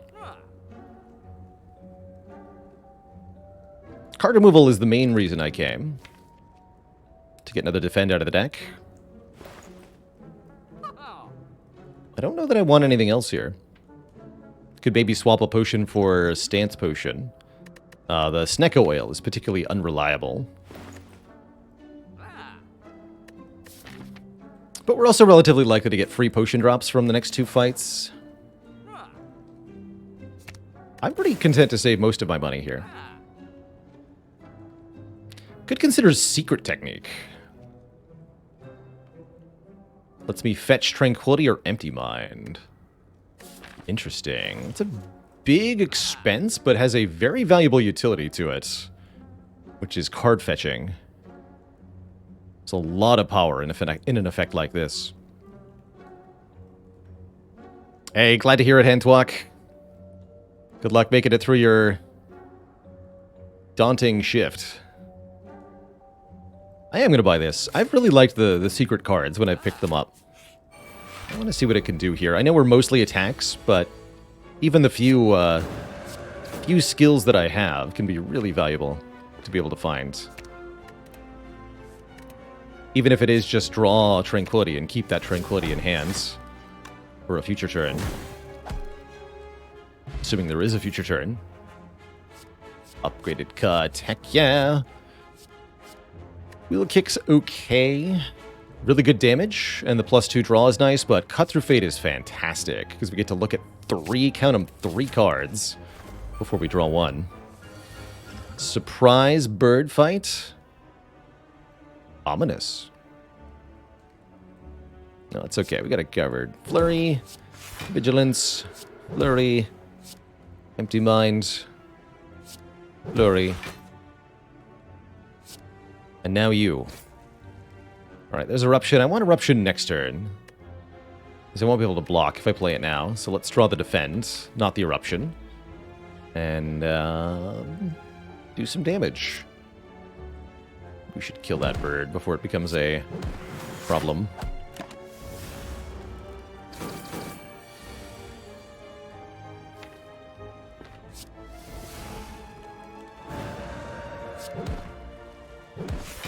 Bonk. Seems good to me. Chosen never know what hit her. Get our Fear Potion back. Okay, I'll lose the Snecko Oil. I don't trust the Snecko Oil. And we're offered a second Wallop. I will take a second Wallop. I am a Wallop enjoyer. And if this deck can block entirely with Wallops, I would love to make that happen. Alright, let's take it to our one and only event. I want this to be bites. I believe in the power of bites. These are not bites. This is losing max health. Or losing current health and gaining max health. Ow. It's actually not that much health loss. Prior to Ascension 15, the bad effects of many events are not quite as bad, so we're not even that far behind on health, and I think in the long run that'll be a good thing. It's like the opposite of bites. That Slaver has 60 health.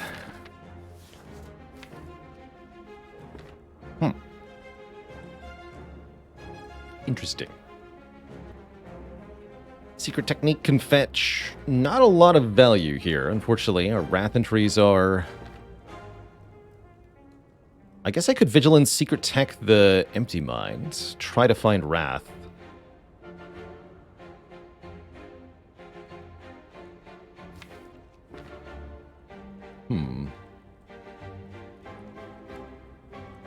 Honestly, with the Fear Potion, I can just full block this turn. Problem is, next turn I'll be weakened, and then we'll be doing a lot less damage.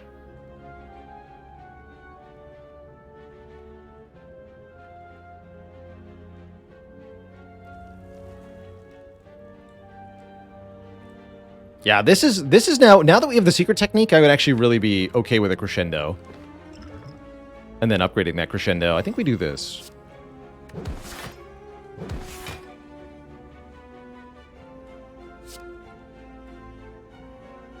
Secret Tech the Tranquility here and retain it.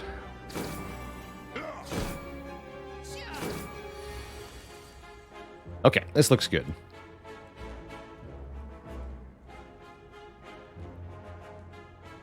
This looks very good. Looks like we don't need the energy from Tranquility currently. Another fight where the Bowling Bash is really going to shine here.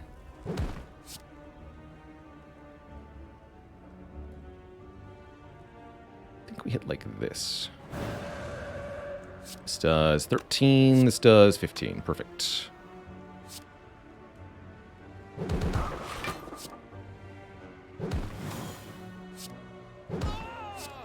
Look at that. No prob. No prob. Discard that too, actually.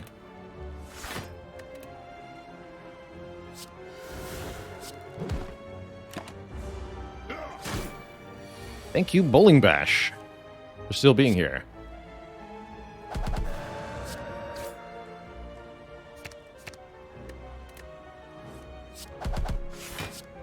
Wow, this middle guy having 80 health is quite an ordeal here. Miracle first so that I can strike, follow up. Beautiful. Get Damaru. 1 mantra per turn. And then we're immediately offered Warship Plus. Retain, gain 5 mantra. And I have a Secret Technique. Interesting. Divinity is one way to make Wallop do a lot more damage, and I have 2 copies of Wallop. I'm sold. Let's do it.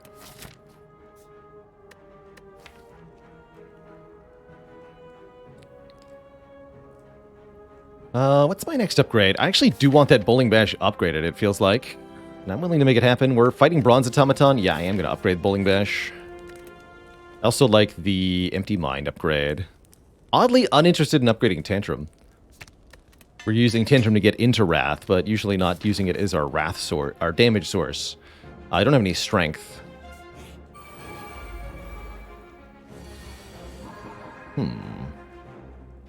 And you attack me on turn 1, huh?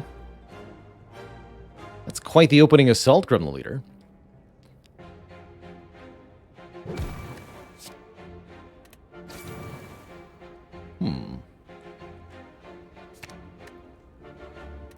Eruption seems good here, actually.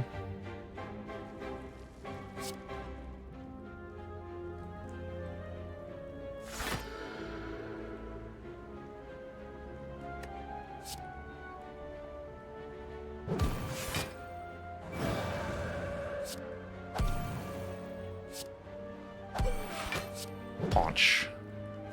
And block. Don't quite full block it. I could use Liquid Memories to do that, but that seems like overkill. 5 is fine.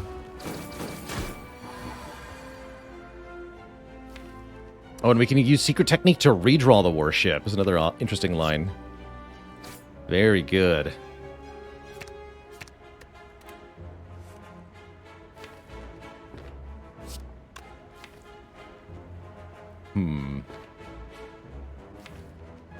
Actually really want to draw Bowling Bash next turn with the summons, so I'm just going to play the Warship and the Strike.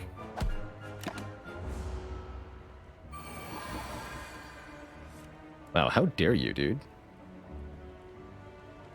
Lady, whatever you are, how dare you? Let's see, follow up a Wallop kills one Gremlin, Bowling Bash kills another.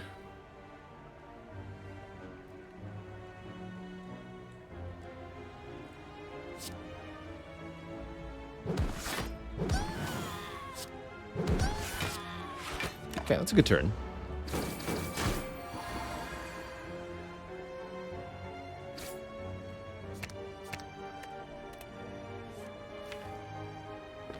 And then we automatically enter Divinity at the beginning of the next turn.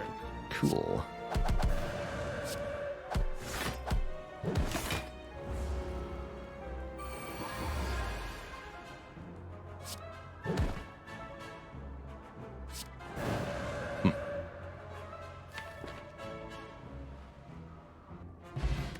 There we go, some strength. The Vajra is going to make all our attacks hit harder.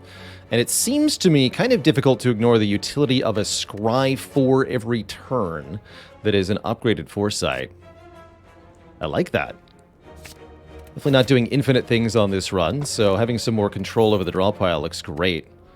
Boot's not going to do anything. Our worst attack does 7 damage. Get out of here. A reasonable fee of all your gold. Actually really happy to see the Red Masking. They'll give us another relic, the Red Mask, which might turn into money next act. And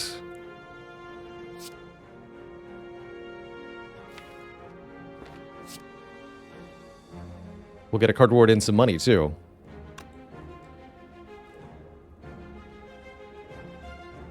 Speedy says, how much would I say is my ability to do hard mental calculations on the fly contributing to me being one of the best streamers of this game? Not much. I don't do a whole lot of mental math, usually, and if I need to do any math that's more complicated than single-digit addition or multiplication, I'll use the calculator for it.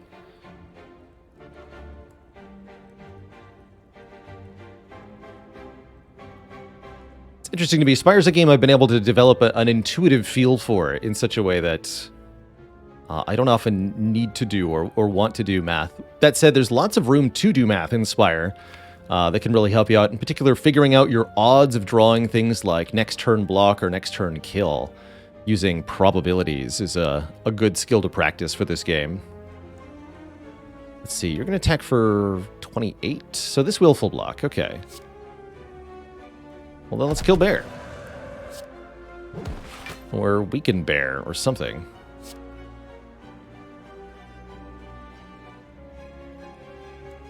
Barely got this part figured out. Let's weaken them all. I want the bowling bash to still have full power, although I don't think I'll need it. Works for me. Wow, these cards do a lot of damage now. When did that start happening?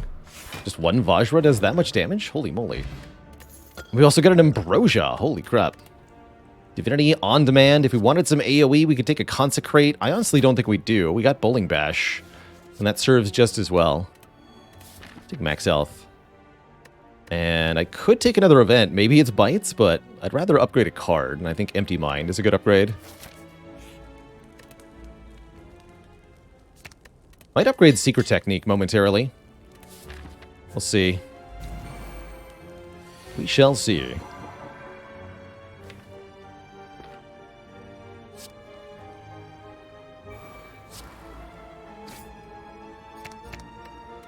Perfect.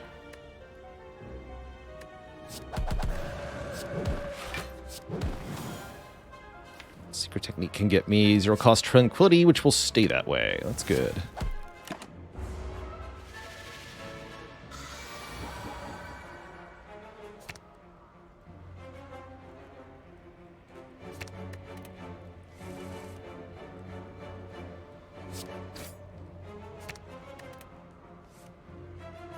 Bonk.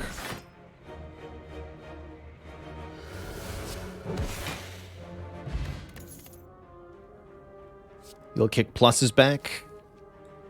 You don't retain anything other than the worship, and establishment is definitely not worth taking for one worship card. I love that little turd. My professor told me I was only average at stats. I thought that was pretty mean.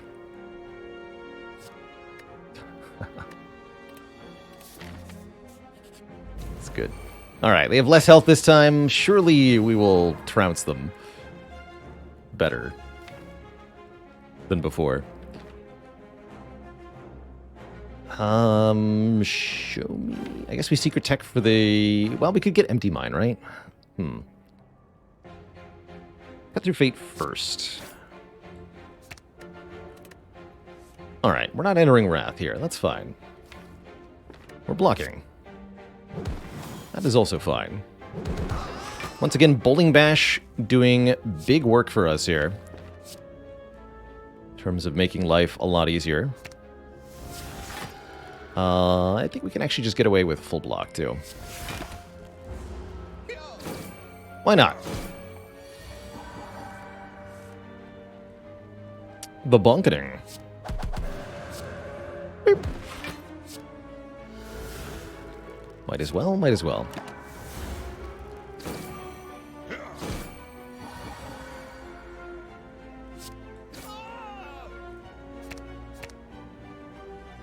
Discard that too.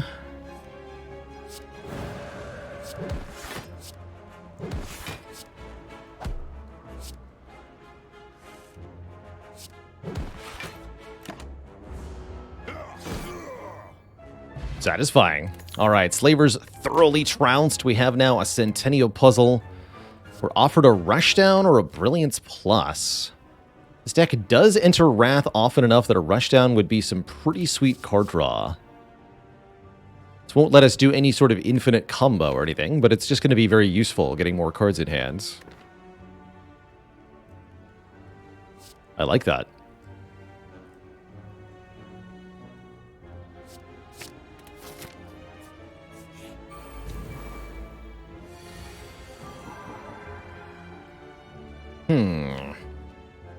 This is a great turn for Secret Tech Tranquility here. Give me more energy before I become weakened. Let's go Empty Mind. Rushdown Eruption. The card draw.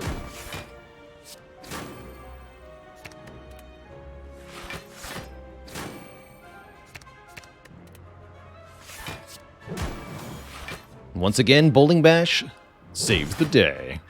Look at that. Turn 1 KO on the Snake Plant. That's why you take the Bag of Prep. Fear No Evil Plus or Cut Through Fate? Oof, tough choice, actually. I think we want the Fear No Evil, preferentially. But the cuts are very good as well. I love that the ornamental fan holds this whole thing together. Ooh, upgrade Rushdown or the Secret Tech? I'm going to upgrade the Secret Technique. This card's worth buying, it's worth upgrading. I think I said that last time. A reusable fetch from the draw pile. That's potent.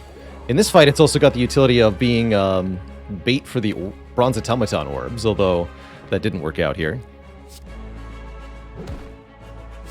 Let's see what our turn 1 draw is. Okay, we can go Foresight, Rushdown, Miracle, Worship. Get the Tranquility into my hand. That's a pretty good turn 1, if you ask me.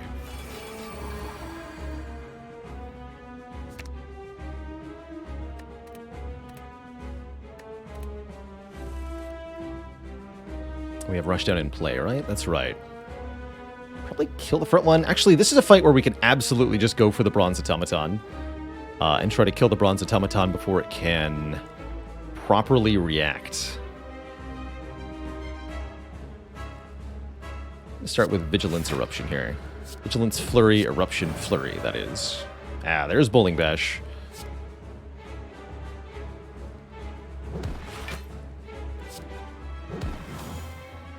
So this will do 22 damage per enemy in combat. That's a lot of damage. That's a lot of damage.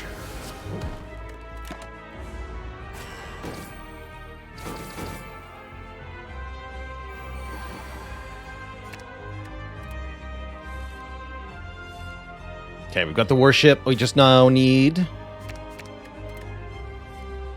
one other important card.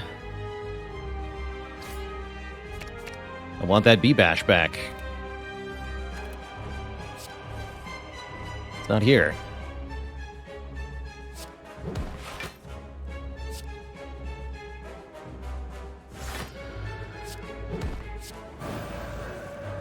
There it is. Flurry, Worship, Flurry, Bowling Bash for 100 damage. And the boss is just destroyed. GG. GG, that's cool. It's a cool deck. I want a Prostrate Plus, I think, at this point. And a Scroll. You're not Scroll. You're 2 max health. None of those. Fusion Hammer is interesting. Not that many upgrades that I care about anymore.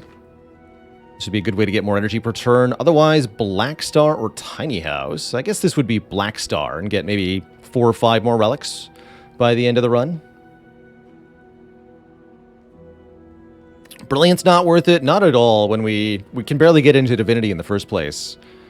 Brilliant, actually, people were asking me, what's a card that gets worse and worse later in the game you go?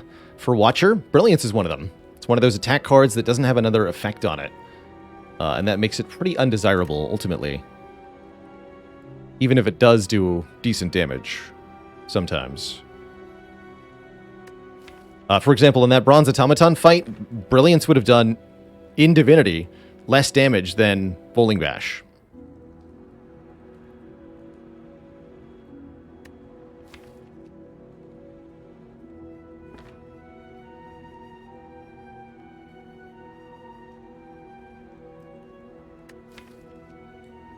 I'll take Black Star. Maybe some more relics. How many elites can we fight? 3. 3 elite max. Does that even hit a shop? No. 3 elite max with no shops. Lame. Guess I go to a shop, because I can then go to 2 shops if I go to 1 shop. 2 shops, 2 elites, that looks good. Especially if I get to go to a whole bunch of events. We could even maybe take 999 gold.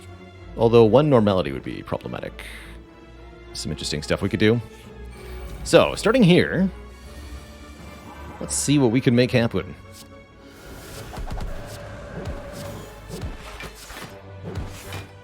We're strong, by the way. Ooh, Inner Peace Plus. Pretty hard to play signature move with 2 Wallops, but Inner Peace is very nice card draw. Or a stance swap for us. One of my favorites. Wallop number 3. I think we are going all Wallops all the time here. Let's do it. Pen Nib to make the Wallops hit harder. Looks spectacular as well. And I'm really tempted by Frozen Eye here. For the same reason that we skipped Lesson Learned, Apotheosis is not so desirable. There's really just not that many good upgrades. Most of the cards are already upgraded. But yes, taking this. Oh, I can't get both relics? It's 288 for both, huh? So it will have to be a relic and a remove. Pretty hard to pass up on the Pen Nib. But, man, the things we can do with Frozen Eye here are pretty spectacular. I'll take Frozen Eye over the Pen Nib.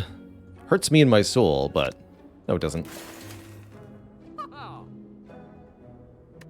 Alright, do we need to go to a second shop? Not really. Anymore. No. Not unless I become rich again, somehow.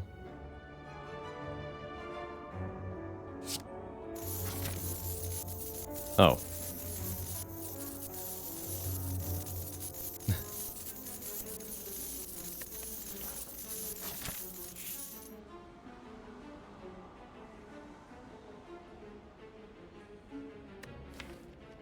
Madnesses?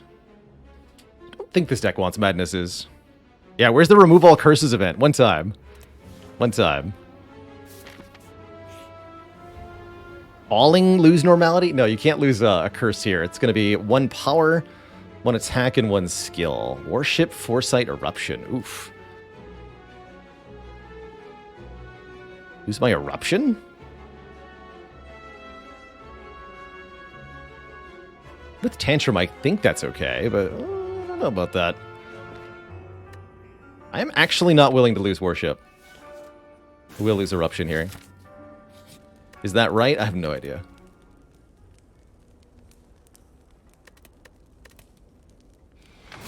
Alright, we get to the shop with 1,000 gold. We are going to have to deal with 1 normality for a while.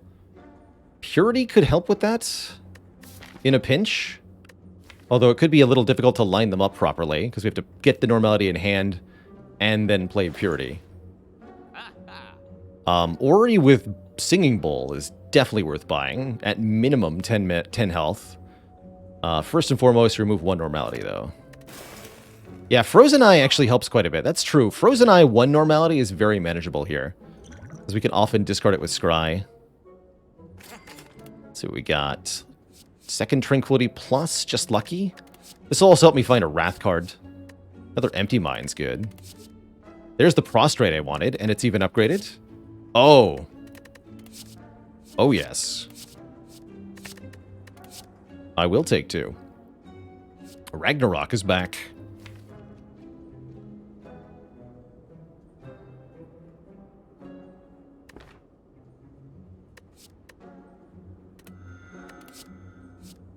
No Wrath. Honestly, double Prostrate is better than Wrath.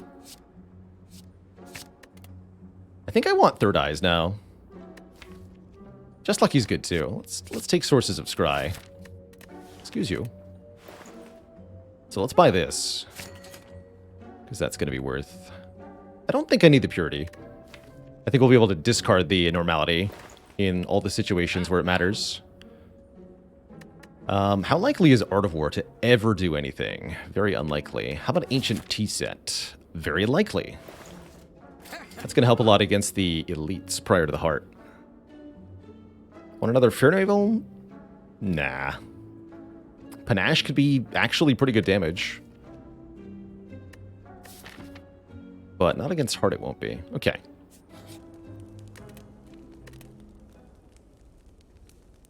Make that Scry 5. Okay, I'm going to go this way. More events is maybe a chance to get these normalities out, the other normality out of the deck. Excuse me, not these normalities.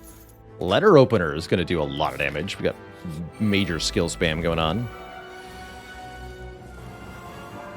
All right, we drew it turn 1. That's probably for the best, actually.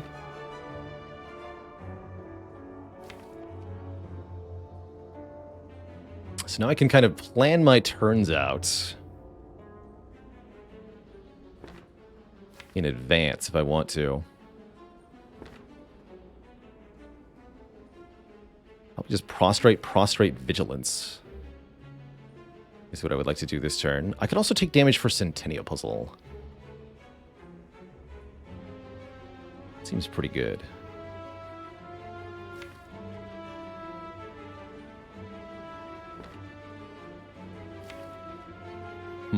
Food for thought.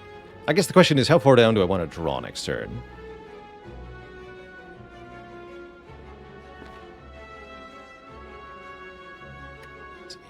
I'm willing to take damage to do this. Okay, so how far do I want to draw next turn? Let's say that I cut through fate as hard as I can. So we draw 1, 2, 3, 4, 5. 6, 7, 8. With Centennial. I can discard all that. Oh yeah, I can... I think I can kill Reptomancer next turn if I play Prostrate, Cut Through Fate. I believe that's where I've landed.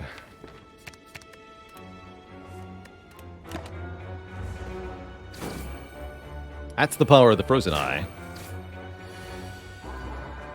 And fan favorite's about to have a reappearance here. Bowling Bash is going to carry us for surezies. We go Third Eye, discard a bunch of crap. All the crap. Cut Through Fate. Draw me the Secret Technique. Secret Technique for the Warship. Play the Flurry of Blows. Enter Divinity with Warship, gaining 3 energy back. Now Bowling Bash does 33 times 4. Bonk. Oh, and we get to bottle our Secret Technique. Cool. We also get tons of max health, over 100 now. Meditate plus an Empty Mind plus are here. I'll take one more Empty Mind. Don't trust Meditate much, actually. But yeah, I'll bottle Secret Technique. You kidding me? Amazing.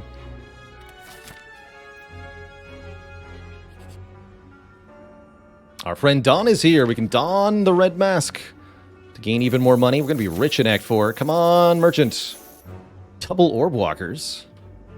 Am I allowed to look at the draw pile yet? No? Alright, I'll fight anyway. Oh no, it happened again.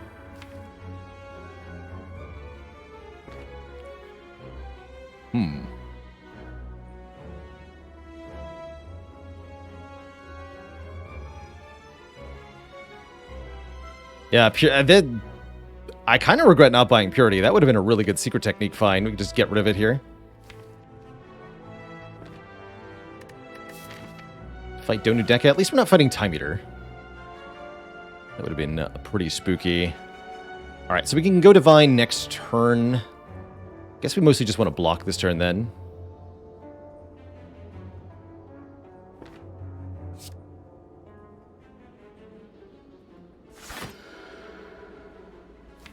So I can do what? I can Secret Technique for Third Eye. That'll do some damage to them both.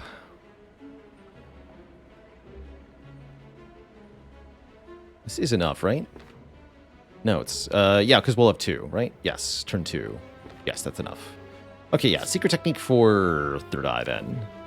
Get rid of the Ascender's Bane and the Flurry of Blows.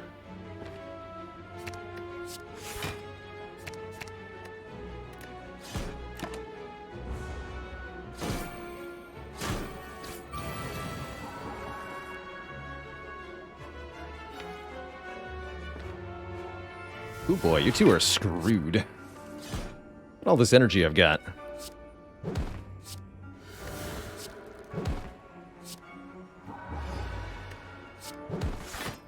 Bonk. Bonk. 9 energy? Hello? And this is my draw pile. Yes, the perfect draw pile. Glorious. Alright, those 2 nerds are eliminated. Peace Pipe! Peace Pipe, my savior. This is why you recall early, Twitch chat. Ooh, Foresight's also quite good. Foresight number 2. I really like double Foresight for fighting Heart. So we'll take one more here. Love the current potions, so I won't change those. And, yeah, I'll fight another elite. Nemesis! For once, we did not draw Normality turn 1. It is way down at the bottom of the deck, where it belongs. Good. I can actually go Divine right now. Interesting.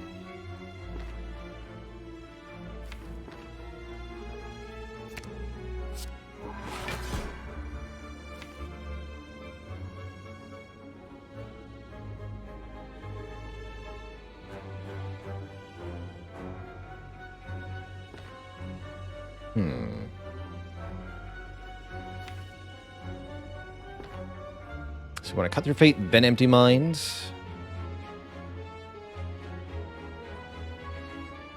Yeah.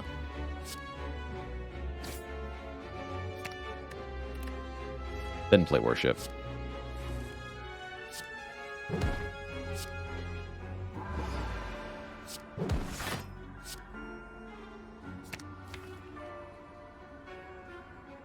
I'd actually be able to draw some block next turn. That'd be really good.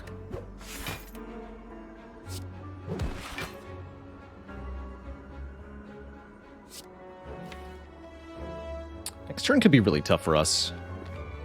Depending on what Nemesis does. It won't be able to make block with the Wallops problematically.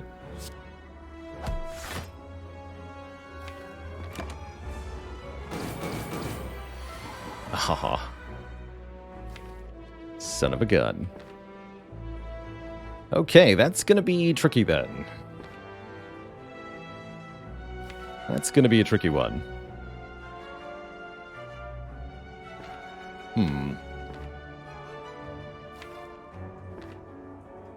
Well, I guess that's what happens when your block is entirely from Wallop, huh? At least have a couple things we can do. Flurry of Blows and the Ornamental Fan will at least do something here.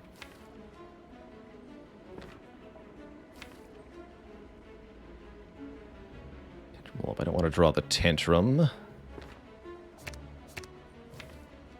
Well, rather, I don't want to play the Tantrum. Next turn we'll have Normality. That's going to be a bit of an issue. We'll sort it out.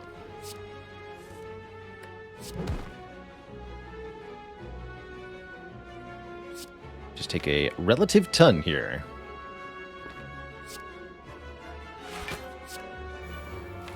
Oh, actually, the Foresight will get rid of the Normality for me. Thank you. Thank you, Foresight. So, taking 33 damage. Ow. Anything I can do to dramatically mitigate that with our Liquid Memories here? Not really. I can block for 4 or for 5. That's about it.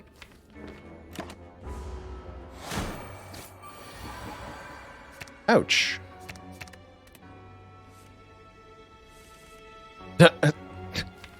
Hey, didn't I just get rid of you?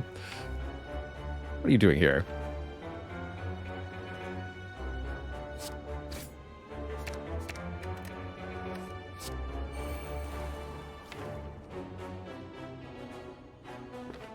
And then one more card.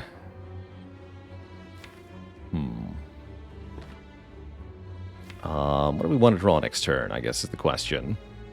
Need to be prepared for another 45 hit, which is very gnarly. But good news is we scry 8s. I'd like to draw Tranquility, Empty Mind, Cut Through Fate, Defend, Secret Technique. Okay, that'll work well. So I don't need to play the third eye. Having access to Divinity next turn would be nice. Sure.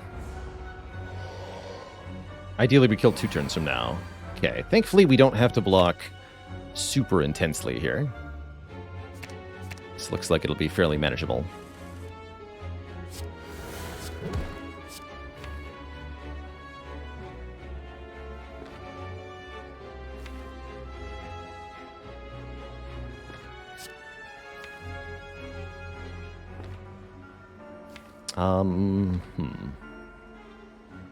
Figure out how I want to do this without breaking Divinity early. I don't think I get to. Okay, let's just make it simple then.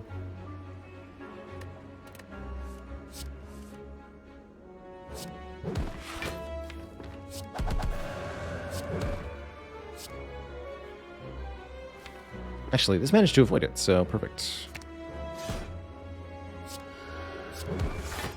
Do still take another little hit here. But then we're through.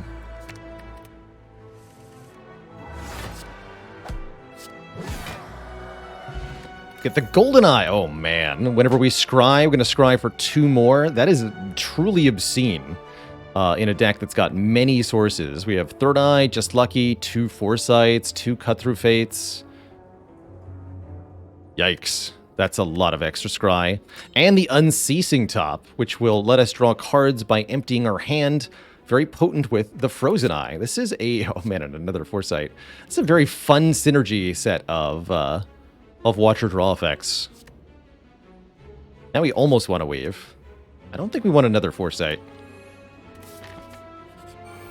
14 sight. That's right. That's right.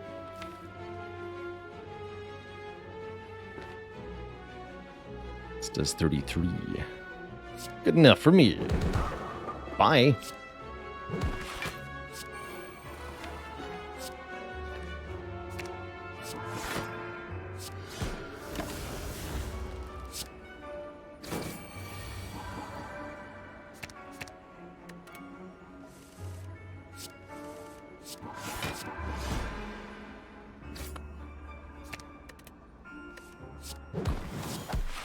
That was a fun little fight.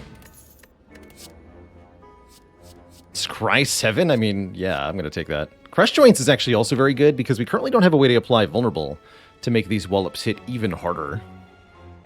That would be appreciated, but I'm gonna take the Scry 7. I think that's a good card. And I'm going to toke this problematic normality from my deck forever. Be gone. We have to beat Donu Deca with only 49 health. I don't think that'll be too hard. Gonna be pretty honest. I don't think that'll be too bad. I can even go Divine turn 1 again. You'll love to see it. Is that even desirable here?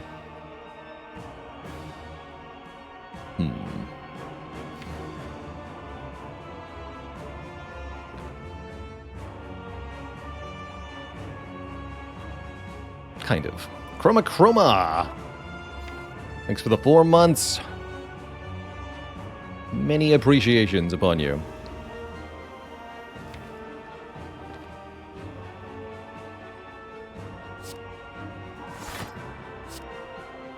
I think in this fight I'll go for Deca first. Stop the daze from happening. It's not something I often do, but I think it's right here. Empty Mind plus draws into the inner piece, right? So let's do that first.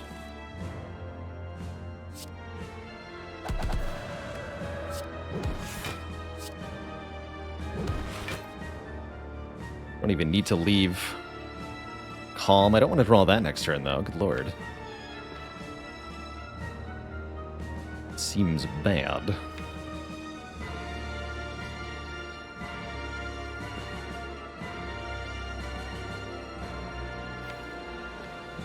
Oh, I should probably Secret Technique for Tranquility, then. Yeah, that makes more sense. So we can use the inner piece for a draw effect here. Do this first. No, I do want to draw these cards. And then we can scry these. No, we'll just lose the defend.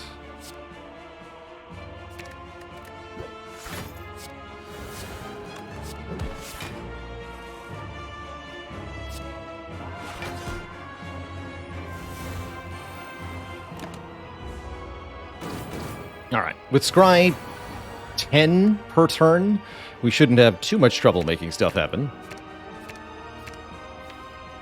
And then it's what? Fairyville, Tantrum, Wallop, Rushdown, Worship. Okay. This is fine. Just get rid of Rushdown. Tantrum? Seems fine to me. Oh, I can get rid of these two. Good. Go!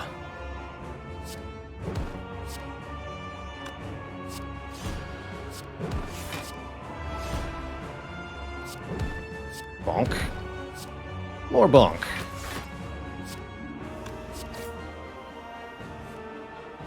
Lethal amounts of bonk.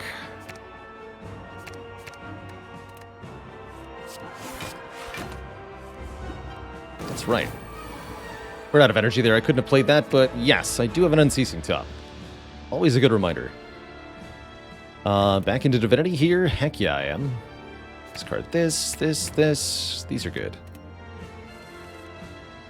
Wait, we're not in calm, though.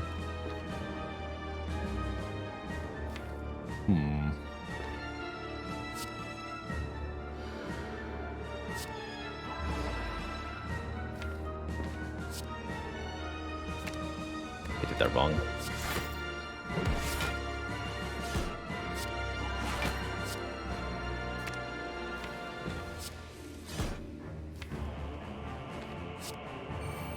I think we discard all of this.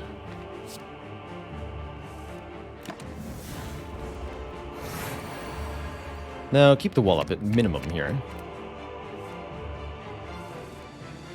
Oof. Alright, we have to take a hit from Donu here. That's fine. Got plenty of health to spare. Am I actually healing after this? Maybe we're resting instead of toking? That'd be sad. But understandable.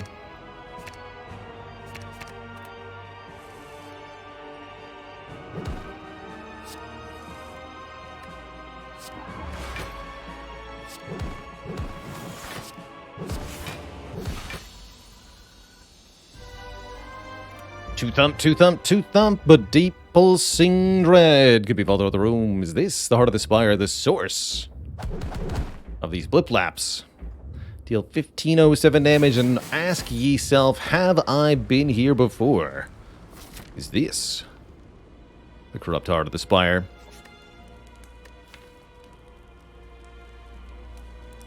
Yeah, we're missing almost 20 health. And I don't see a way to gain that unless I sleep. So we'll sleep.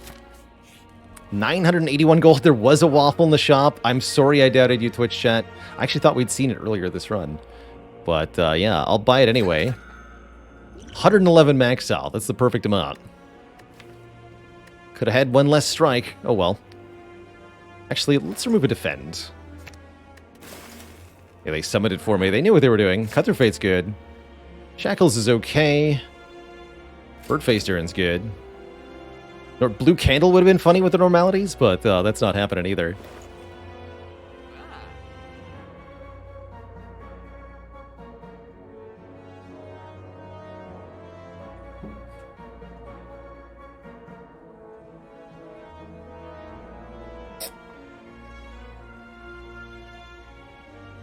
Schmammerin, did you hear about the Watcher who became a cow herder? She had a surprisingly effective cattle hymn. Simmering Fury could be okay. Next turn card draw is really nice, actually.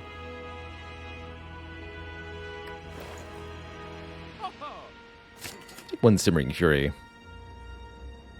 About Dark Shackles. Do I believe in Dark Shackles? We remove artifact from Spear and Shield with Red Mask. Yes, I believe in Dark Shackles. Okay, let's go. Spent almost all the money from the 999 gold. That proved quite worth it. A very tricky turn one indeed. Oh, was I supposed to buy the blue candle so that I could use Ascender's Bane to draw 3 off Centennial Puzzle? Heck. Alright, drawing Dark Shackles next turn seems very difficult. Do have Worship. I can get the other Prostrate. Actually, we can go Divine this turn, right? Classic. We can go Divine this turn. Of course we can. Why wouldn't we be able to?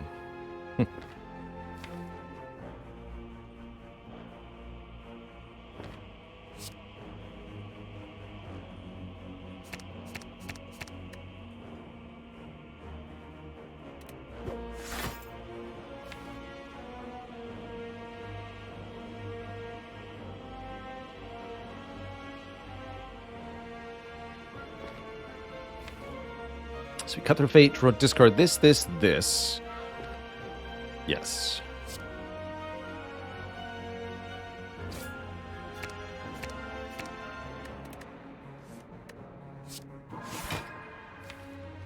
Although, again, it's not that good of a divinity turn. Necessarily.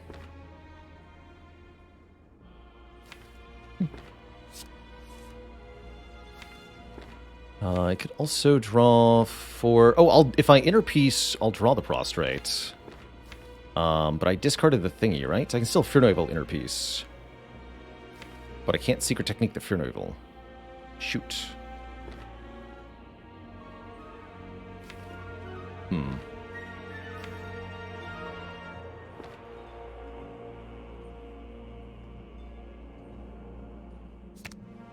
Guess I'm still fine with that.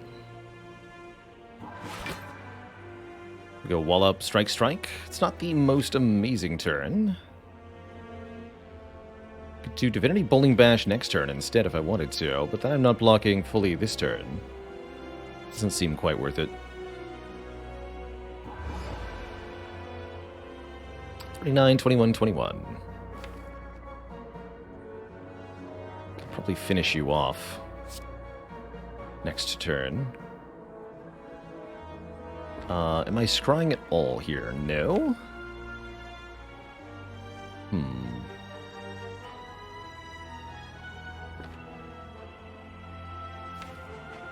Oh, but I could Unceasing Top. That might be the answer here. Play this, draw the Tantrum. Don't play it, though. Don't play the Tantrum. Actually, wait. If I play the Tantrum, I draw the Fearnovel. Okay, I'll do that. 24 damage, get picked. And if I play the Rushdown, I draw the third eye. Getting into the third eye next turn anyway. Perfect. Thanks, Frozen Eye. That was a great turn. I'll take that Dark Shackles.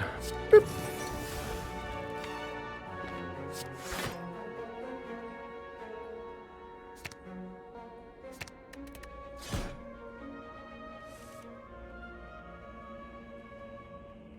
Oh, because I wasn't in a stance. Got it. That makes sense.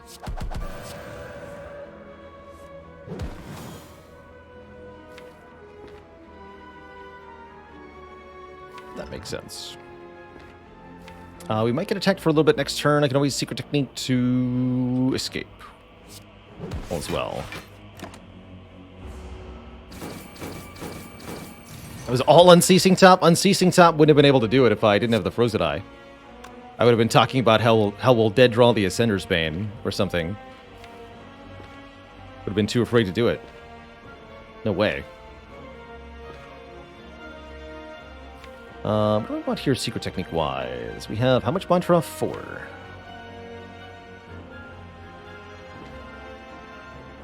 I could go Divine here.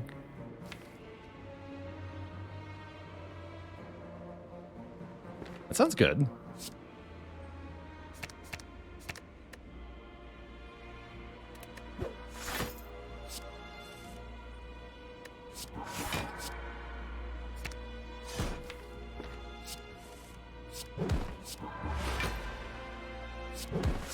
Bonk.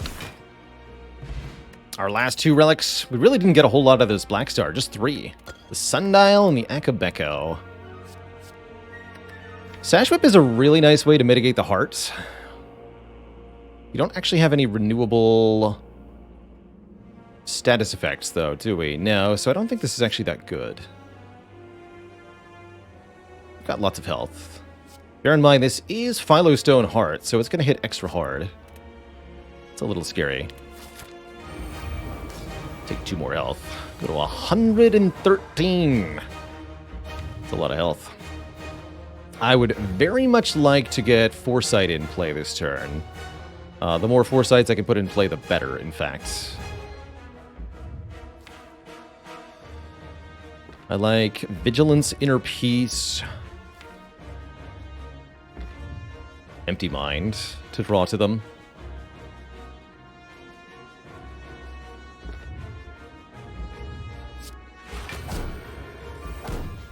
Get to play this. Get to play... Oh, just like he can discard the rest, right? Just like he discards 1, 2, 3... Empty Mind draws 1, 2, 3. We draw the Wallops next turn, crucially. I don't want them this turn. And I want the Worship to stay in my hand, because we'll be able to go Divine next turn with Worship. So this needs to stay here. Perfect. So just lucky. Discard 1, 2, 3. Keep the Ascender's Bane there on purpose. I don't want to see that card ever again. 2 energy lets me play Foresight. So now we scry 10 every turn, which means we generally won't be drawing the statuses the heart is adding. And I could Secret Technique to get Tranquility into my hand right now. Or to get more Mantra right now. Doesn't feel like I'm going to need the Tranquility. Nice to have, though. Might interfere with my draw next turn. Let's take the Prostrate.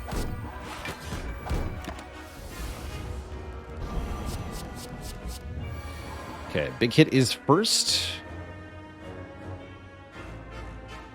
Drawing Dark Shackles is inevitable. There's nothing I can do to avoid it, so I think we just discard it here.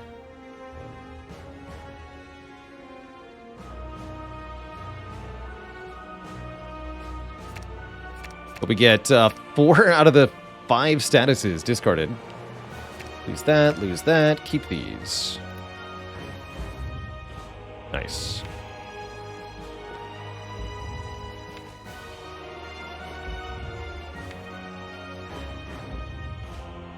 So if I play Worship, I'll have 5 energy. I want to play all 3 Wallops this turn.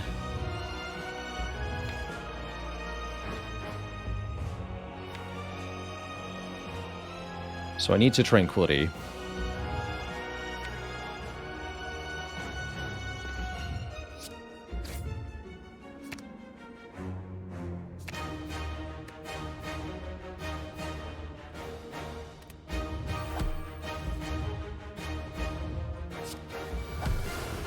Take some Beat of Death damage doing this. But then...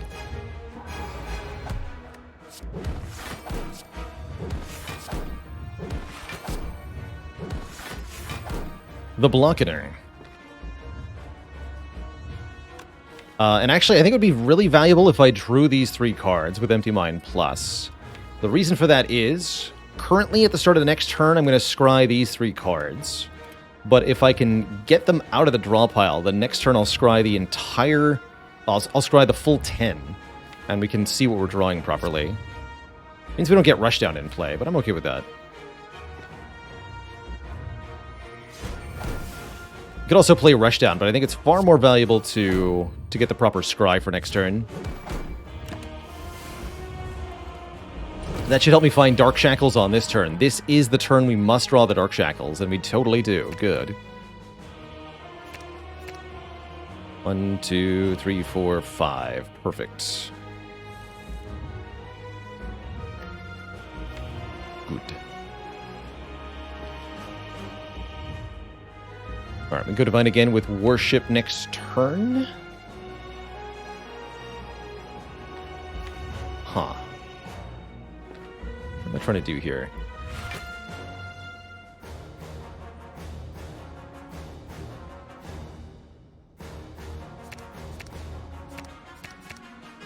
I'll keep that card. But then don't draw it. Do this. Again, what am I Secret Techniquing? think that through.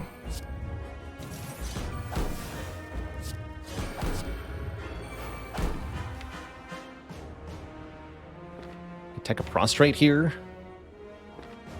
Already got Divinity in hand next turn, though. Still seems fine.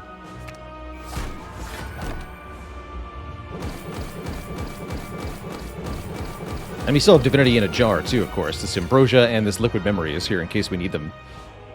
Currently, we don't. But that might change. 1, 2, 3. Double Wallop draw seems fine. No shame in it.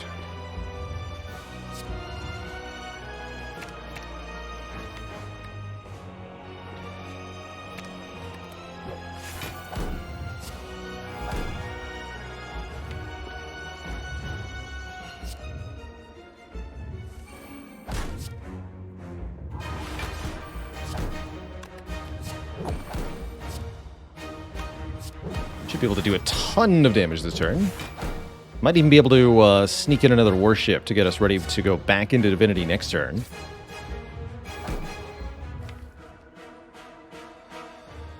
Okay, there's our Void. Wallops are kind of grouped together. That's a bit awkward.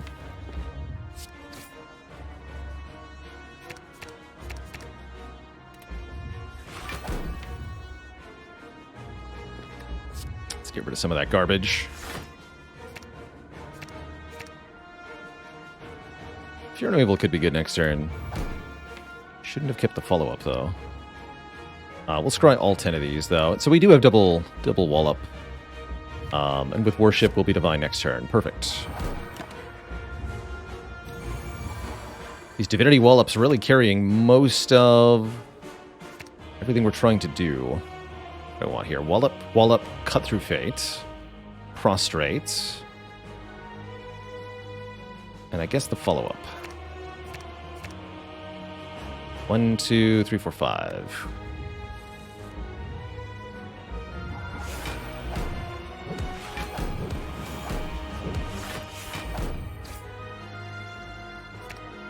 Actually, do just draw that. We can do Prostrate, Flurry, and then Wallop again, if we want to. Then we'll draw the Secret Technique. No, discard the Wallop. I won't be able to play the Secret Tech. Oh, crap. I can't play Secret Tech with the Unceasing Top. Shoot. That's funny. Alright, might as well play Wallop then.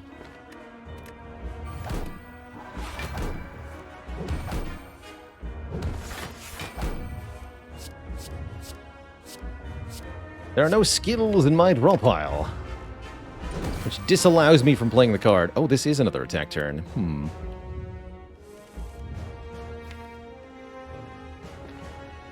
I see. Looks okay, though. We can make this work.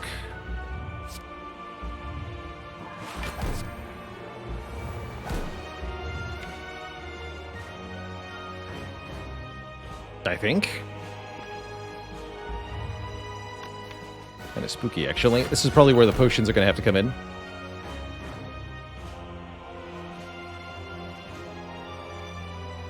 Yeah. Alright, third eye to draw, Wallop. With the inner piece. And then Ambrosia. This is our Ambrosia turn. Wallop, strike. How abysmal. No, we want to use the Just Lucky to get rid of those. Keep this. 1, 2, 3, 4. Yeah.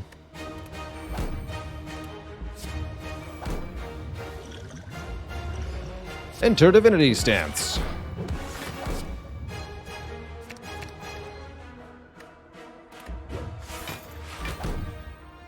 GG. Spectacularly well done run. The amount of scry we have, in particular in conjunction with the Frozen Eye, just too much. Just too much. The power. GG. GG.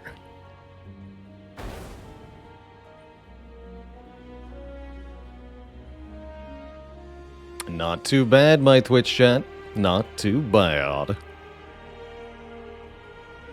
GG. Pringles Man saves the day again.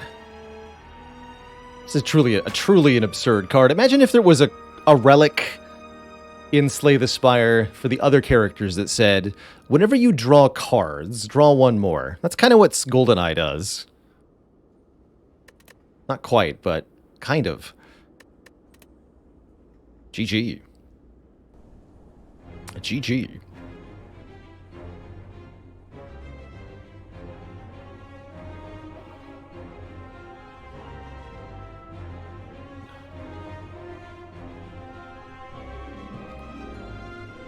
Yesterday's run. We kind of abused pressure points a little bit yesterday. We made a pressure points infinite. Although it was essentially an infinite loop that could play any card a limited number of times. We chose to play pressure points, but pressure points wasn't helping. Cards that you want to make a pressure points deck actually work on Watcher. This card is better played in multiples. So you want to have the ability to draw and play many pressure points. And ideally, you want to be able to draw the pressure points over again. So to pair with it, I like Scry. Third Eye and Foresight are good. Cut Through Fate's pretty good too. You'll want a energy plan of some kind. Calm and Stance Exit on Calm can help with this. There's no point in going Wrath.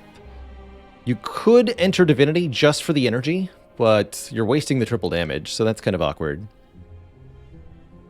But anything with card draw is good. Inner Peace is very good. Meditate is especially good, because you can fetch the pressure points back. Sanctity is quite good. Draws cards. Study can be useful as a card draw engine, but suffers from the front load. To pair with pressure points, actually one of the ones I really like is Judgment. Pressure points as a deck type really struggles with killing low health enemies quickly, and Judgment can be a nice solve for that. Overall, pressure points really struggles to stay ahead of the curve for Watcher because it's not able to take advantage of her doubled stances. And also because it's only synergistic with itself, and because it's only one card in the card pool, you're not ever guaranteed to be offered multiple copies. So these are reasons to avoid pressure points, but if you want to, I kind of steered you in the direction to go in. Spirit Shield, also a nice way to block.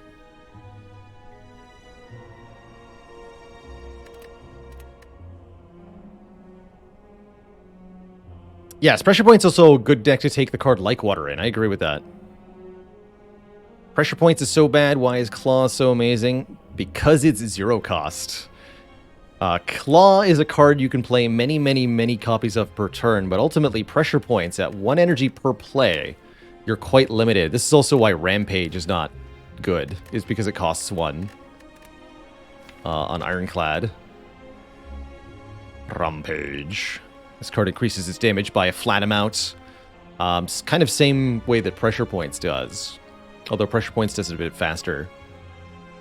Because you have to pay energy for each Rampage, it's just not feasible to scale it fast enough.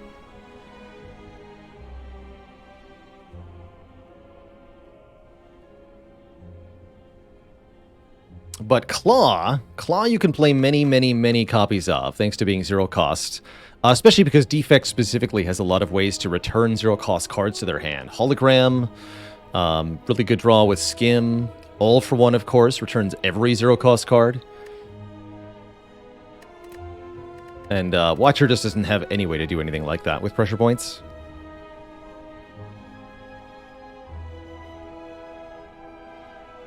Do I prefer Pressure Points or Clash? I like Clash. The sound effect is very satisfying when it works. Actually a very strong card prior to Ascension 10. We didn't get to see any good Ironclad clashes in the early runs, but there's still room to take another one. Remember, we took Clash on Ironclad during our Ascension 20 world record streak during Act 1, and it actually worked out kind of well. My win rate for 2022, exclamation point win rate should still be up to date on that. Overall, we had 402 wins, 265 losses. What is that?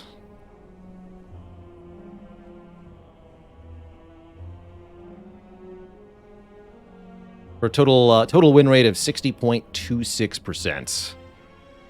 269%. Nice. Yeah, 60% overall for the year. I'm really happy with that.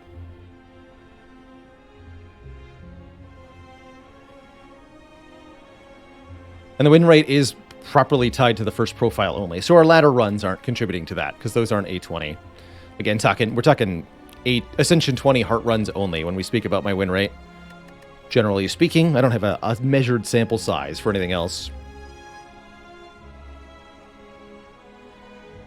What if there was an infinite blades-like power for pressure points? I'd like to see at least one other card that uses the mark keyword, be it a power or just some sort of AoE mark effect. I think that'd be pretty cool.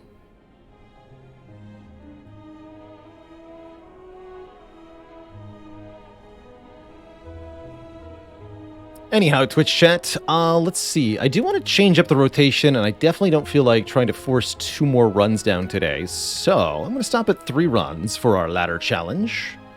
Probably do another 3 tomorrow, and that'll leave the perfect amount for next week. So to me, that says it's unwinding time, and I want to play some Brotato. Brotator. Haven't gotten all our difficulty 5 wins yet, but we're getting pretty close.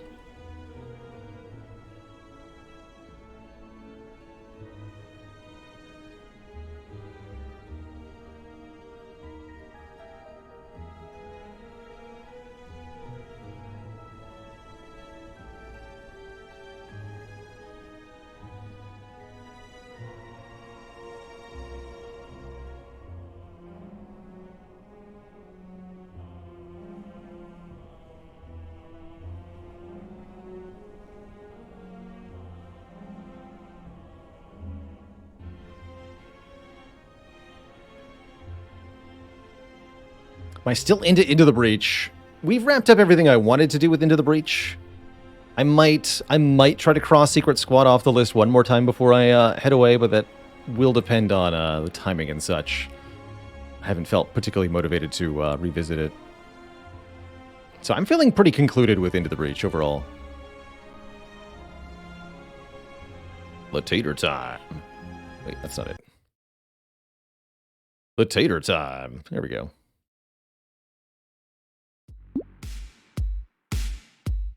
Monster Train I do expect we'll revisit sometime soon, probably early next year.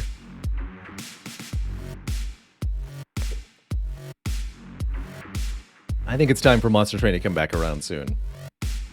Soon.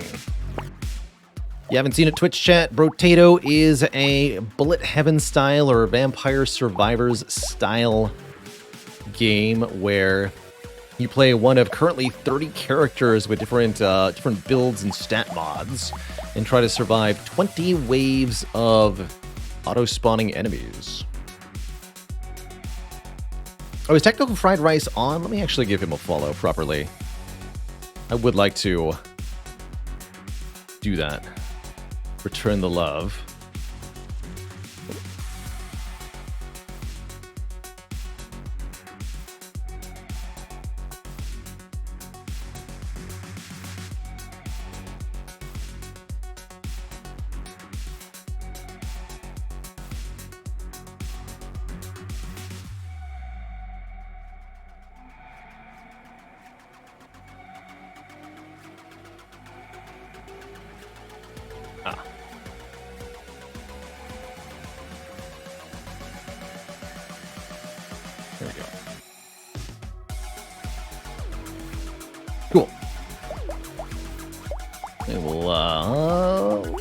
See, who do I want to play with? I'd really like to get our first win with the Arms Dealer or Streamer. Let's try another run with the Arms Dealer. Arms Dealer loses all their weapons between waves, unlike the normal characters, but buys weapons at a deeply discounted rate. I've not quite figured out what it means to have a good or successful Arms Dealer run yet, but I'm hoping to figure that out.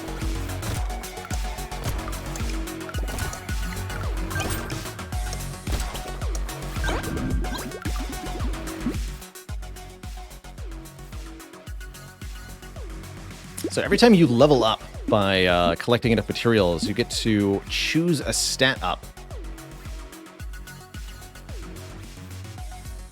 One of 4 options, or you can reroll. All the stats on the left here are possible level ups we can get. I guess early max health is perfectly fine. Also, a firm believer in movement speed as a thing that you should invest in. The arms dealer gets more weapons in shops and more rerolls, always allowing him to buy at least a couple weapons. Alien Worm's not a bad, cheap item. 3 guns should be enough for next wave. And let's lock in something decent for the wave after that. Seems to me difficult to afford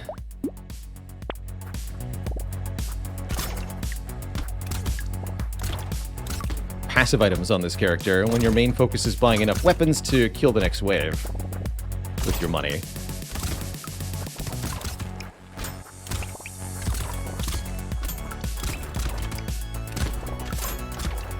Nice, got a crate, good.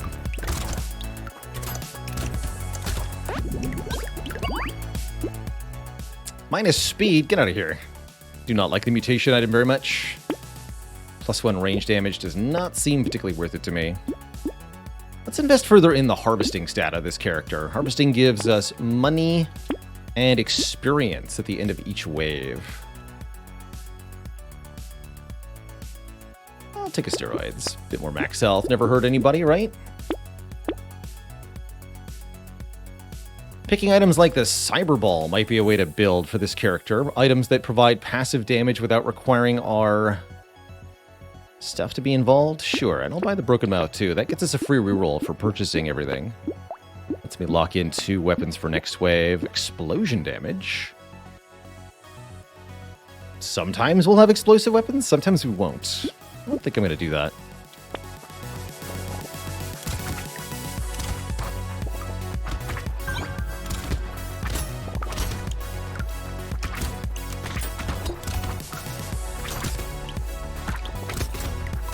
Could have bought the landmines, I guess. I mean, we have landmines with the screwdriver, but only for this wave. Soon it will all go away.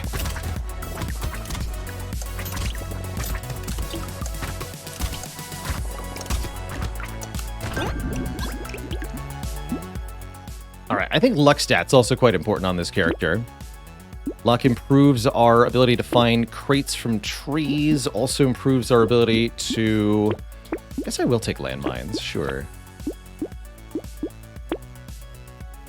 XP gain seems good. Small mag's also nice. I'll lock the Scar for next wave.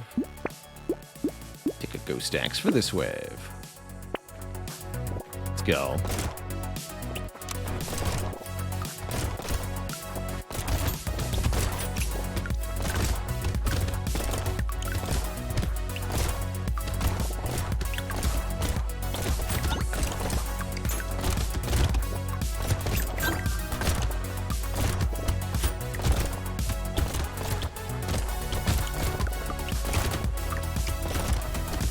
One more stat up, come on. Yay. And a crate, too.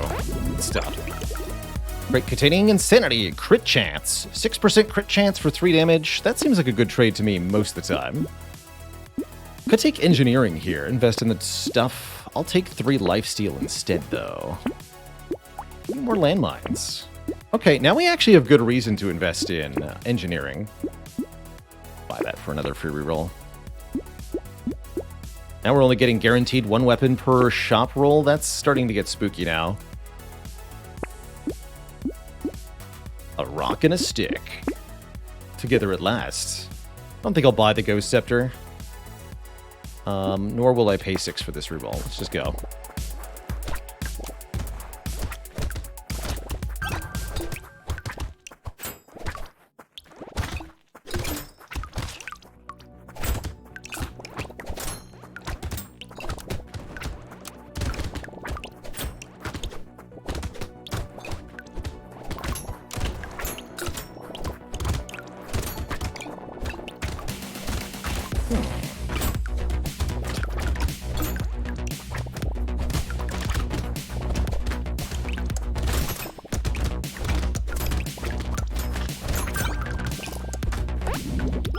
That's fun. 3 ranged damage. Okay. And 15 more luck, also okay. 3 range damage makes this SMG pretty good. Want to take some damage for attack speed? Missile seems like such a weird trade for me most of the time. It's so expensive for what it does. Cacti Club 3. Cool. Definitely take the snail. Take another insanity and earn myself a reroll. Earn myself more luck. Might as well buy the chopper. Do I care about snake? I don't think so. I already have an alien worm. Go down to very little HP from recoverables, but I'll still do it. Like the regen the worm gives.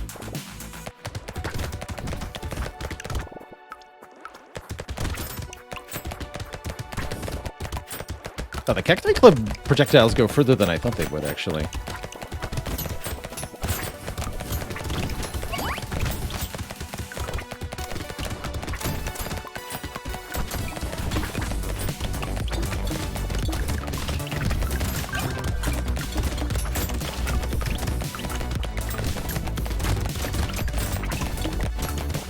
I'm gonna try this Cacti Club more. I've not given it much of a chance.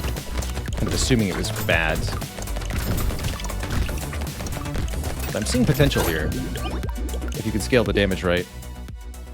Ooh, I'm not a big fan of minus armor items. Let's skip that.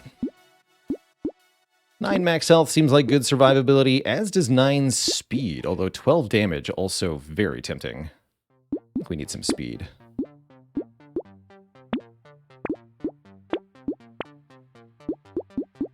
Elemental damage. Circle Saw is good. Thief Dagger, pretty unimportant. So I'm actually going to roll past that. What a scope. I like the minus attack speed. Am I sure that I don't want a snake? I mean, none of this even does any burning, right? We're fine. Free 3 health? I don't know that that would be a free 3 health. To take alien, weird alien here.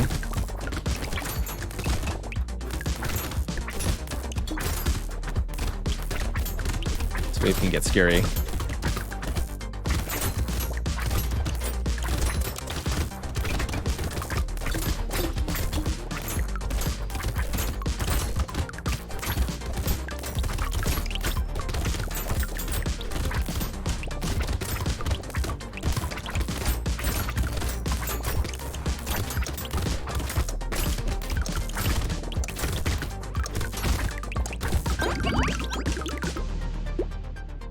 Free explosion damage, that'll take.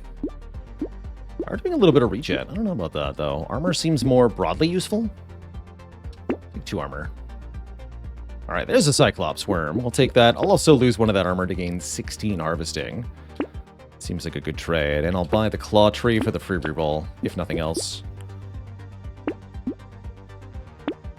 Baby Elephant's good. Yeah, give me another reroll. Wave 8's pretty scary.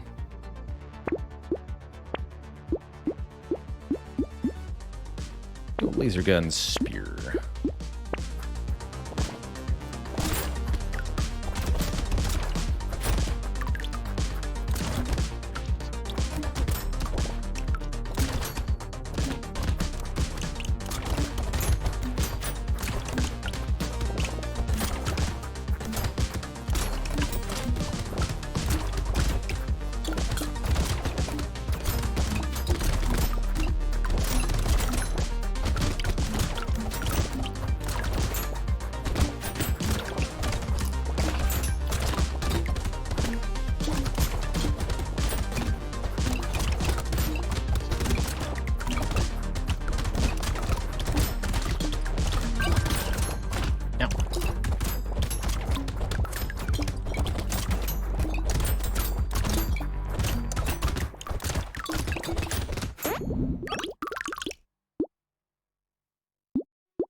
HP regen is offered again. It does seem kind of good. Alright. It's nice and reliable where lifesteal won't be because our weapons are always changing. Not going to take the torch. If I buy it, it's a free reroll. Sure. Give me shuriken. Bandana? Okay, sure. Projectiles pierce. That sounds excellent. And actually, Ghost Scepter seems really good with pierce on wave 9. Because there's going to be a ton of enemies on this wave. Might gain a couple of max health from it.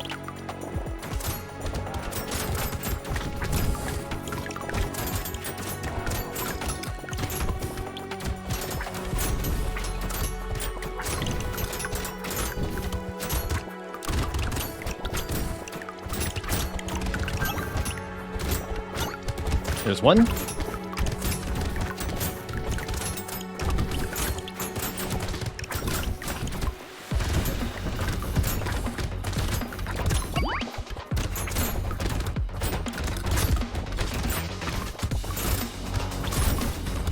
I'm glad we have the regen.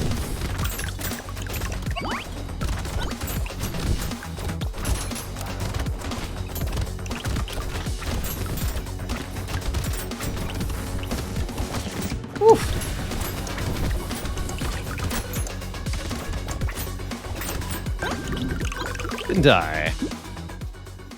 Minus 4% damage, no deal. Dodge and harvesting, yes deal. I'm just gonna take more max health here. There we go, some damage out. Okay. Okay. Less enemies actually seems really nice, gonna be really honest. Ooh, I'm gonna lock handcuffs for a bit. I do want more max health than this. But I think handcuffs are incredible on this character, because you don't know what weapons you're going to be using each wave.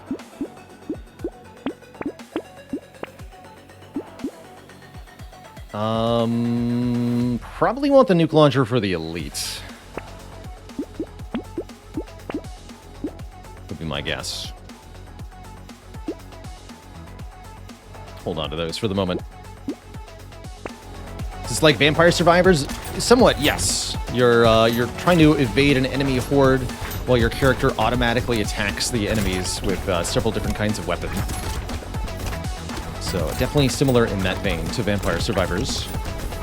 So the core gameplay feels kind of similar. The build decisions are definitely different than Vampire Survivors. But yeah, I'd call them the same genre. We are not equipped properly for this wave.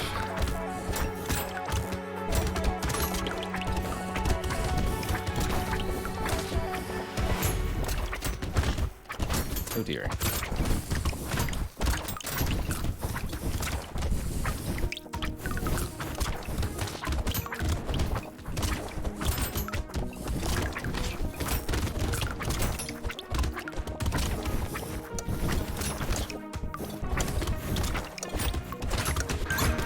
No. Yes! I live! Oh, and I'm gonna be so much faster? Give me more speed, please. Woof! 1 engineering for every elemental damage you have. 8 elemental damage. Hmm.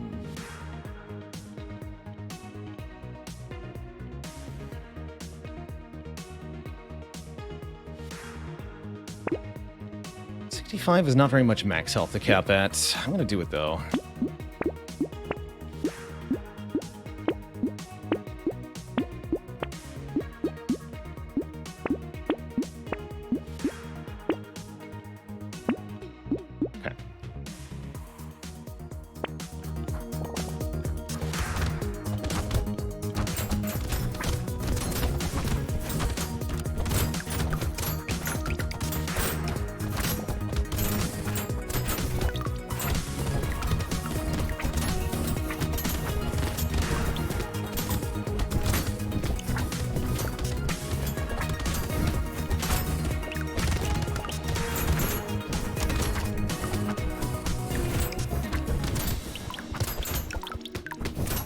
Move speed is helping a ton. I'm really glad we picked it up before this wave. These chasing enemies are really annoying if you're not fast.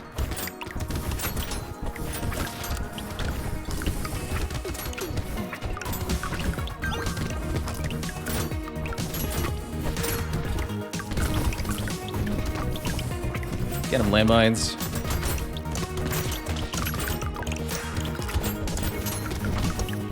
Alright, we survived this wave. That's good. More landmines, sure. 25 damage they deal. And more speed? More speed. Okay.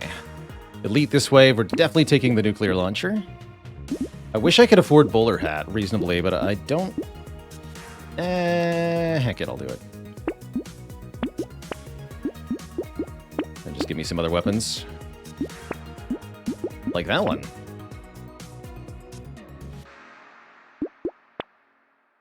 Bowler hat is back. Alright, we can lock you at least. Is this gonna be enough weapons? One's gonna hope so. Let's see. It's the chef.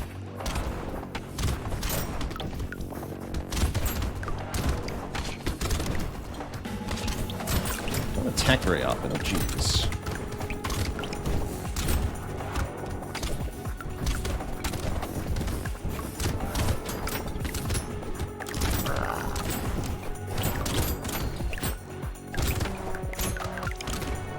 Alright, not killing. That's definitely not happening.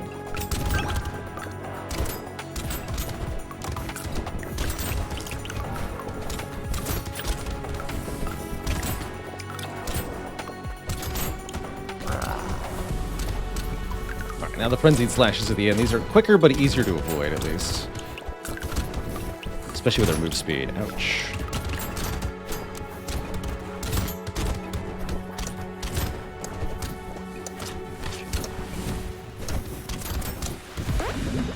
Oof, okay. Not too bad. I think a range up could be nice. Helps melee weapons, too. Alright, we can't benefit from any more max cells, so Broken Mouth is useless, for example. I have a lot of burning next wave. I did not take that snake, though, did I? Monkey actually seems good.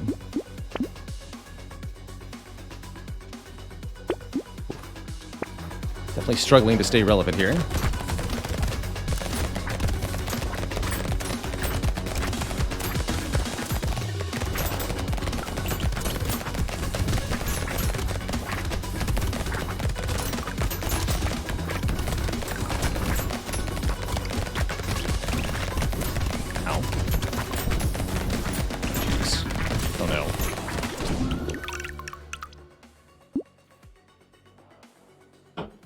And that's how it feels to me every time on Arms Dealer. Eventually you hit a wave where your weapons just don't do anything. And then you die. And I haven't figured out how to avoid that yet. Let's do a run with the Wildling. Wildling gets bonus lifesteal with primitive weapons, starts with a stick, but can't equip weapons above tier 2. Love that we started with the slingshot at least.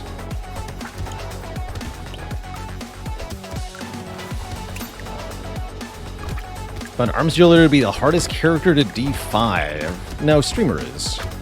But yeah, no, that's probably true, actually.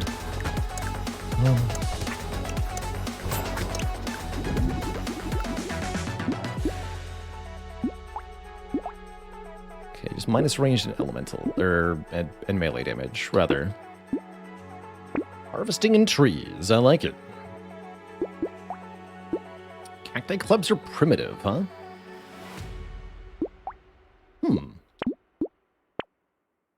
Neat. I'm gonna try something. I did level 5 with Streamer? No. No. I think it might take me quite a few tries to do that. That's what I'm trying to communicate.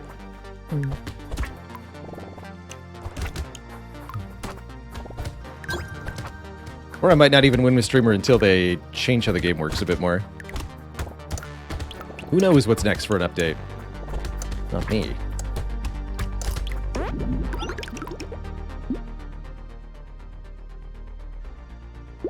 So do I want to start taking elemental damage stat? I want any elemental ranged and melee damage stats.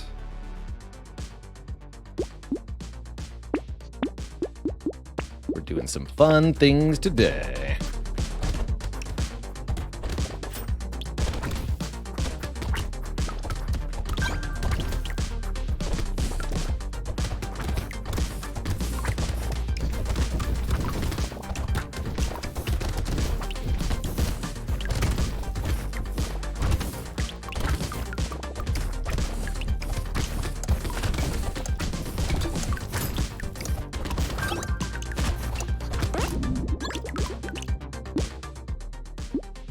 Always happy with some speed. And more harvesting. Also always happy with more attack speed. The chunk actually seems pretty good for this build, so I'm going to lock that in.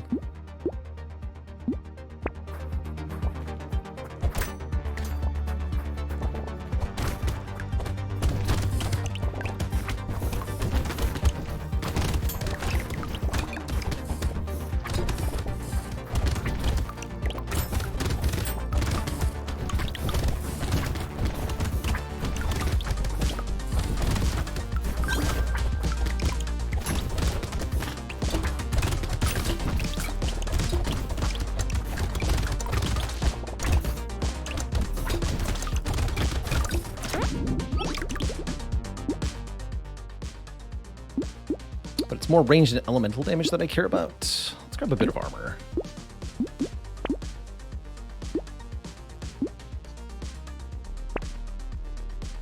Actually gonna sell this.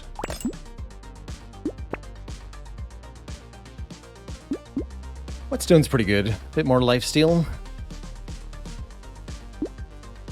It's not what I'm looking for, though. I'm gonna keep my money.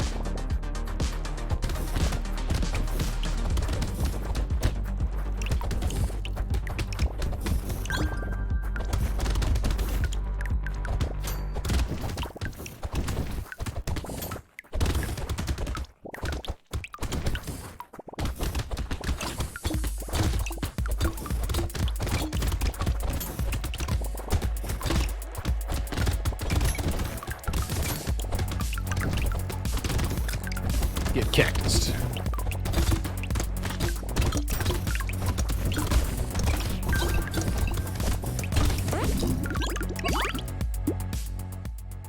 Elemental and melee damage. That'll take. And more elemental damage. Sure. Free armor looks good. There's another cacti club and another slingshot. Okay, we've got the base weapon loadout finished. Leather vest's a good item. From here, we just want to stack stats. Oh, I love this, the visual arrangement of these weapons. Not allowed to change the slots they're in, period.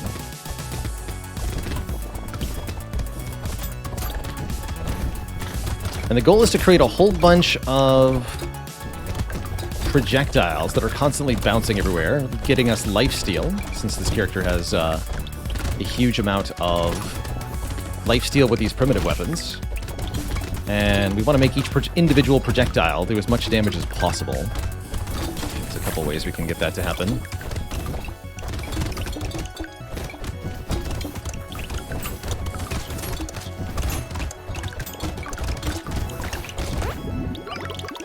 Glorious. More elemental damage. Let's go. Minus range damage, not acceptable. Plus range damage. Yes, acceptable. Not using HP regen as a stat. I'll take a broken mouth. Taking hedgehogs. So now the cactus clubs still only do 1 damage? What? Oh, right, because we have -3 to start. Got it, got it, got it. That's right. That's right. Soon! Hey, you changed my arrangement of weapons, even though I didn't... No, whatever.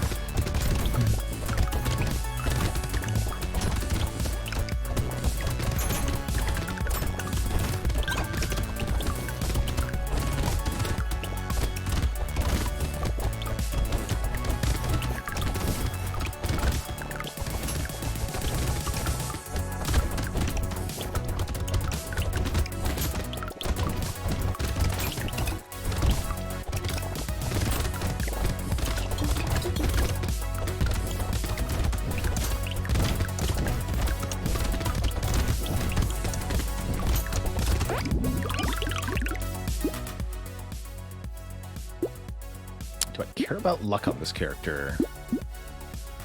Ooh, that I want.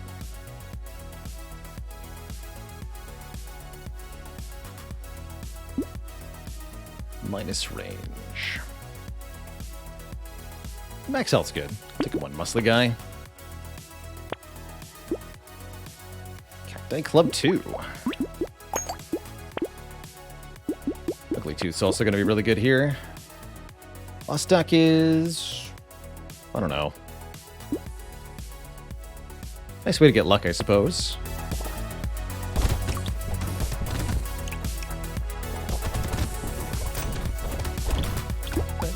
Check. More projectiles. Do the higher tier clubs spawn more projectiles?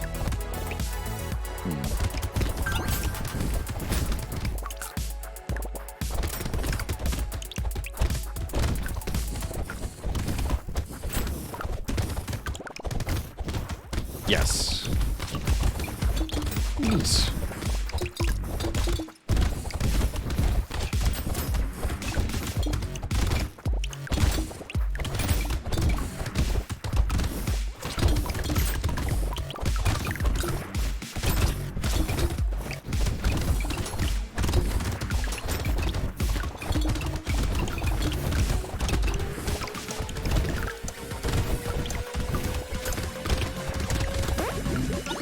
Pretty good wave 8. I think percent damage is going to be one of the best ways to improve ourselves from here. Speed up also looking really good, but I want damage right now. I do want damage right now.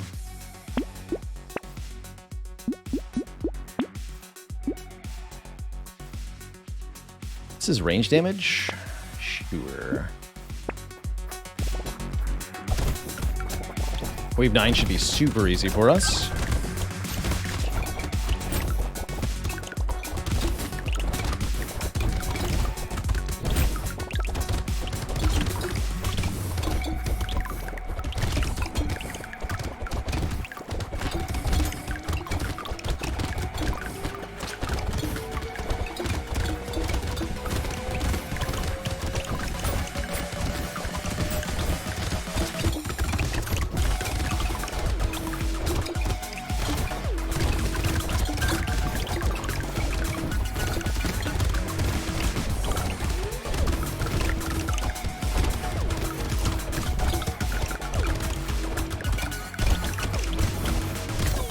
Proper meat grinder going on. I like it.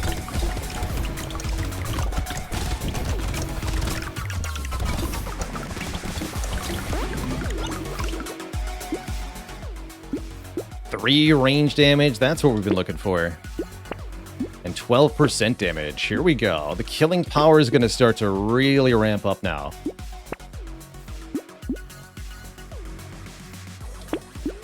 Take a wheelbarrow.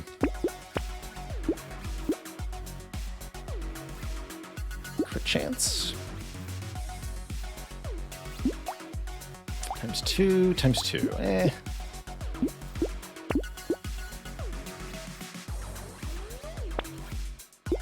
Alright, apparently I'm going to go 4 cacti clubs and 2 slingshots. I believe. So range damage stat now 6. So the cacti club projectiles deal 6 damage rather than 1, finally.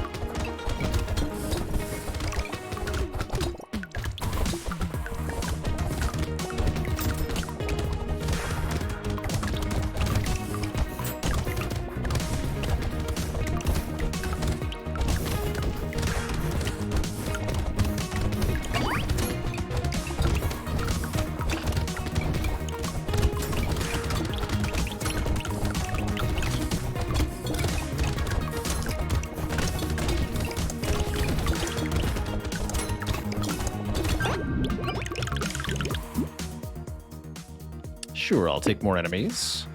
And 3 more range damage looks good. 15 more attack speed looks good.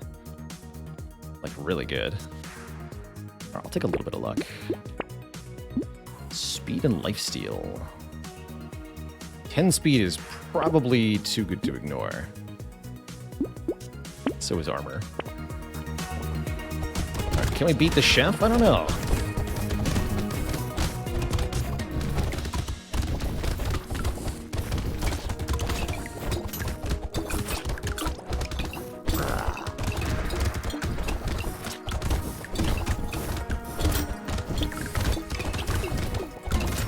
Good lifesteal, though.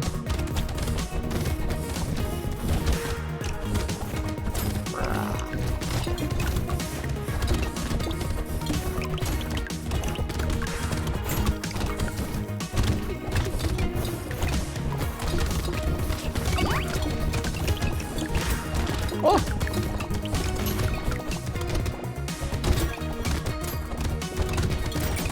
Got him. Wow, how often does the wildling kill the first elite? That's pretty cool.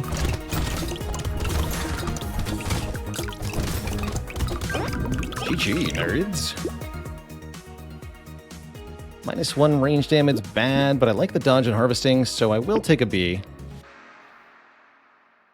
Spider's 12 damage, 12 attack speed, but -6 dodge, -8 harvesting. I guess if I take them both, that feels like a net gain. And we're at level 15, so guaranteed purple perk. What would I like most? We're at 56% damage. I'd like more ranged damage. Ideally. 15 more attack speed looks good, too. Take another plate. What's our XP gain? 0, okay. Black belt looks good. Not a whetstone believer here.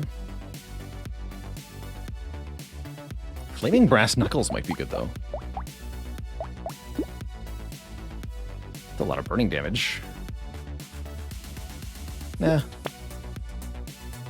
Character can get rocket launchers? Interesting.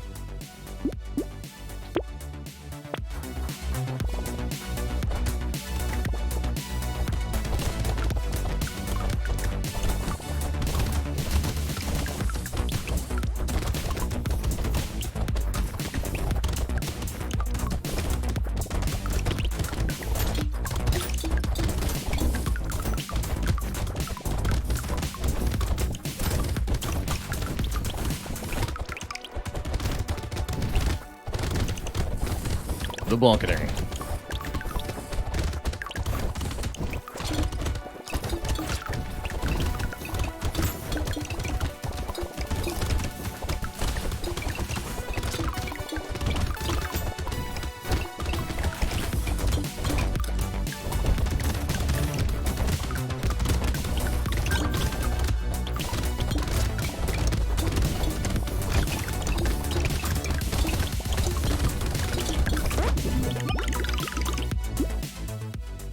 More speed. Yeah, I'll take that.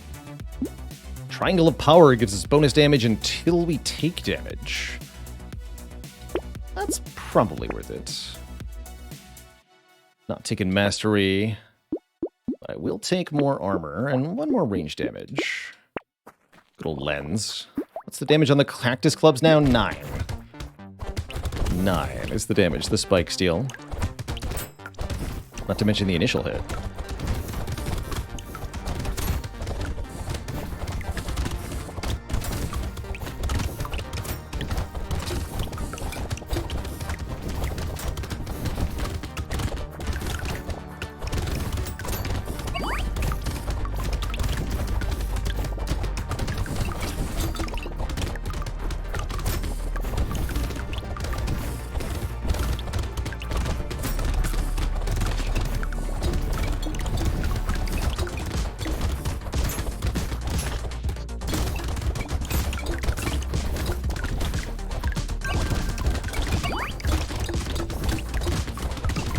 Triangle of Power was a bad idea. It's alright.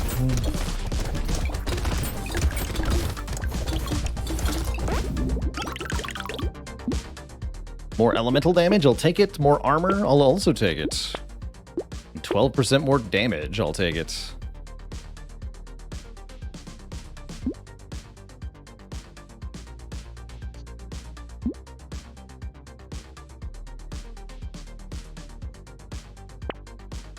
Ah, there's our second scared sausage. Now the burn chance is substantial. 25 times 3 is the burn damage we deal. Take one more metal plate. One more metal plates. Ooh, and a beam teacher. A bit late, actually.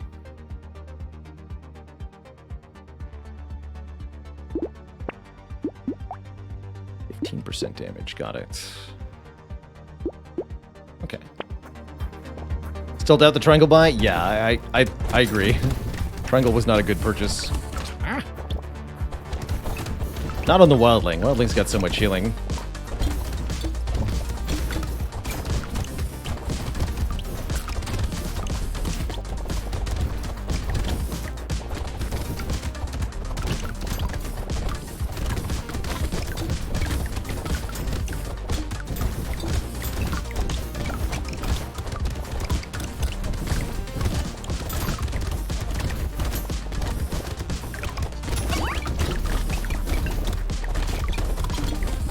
This run definitely makes me want to try cactus clubs on more characters.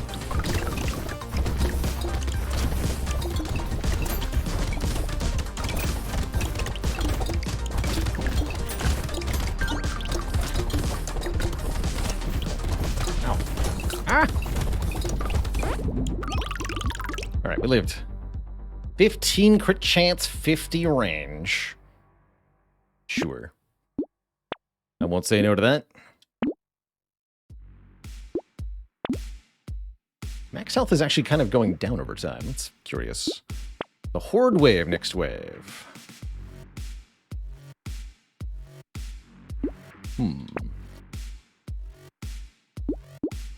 Go 5 cacti clubs? Just all clubs all the time? I actually like the 2 slingshots we have.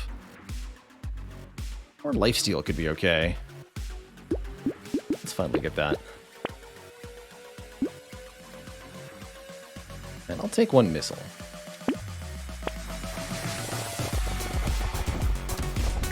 That's right, we can't get better items than blue because we're the Wildling. Tier 2 is our maximum, so we can't go up to purple or red, unfortunately.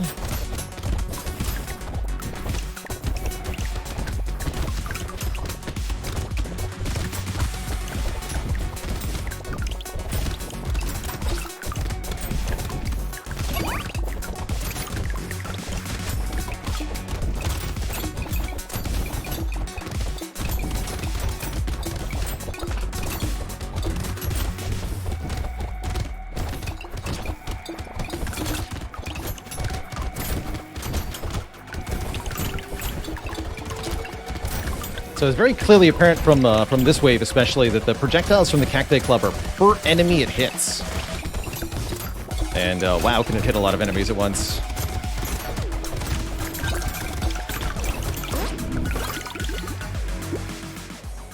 Heck yeah, give me everything except crit chance. Give me heckin' armor. We're already 20 armor. 57% less damage. Actually, I'll take 2 range damage. Bit late for the bunny, not too bad, but... Eh.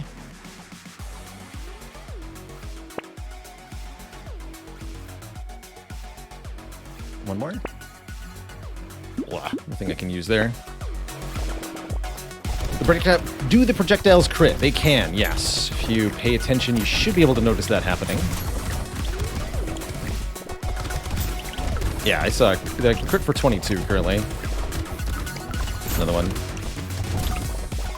But yes, the projectiles are subject to your crit chance and benefit from it. Most forms of damage benefit from your crit chance, although I don't think engineering structures will, like turrets.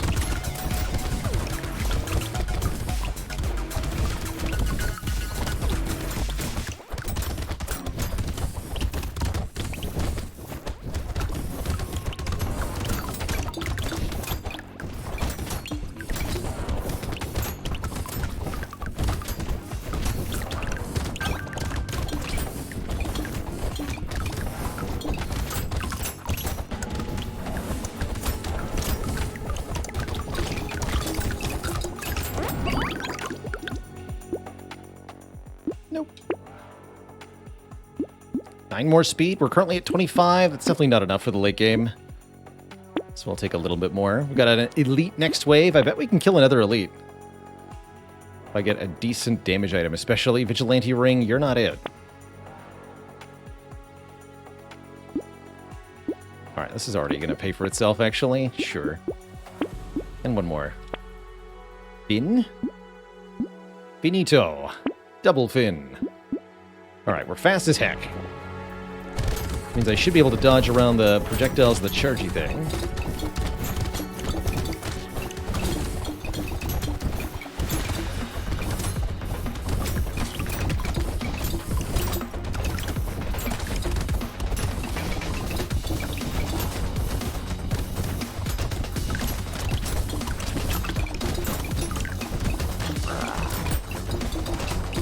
Not getting a kill here. Let's just settle for avoiding.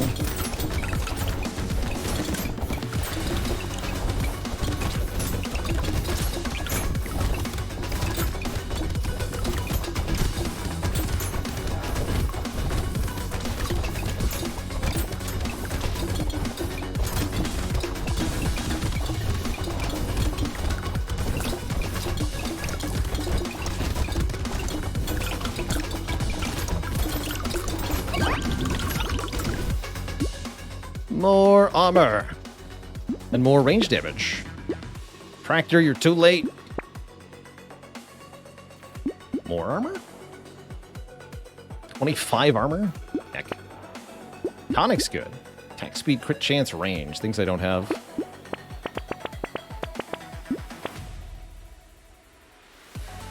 We're feeling the lack of luck. We're at negative 14 luck. It's kind of awkward. Do cactus spikes proc lifesteal? They should be, yeah.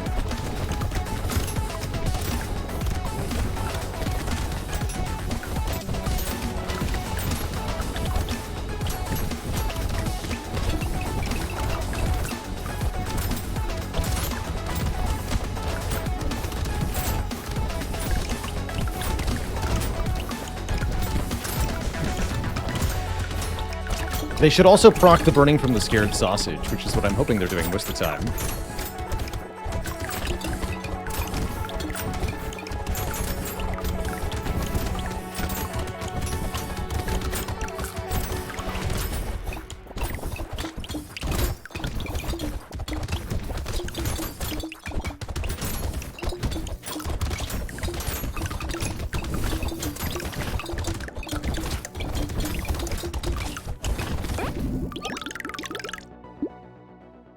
Ooh, 1% damage for every permanent 1% speed you have. Currently 44. Okay. Flamethrower. 45 times 5 burning damage. Yoink. We hover over the sausage to see the total listed damage. We can. Currently credited with 10,000, which is actually not that much for this late in the run. Crown, you're too late. Burning spreads, though, that's very good. I was hoping we'd see that a lot earlier. Okay, none of this I want.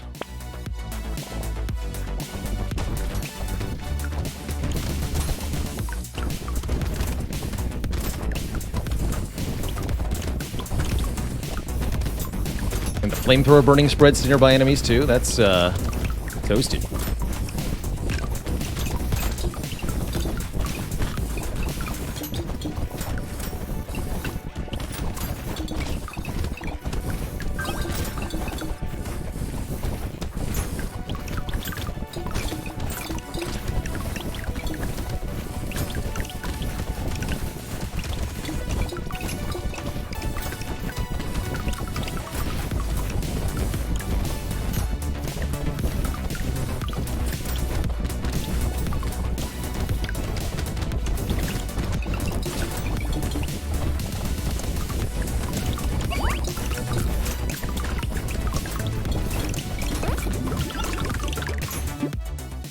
More elemental damage, yes!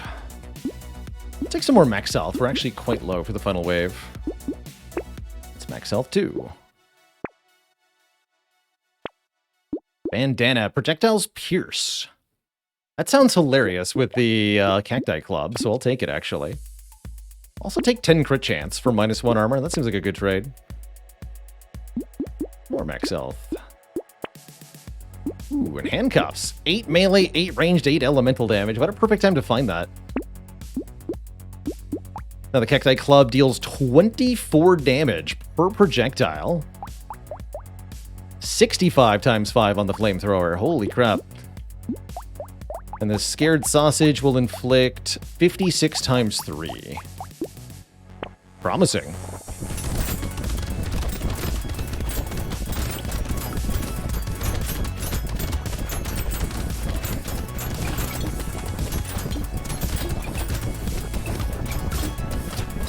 Ow.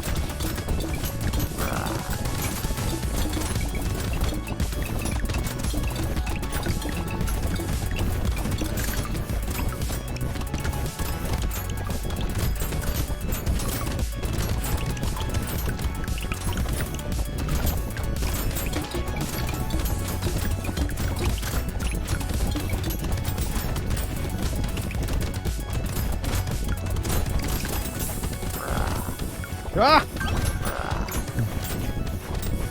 I hate this part.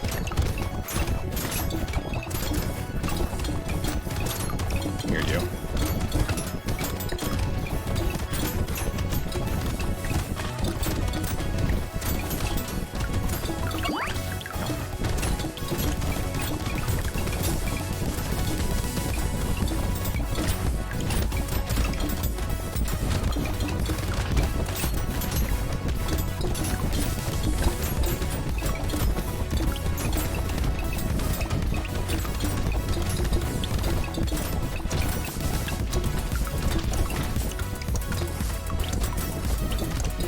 GG! That's a victory with the Wildling.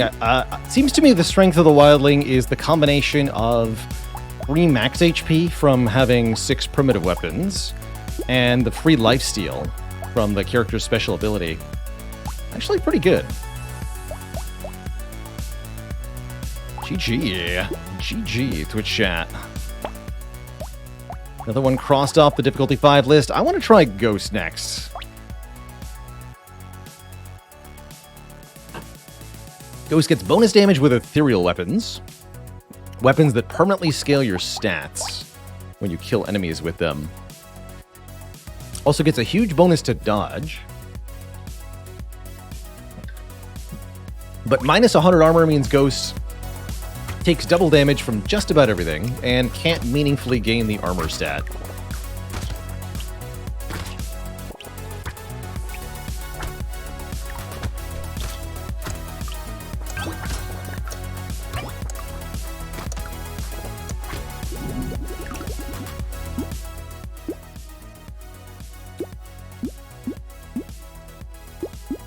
Actually, let's grab dodge. Stacking up to max dodge is kind of important.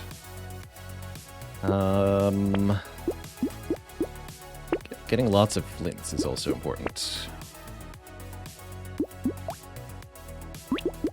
2 of these.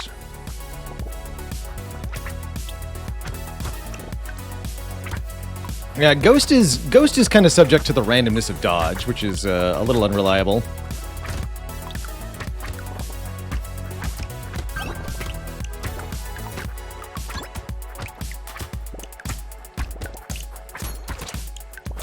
I'd actually like to see Ghost with just the shivs.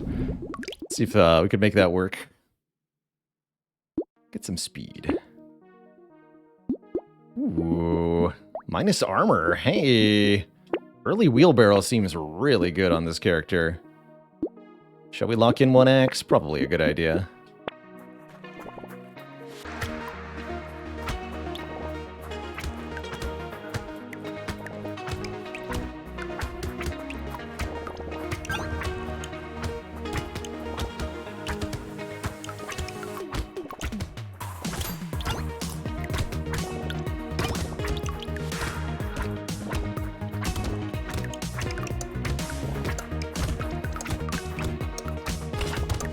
Oh god.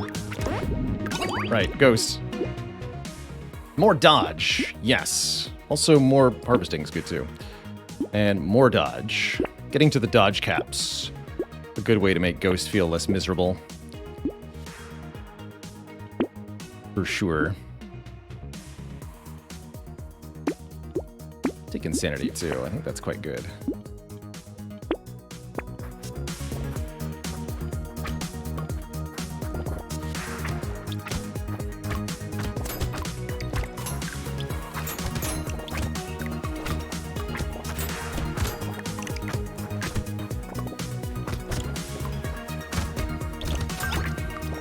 Also, something to note about Ghost is that simply having 6 ethereal weapons and the character's base passive will put you at 60% dodge.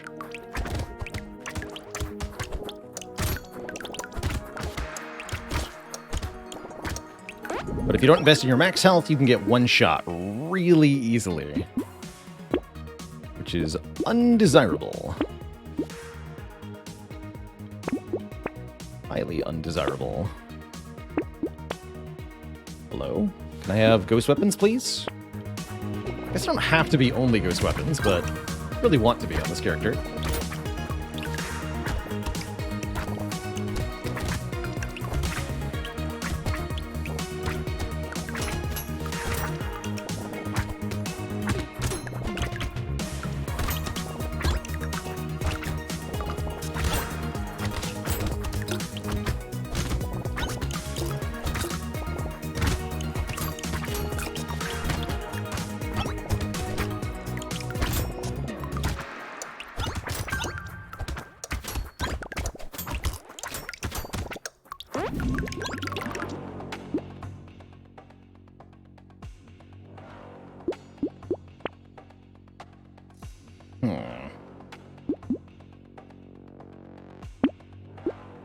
Okay, let's get some luck. Luck seems like a really important stat at the moment. There's another ghost axe. There a peaceful bee? Yeah, we want to keep stacking the dodge, right?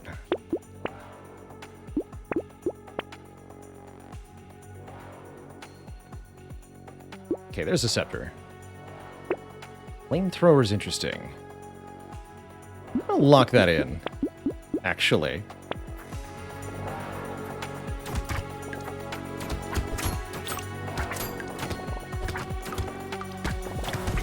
Think about that for a minute.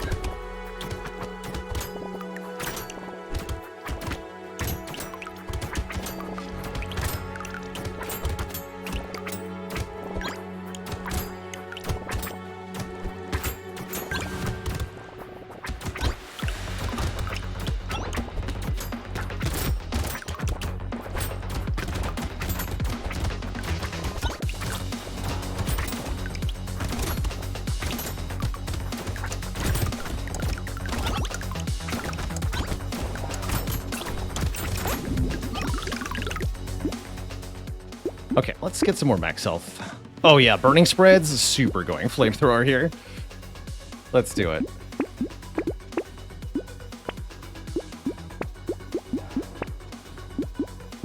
Amazing. I'm actually gonna lock all 4 of these items.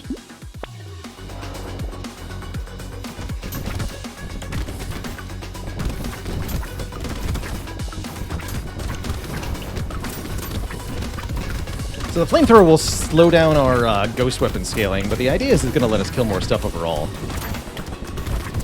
In addition to being a really good late game weapon for us. And incinerating all of the trees.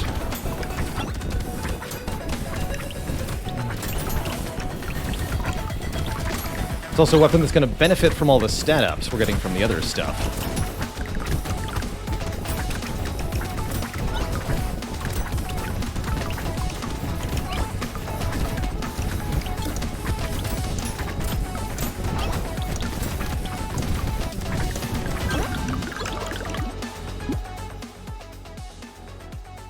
I want more luck, because we got many... Range up's good. Really would like elemental damage, though. Speed's also pretty good. More speed.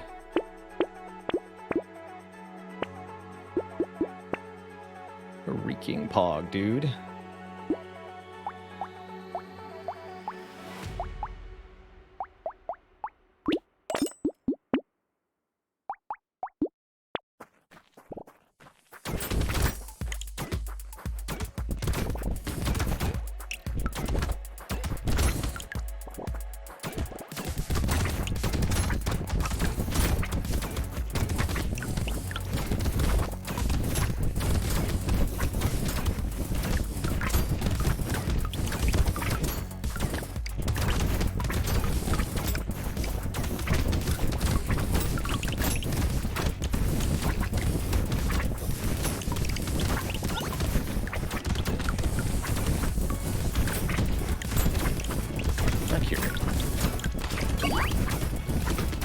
Oof. Dodge just saved my life.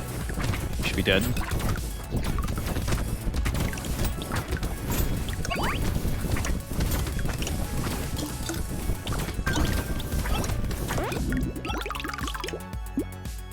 More attack speed, heck yeah. More materials from recycling stuff, also heck yeah. 2 elemental or 9 more speed. I'm gonna grab elemental here, because I've got a very big flamethrower with my name on it.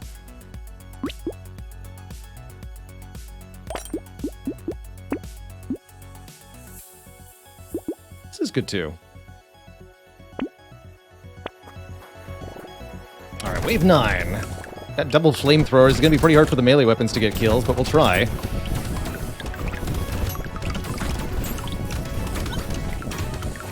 It's 1 damage.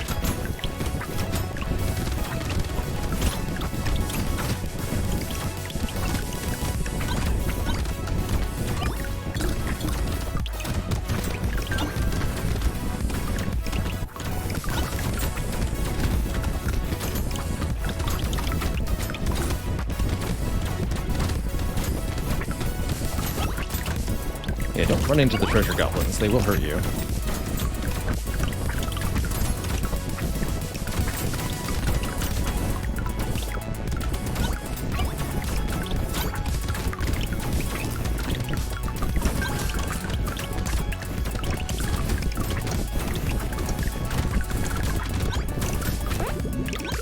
That was a heck of a wave, Twitch chat.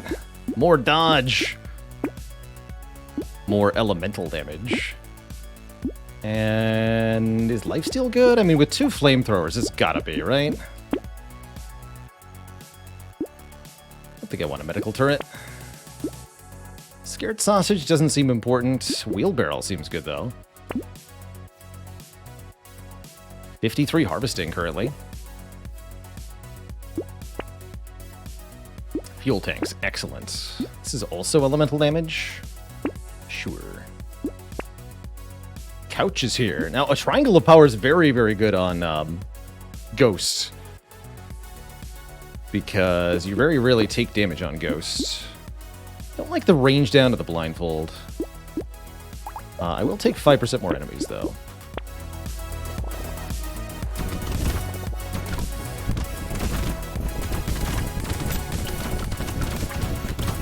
What are current stats? 34% damage, 39% attack speed. Got it. Health is whatever.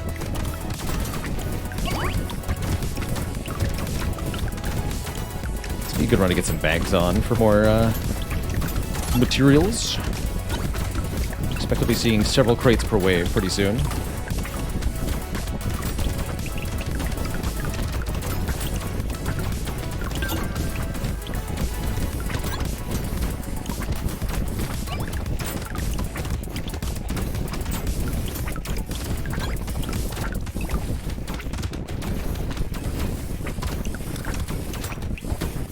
Everything's fine until we fail 2 dodges in a row. Then it's not fine anymore, suddenly.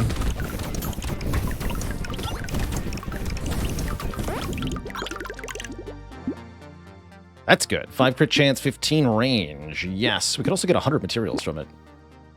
And with our dodge, 66, not high enough. 72. Upgrade the ghost flints. Weird ghost feels weird. On a horde wave especially, I think it's a bad idea. Luck's good. 35 times 6. Oh, here we go. 8 more dodge. Dodge chance 80%. Power generators here. Insanity's here. Melee range. No elemental damage on the alloy. That's fine. Okay, I'm ready for the horde. This looks good. Yeah, gambling token is, I think, built for this character. 80% dodge should keep us nice and alive through quite a bit of nonsense. 2 crates already this way. Good start.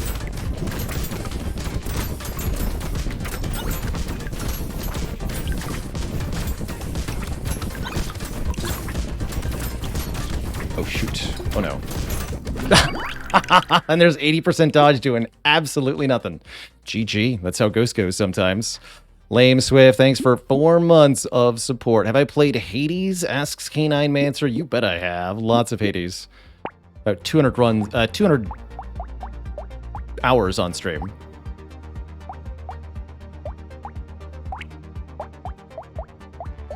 All right, let's try the streamer before I sign off for the night. So, streamer gains money while standing still, damage and attack speed while moving, and armor for every structure you have. That's like tech items. But has negative damage and speed based on their money count. I do think engineering streamers seems like one of the better approaches. Let's try a wrench. Let's try a wrench start. Seems like they're allowed to start with almost any weapon. Interesting.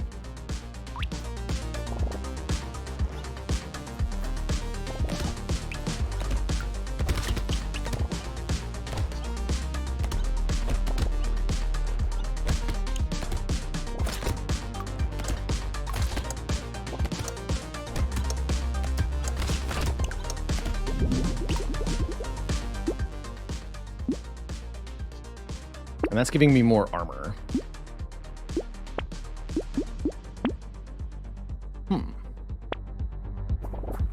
But the structures are not necessarily going to spawn near each other.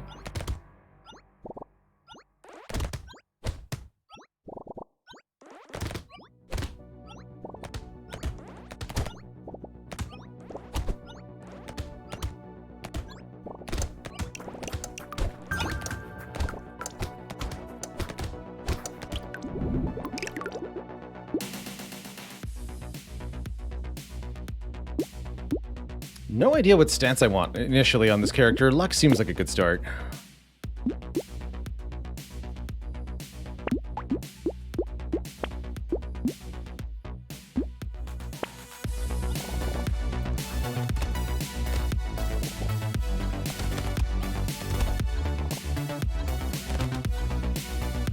I want to start saving some materials here.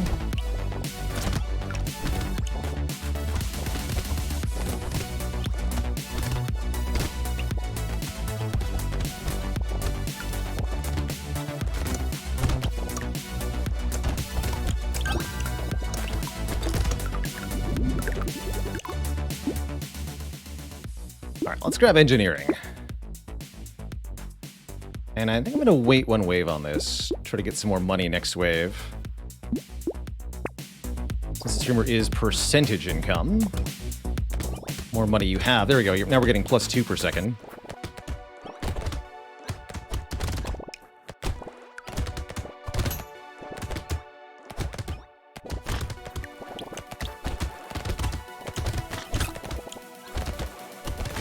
Hitting me in the face. Ow.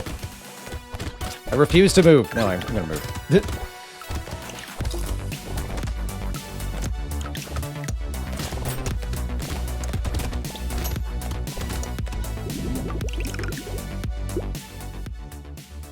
All right. When I do have to move, I like having to move for less period of time. Cyberball seems really good.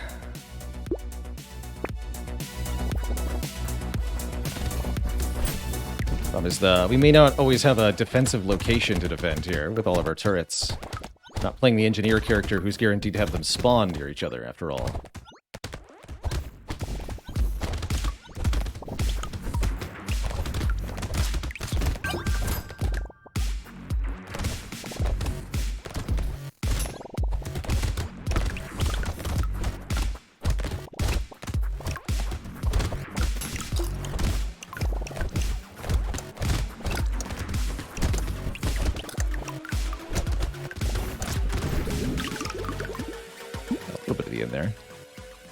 I'll take some more luck. Wrench 3's cool. Miniguns, interesting.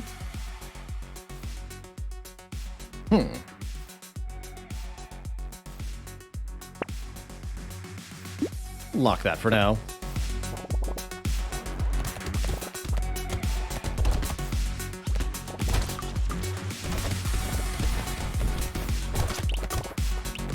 Oh, Jesus.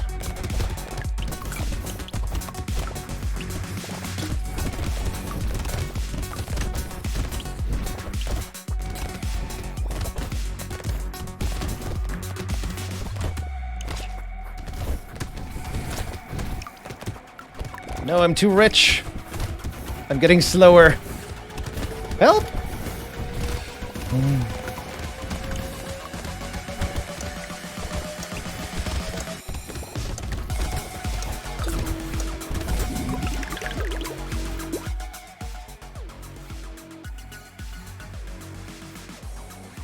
Were very breakable? Interesting, Tom. What do you mean were?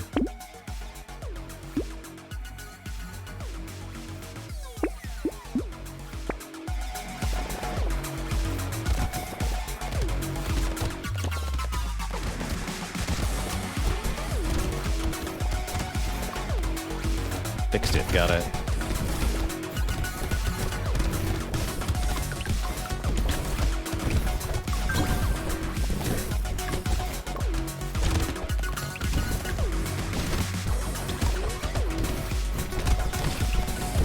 How about we don't do that?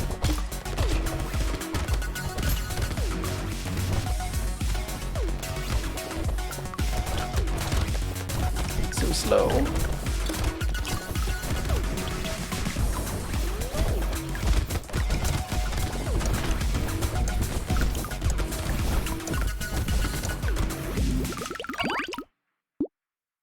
Minus speed? No way.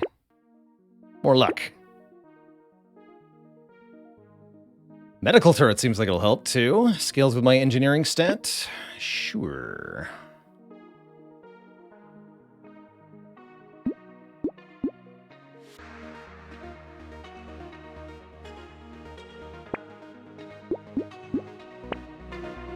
Eight seems like a tough one.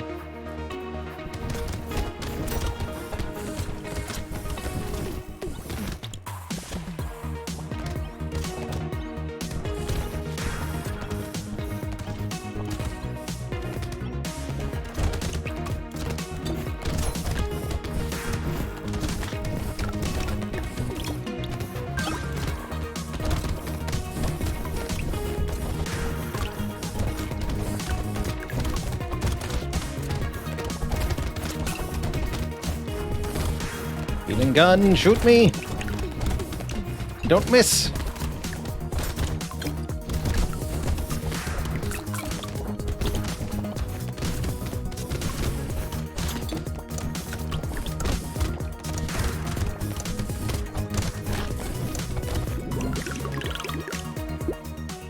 Three more engineering.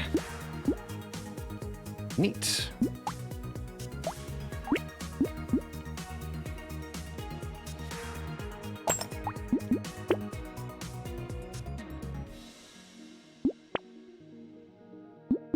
That'll help. Let's get the recycling machine, although maybe I ought not to. Oh, shoot.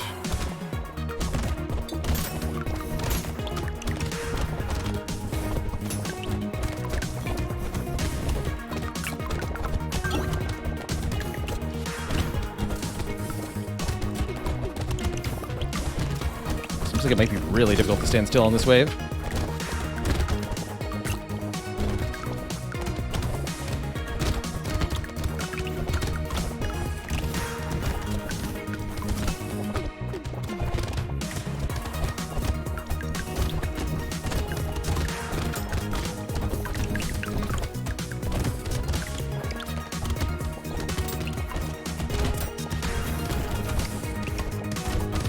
Just a little bit here and there.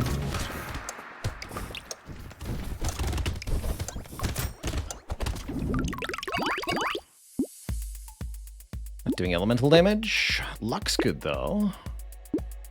And I think I'd like some more max health. Turret, yes. More structures, more armor. We're at 16 armor here. Do I buy this minigun? Let's do it.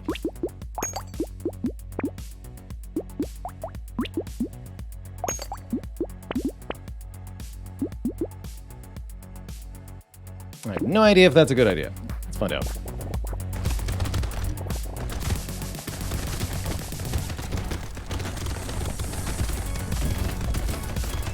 Should get some lifesteal to go on this minigun.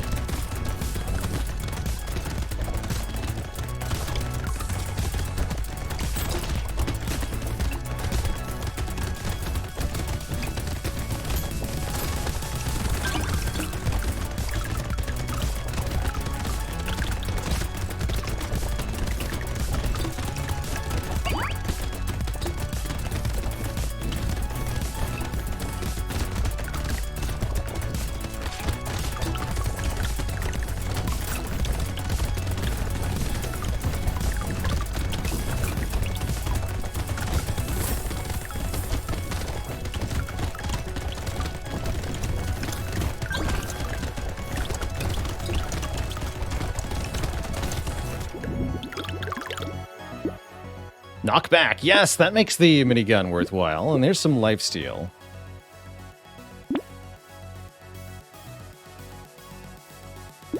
Don't seem like they're that good. Max health. Ooh, more piercing. Okay. I think that might apply to our turret stuff, too.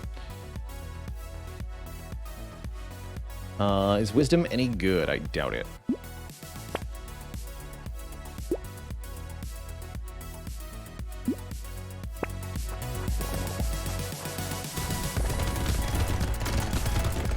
Okay, this is not a whole lot to work with.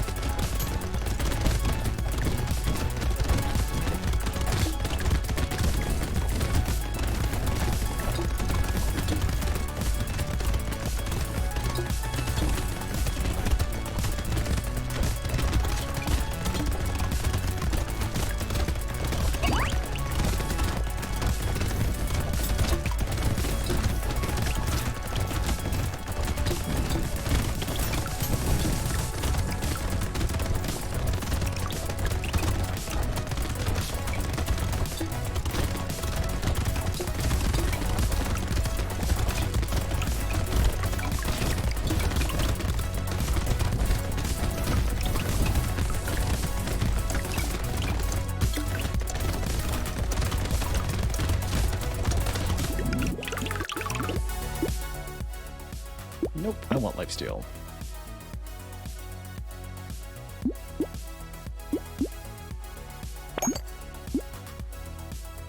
No idea if what I'm doing is right. Forward is next wave. Good luck to me. I'm gonna die.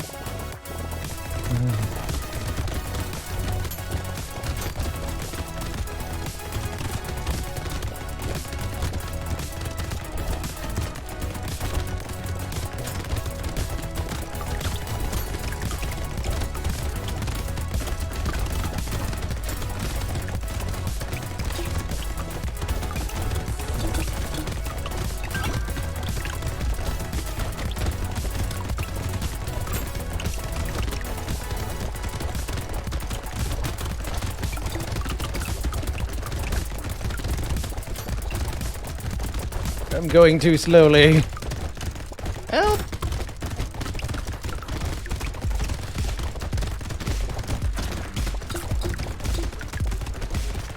Run away!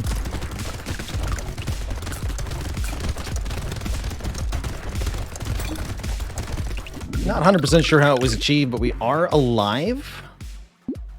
Wonder if range damage makes the minigun actually hit for any real damage. Kind of doubt it.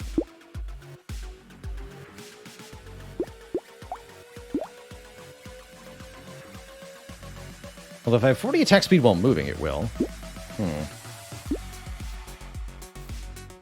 Let's try it.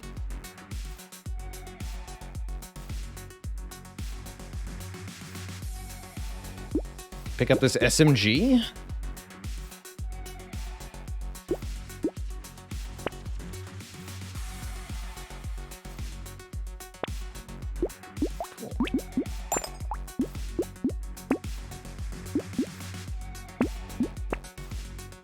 I already had the recycling machine. This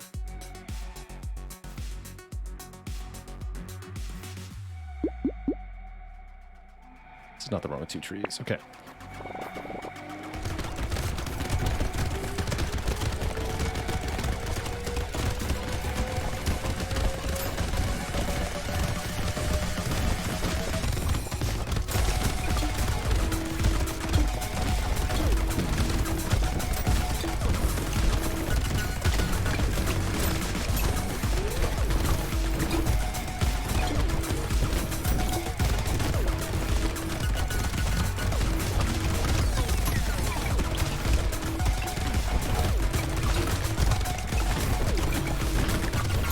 Too slow.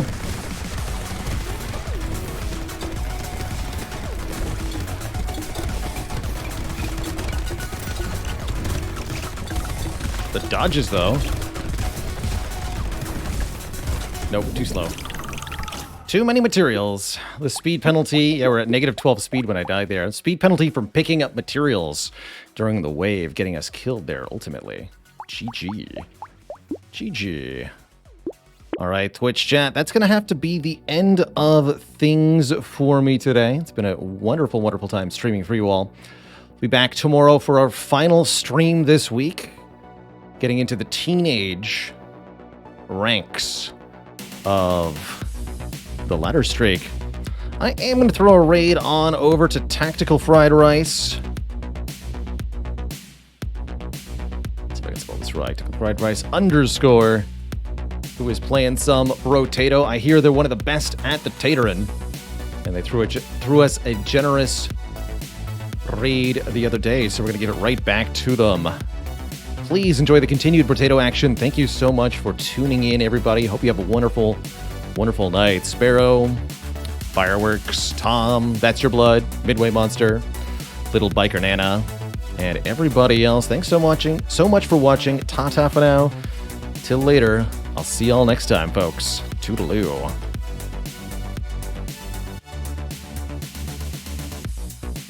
GG.